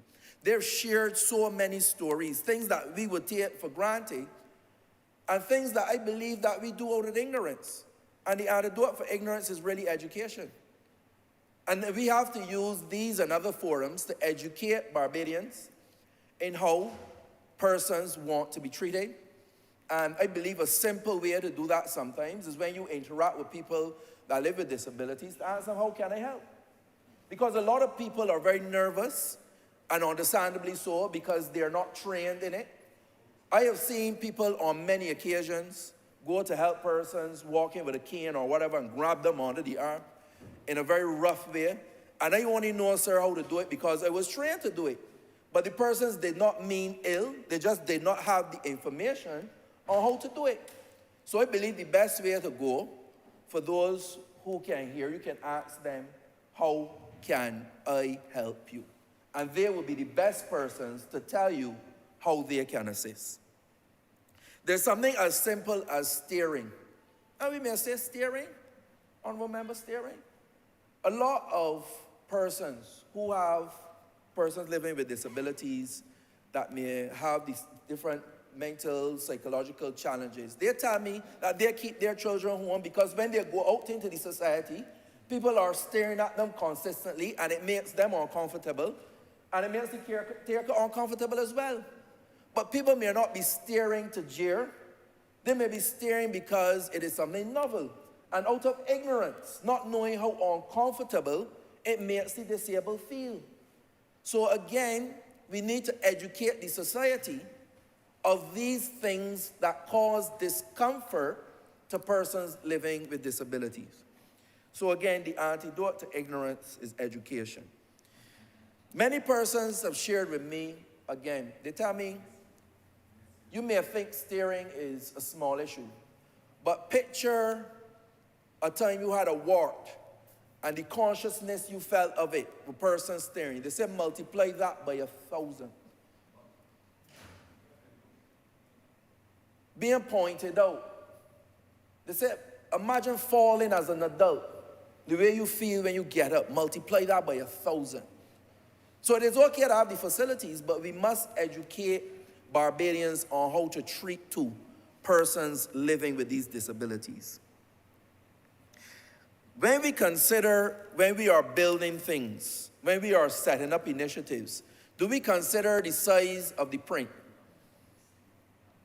Do we consider providing alternatives, providing devices, the attachments that come to assist people to increase accessibility? Are these in the forefront of our minds? Do we have the requisite professionals that can set the right thing in the right place for the right disability?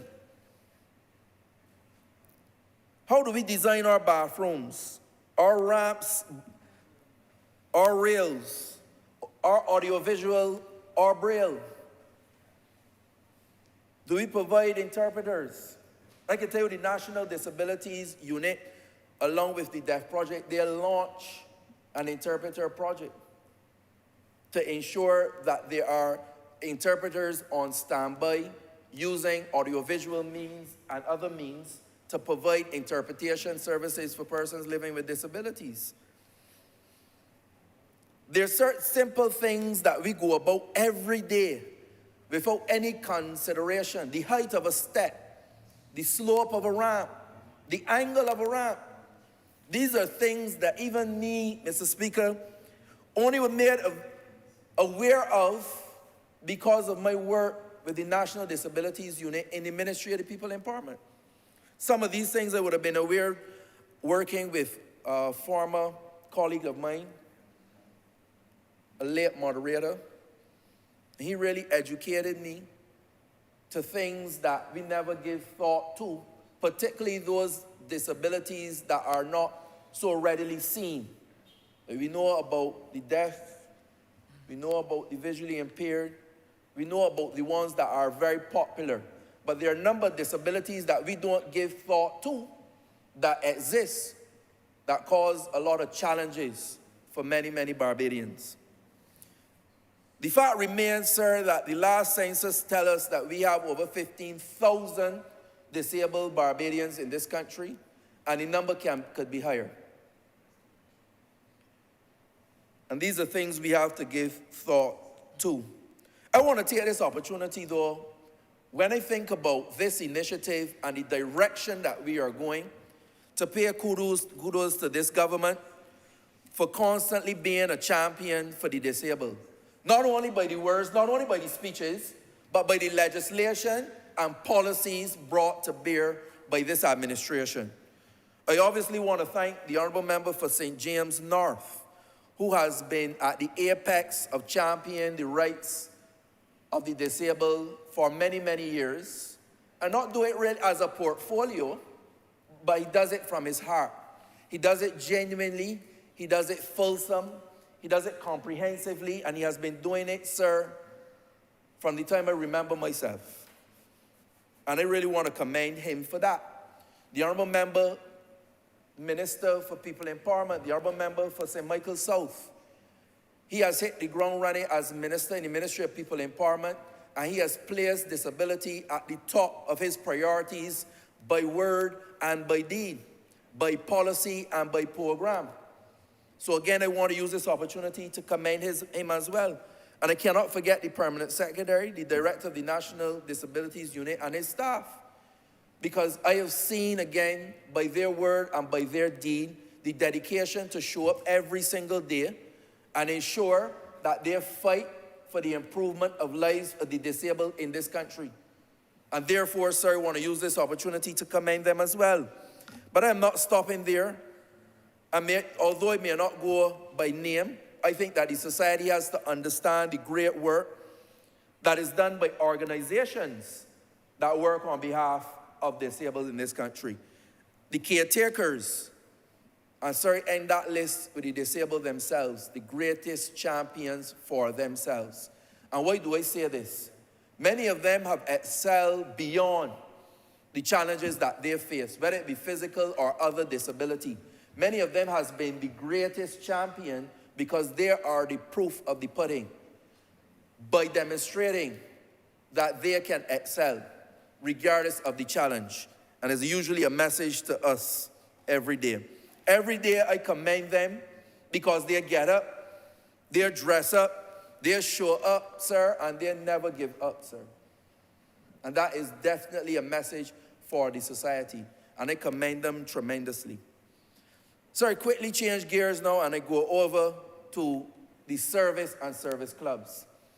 I remember many, many years in this very chamber, the then Honourable Member for St. Michael Southeast, MP Hamilton Lashley, made the point that if you were to calculate the value of volunteerism and service clubs to the society, at the time he said he calculated it 1 year at $70 million. $70 million.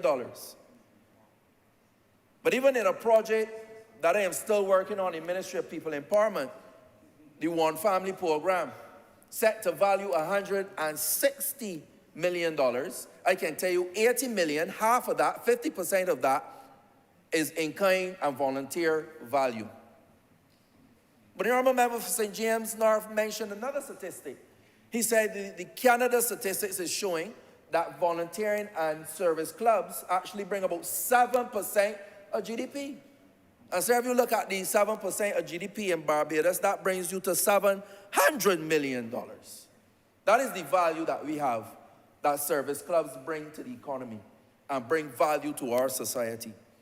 So I want to say that there's no shortage of gratitude from this honourable member for service clubs, foundations, charities out there doing phenomenal work, filling the breach each day of the most vulnerable of this country. I call no names because I want all of them to feel special in this moment. Even on my feet, I get a message here from the same Rotary Club. They're looking to get some trouble, getting some license for some fundraising I have here coming up next week. So I mentioned it for them. I'm sure that I will pass on to the honourable members with responsibility. Oh, you get the same message too. Sorry, the honourable member, you got the same message too. So we're hoping to get that there sorted out. But I really want to take this opportunity in all seriousness to support the NGOs, the non-profit organizations, civil society, the third sector. As the Honourable Member for St. Peter is responsible, I want to take this opportunity to salute them, sir. No idle salute, sir, a genuine salute for all the good work that they've done, that they're doing, and that they will do. If you allow me to close, sir, now, I want to go to this idea of providing avenues for our people.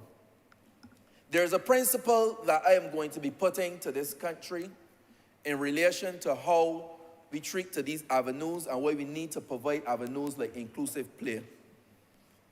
Sir, there are many, many, many reasons, but the one that is foremost in our mind now, looking at the situation of crime, looking at the situation of NCDs, and the list goes on, is the Buffalo Principle. And the Buffalo Principle, sir, speaks to a National Geographic phenomenon where we know that the lions would attack a buffalo to get a meal, a little breakfast, lunch, or dinner, sir.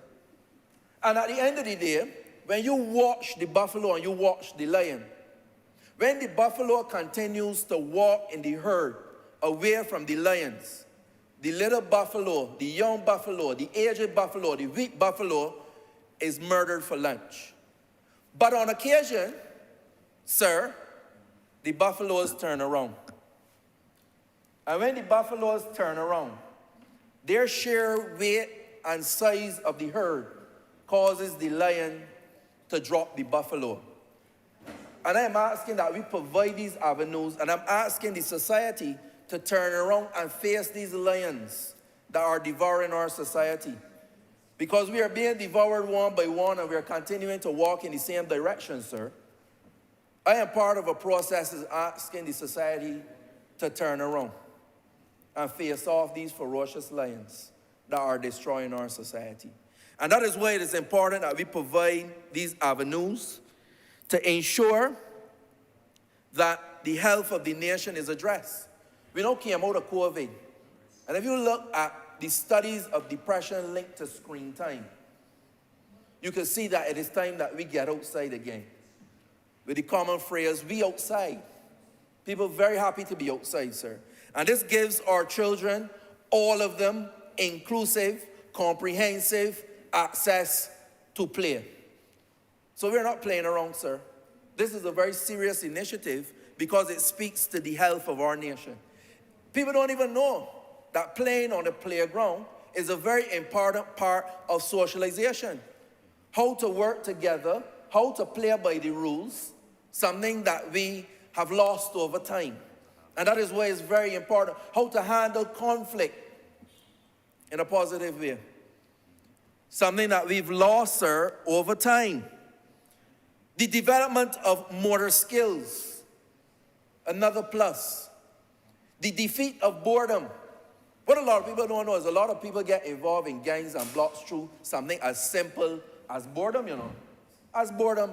And that is why it is important for the society, for the country, for civil society, to make sure that we can create more spaces of recreation. Sir, please do not poo-poo the idea. This is a very, very important initiative, and I hope that this is the snowball that causes a number of other service clubs, private sector, and government to understand that we need to increase exponentially the number of avenues, particularly for our young people, but for all of our people. The life skills and education, very, very important. No disrespect to the honorable member for St. Philip West, but what we call real education. What happens in school, sir, is called schooling. What happens in life, I call education. And real education happens out in the real world. Life skills are built. And that is why I really, really want to support this initiative, because it really speaks and sets up a beacon for us to be able to move in the right direction. Last night, sir, after my second last Zoom meeting, I made my way to Green Park Lane. And during my exchange there for a number of young men, I came to the conclusion that one of the ways we fail society is to provide some avenues. I was speaking to a top athlete, top cricketer, and a top sportsman. 3 out of 7 young men. And when I say a top, sir, I'm talking about the national level or West Indies level. That's the level that I'm talking about. So it caused me to recommit to being part of the solution. All the time in my life, I have spoken about the fact that too many people like to curse the darkness, but they don't like to light a candle. I got to talk about lighting the LED now, because we're in 2022. But you got to turn on the LED, sir, and we are part of that process. So in closing, My message is that at the end of the day, a truly all-inclusive society should be a society where every single time we are doing something, it should be able to accommodate all people so that there are no special cut-offs for particular groups. That we have the requisite professionals from the design phase to ensure that all can be accommodated so that we will not have to hurt our head after building. Do we have on the ramps? Do we have on the rails? Do we have the right bathroom facility? That it will become part and parcel of everything we do. It becomes second nature. So we don't have to be scratching our heads and wondering and amending and adjusting and retrofitting. Because the Honourable Member of St. Thomas had it right when she said, any of us can be disabled in that 5 minutes from here. Go out there and make the wrong step on those steps going down and see if you don't become disabled. Many of us, if we live to the old right age, as you get it, you are going to need these facilities. So do not think it is only about persons who have disabilities today or the elderly today. This is about all of us.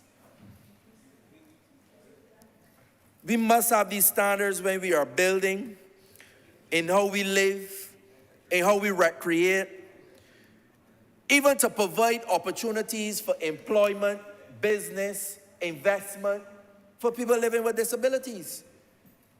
We have to ensure when we are talking about an all-inclusive society that these are things that we pay attention to. And sir, in those short words, that is why I support this resolution, and I call on the society to do like the disabled, to get up, dress up, show up, and never, ever give up. Sorry, thank you, and I give this resolution my full support. Honourable Member St. George, sir. Thank you, Mr. Speaker. First, let me end by thanking the members who spoke in this honorable chamber today, and those who did not even speak but give their support, including the member for Christchurch West Central, who, sitting next to me, allowed me to know in no uncertain terms that Rotary newest thrust, and I think I mentioned it briefly, is focusing on protecting the environment, preserving the planet we share together. And I know for the member for Christchurch West Central, if I know him very well, he would like all of the funding from Rotary to go towards protecting the environment, knowing him. But I just wanted to put that in as a little plug because he did share some wonderful insights into the work of Rotary as well, even though he didn't speak. And that's the dynamic nature and the breadth of knowledge we have in this Lord Chamber when we come to this place on Tuesdays and sometimes on Fridays. Even though you don't hear members, they're very supportive in giving you insights and certain intellectual stimulation that you take your discourse even to a level that you didn't intend to. But Mr. Speaker, this debate, and I said earlier, and I want to end before I publicly thank the Rotary again, this debate is one that I know we will remember in this Lord Chamber.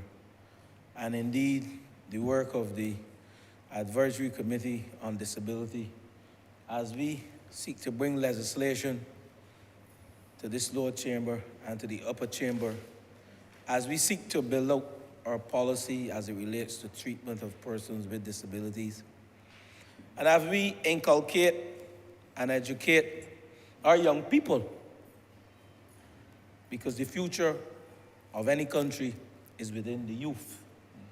And as the member for St. Philip West spoke so eloquently in her brief remarks,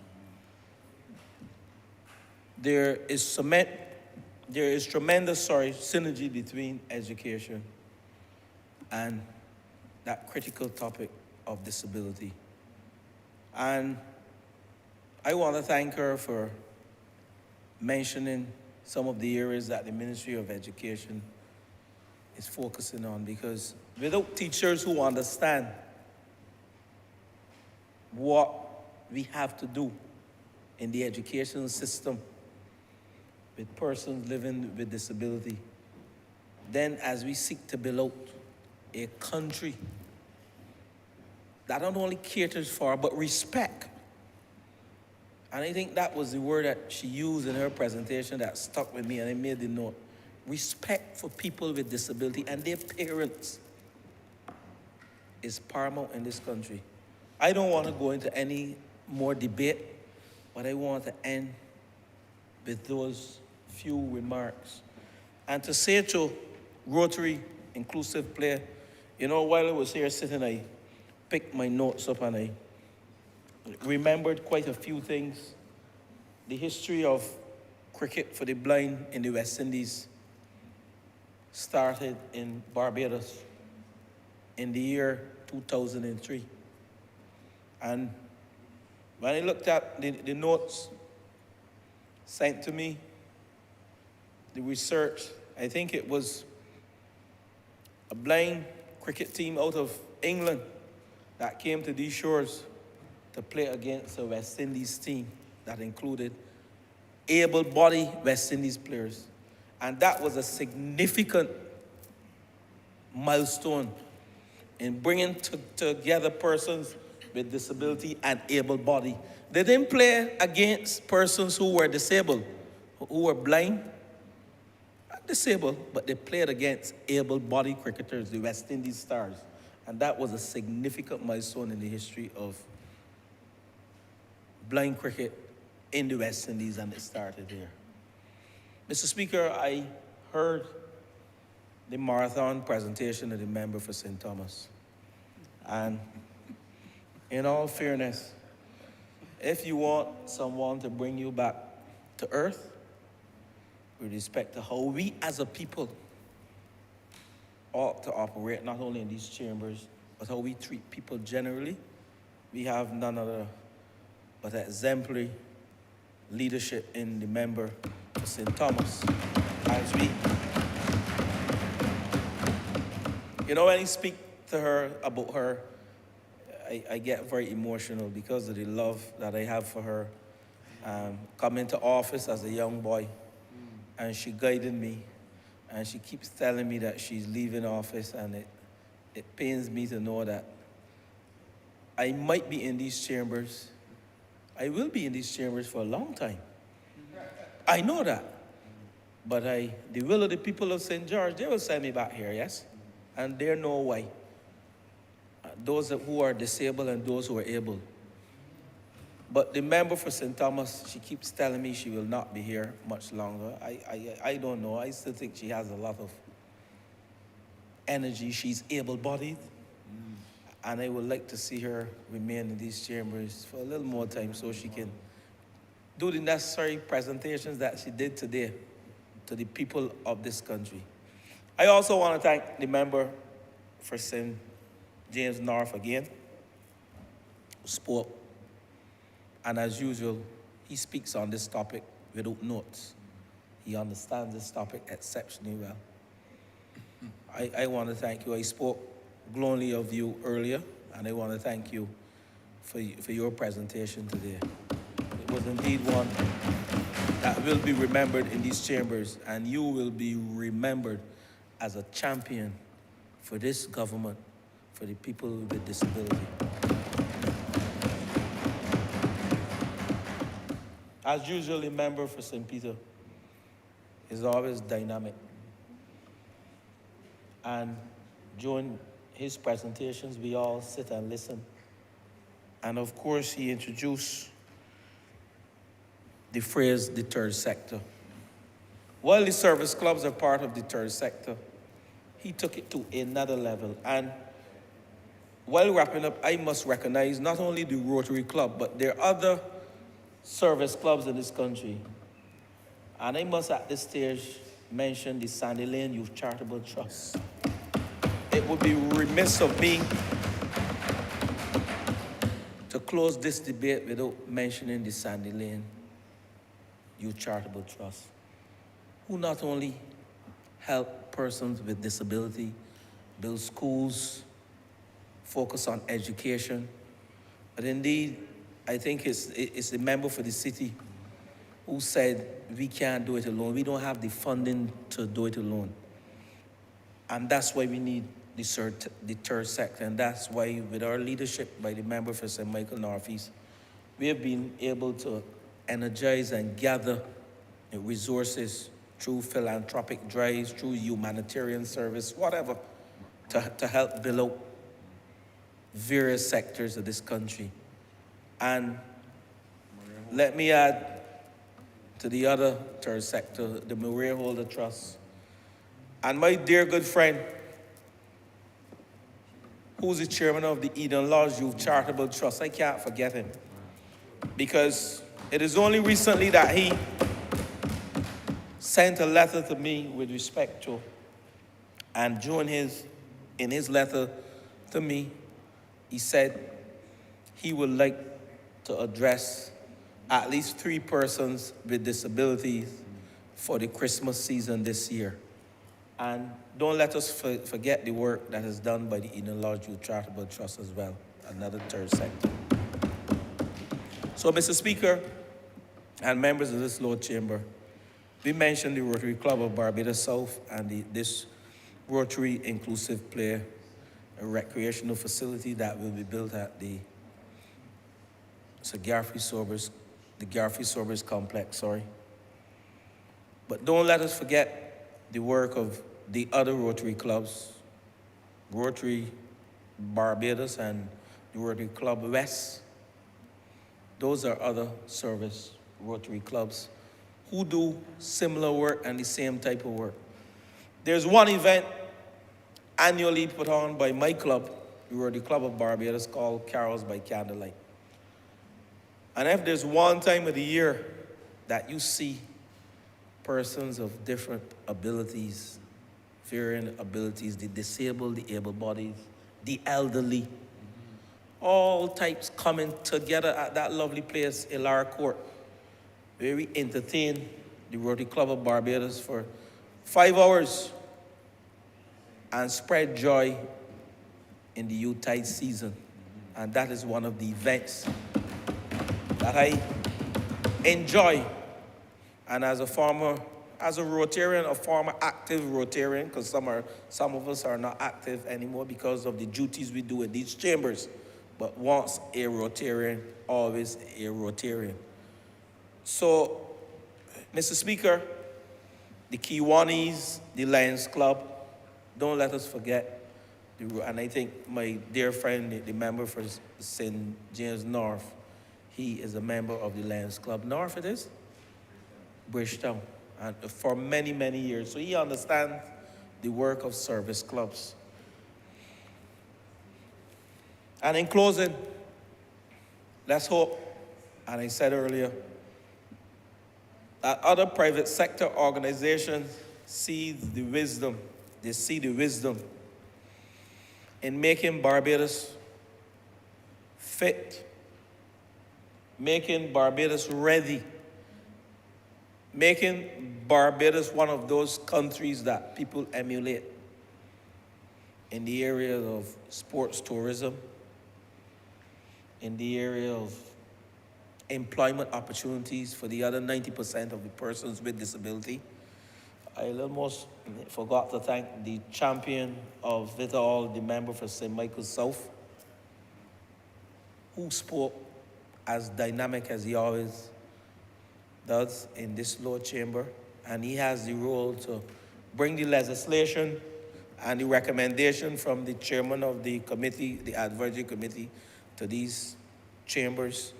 And I look forward to the day when we will pilot a bill, a disabled bill, whatever the name will be, a bill to champion the rights for people with disability.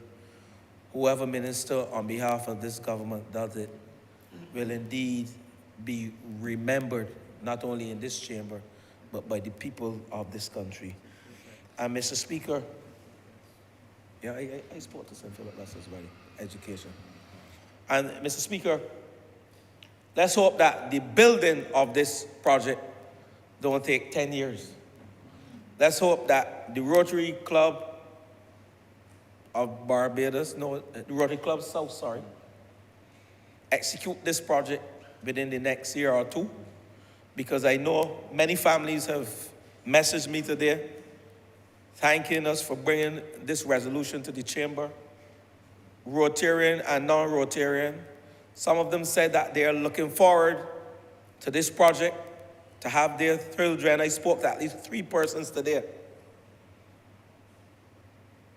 And indeed, this government will continue to champion the cause and causes of persons, whether they're able-bodied or persons with disability. But our mandate is to ensure that the 90% that are indeed unemployed, and I heard the member for St. Michael South give those statistics, at least 90% of persons with disabilities are unemployed. We indeed have to set a target to ensure, I don't know what that target is, but I will leave it to the member for St. James North as he leads that advisory committee. Set a target to ensure that in 4 years' time, that this country can say to the world that we have reduced the unemployment in Barbados among persons living with disability. And I end on those notes. And Mr. Speaker, I beg that this resolution to rescind the resolution, passed by the Honourable Chamber, this Honourable Chamber, on the 23rd day of June 2015, now pass.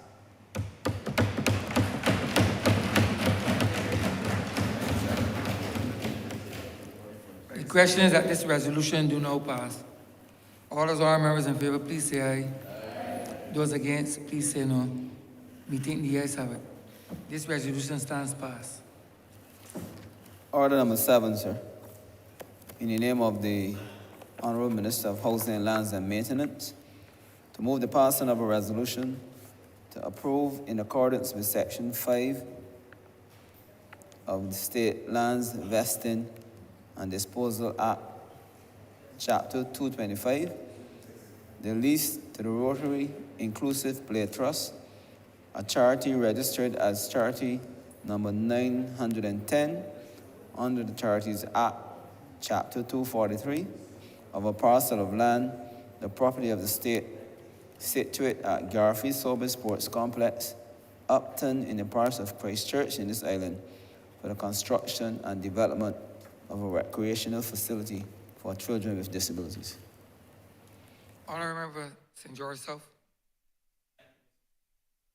And I beg that the resolution to approve the State Lands Vesting and Disposal Act to lease to the Rotary Inclusive Play Trust a parcel of land, 25,000 square feet, which is the property of the state, situated at the Garfield Sobers Sporting Complex, Upton in Christchurch, in this island, for the construction and the development of the recreational facility for children with disabilities, now pass. Question is that this resolution do not pass. All those honourable members in favor, please say aye. Those against, please say no. We think the ayes have it. This resolution stands passed. Honourable Leader, Government Business. Thank you, Mr. Speaker. With that, we have come to the end of today's sitting. I beg to move the adjournment of the House until the 6th of December at 10 a.m., Mr. Speaker. But in speaking on the adjournment, since we will not be here next week, I want to take this opportunity to wish all Barbadians a happy independence. We celebrate 56 years of independence. It is by no means a small achievement, and one that I think all Barbadians must be proud of. We are also celebrating this year as well our first year of being a parliamentary republic, a journey that would have started almost 2 decades ago in terms of discussions at the Constitutional Review Commission. and one which I believe we were able, once we announced in 2020, to be able to make those discussions a reality last year for the very first time. There are a number of activities, Mr. Speaker, that are planned over the course of the next few days. We've had certainly a month-long set of activities to celebrate both Independence and Republic Day. And that will continue certainly over the course of the next few days. We have a Thanksgiving service where we give thanks for all who have gone before us, but also thanks for the blessings that have been bestowed on our nation and for the leadership that we've had over the course of these 56 years by respective administrations to be able to get us to this point. And certainly at that Thanksgiving service, I'm sure that we will be asking the Almighty Father, whatever he may look like to many of us, to ensure that he is able to guide us for another 56 years and beyond in due course. We also have on the Independence Day the usual parade. Let me take this opportunity, Mr. Speaker, to remind all Barbadians that this is the first year that we are obviously coming out of COVID, that we're actually being able to have the full pomp and fanfare of the Independence Parade. I know that all those who usually participate are going to be very excited about being able to see the parade. It's certainly a sight to behold. It is a sight that not only Barbadians enjoy, but I think all persons abroad as well enjoys taking that opportunity to see all of the military forces on display as well. I am also mindful that in the last few years we've introduced something called the leadership badges, where we take that opportunity to highlight a number of our young people who have done extremely well in terms of leadership in their respective schools, in their communities, and we are pleased to say that this year we will have the same cadre of persons coming forward from amongst our youth to be honored in this particular celebration. It is certainly a sight to behold, sir, to be able to have our young people there with us, to recognize them in that particular way. And I know the first year that we did it, I think all of us were particularly proud of the moment to be able to see children across the spectrum. And I note that we did a resolution today on inclusivity and persons with disabilities. And I'm also told that again this year that we will have children from the special needs institutions present to also demonstrate that they too are leaders in their own right as well. The other event, sir, that is also on the cards is the huge Independence Day concert, which will come in the afternoon after the Independence Parade. We felt this year that it would give us the opportunity to not only have people celebrating within their communities, but also to do a national event showcasing the best of Barbados and what Barbados has to offer. And we want to encourage Barbadians to come out and to celebrate. Certainly all of us will be there with all Barbadians. It is an inclusive event. We want to again make sure that we set the tone, sir, and particularly in this year, that while we are celebrating independence, we are equally celebrating our first president, our first female president as well, but also our first year as a parliamentary republic as well. And therefore, there's much to celebrate this particular year. And therefore, I'm asking all Barbadians to be able to come out and to enjoy in the festivities and the celebration of this year. It's been a rough period in relation to being locked up in our homes and having to wear masks for the greater part of the last few years. And therefore, I think that this is a perfect opportunity for all Barbadians of all walks of life, of all political persuasions, of all religious persuasions, to be able to come out and to enjoy the festivities and the celebrations that we have been blessed with in being able to celebrate our 56th year. So, sir, I want to say thank you to all of the staff here. I hope that they too enjoy the independence celebrations, and to you, Mr. Speaker, as well. And really to say to all Barbadians that we are one Barbados. That is the message certainly of this administration. We try to make sure that we are inclusive in everything that we do, recognizing not just the past, but also the present, but also looking to the future as well. That is the way and the way that we understand it, Mr. Speaker, and that will not change. I think in the last few weeks, we have recognized that our journey is not complete. And that while we speak of the transformation that must come in relation to from independence to being a republic, there's still yet another transformation that must take place in terms of our mindsets as to what those things mean. And I'm glad that all of us are listening to the public, understanding what the public has said within the last few weeks, and appreciating that we need to do some more work in terms of allowing people to understand what that transition must look like as well. And so, Mr. Speaker, I hope that you are able to join us in the celebration over the course of the next few days, and that all Barbadians from all walks of life will also be able to join us in the celebration. So with those few words, Mr. Speaker, I beg to move that this sitting be adjourned until the 6th of December at 10 a.m. The question is that this Honourable Chamber be adjourned until the 6th day of December 2022 at 10 a.m. in the forenoon. All those honourable members in favour, please say aye. Those against, please say no. Meeting, the ayes have it. This Honourable Chamber stands adjourned until Tuesday, the 6th day of December 2022 at 10 a.m. in the forenoon.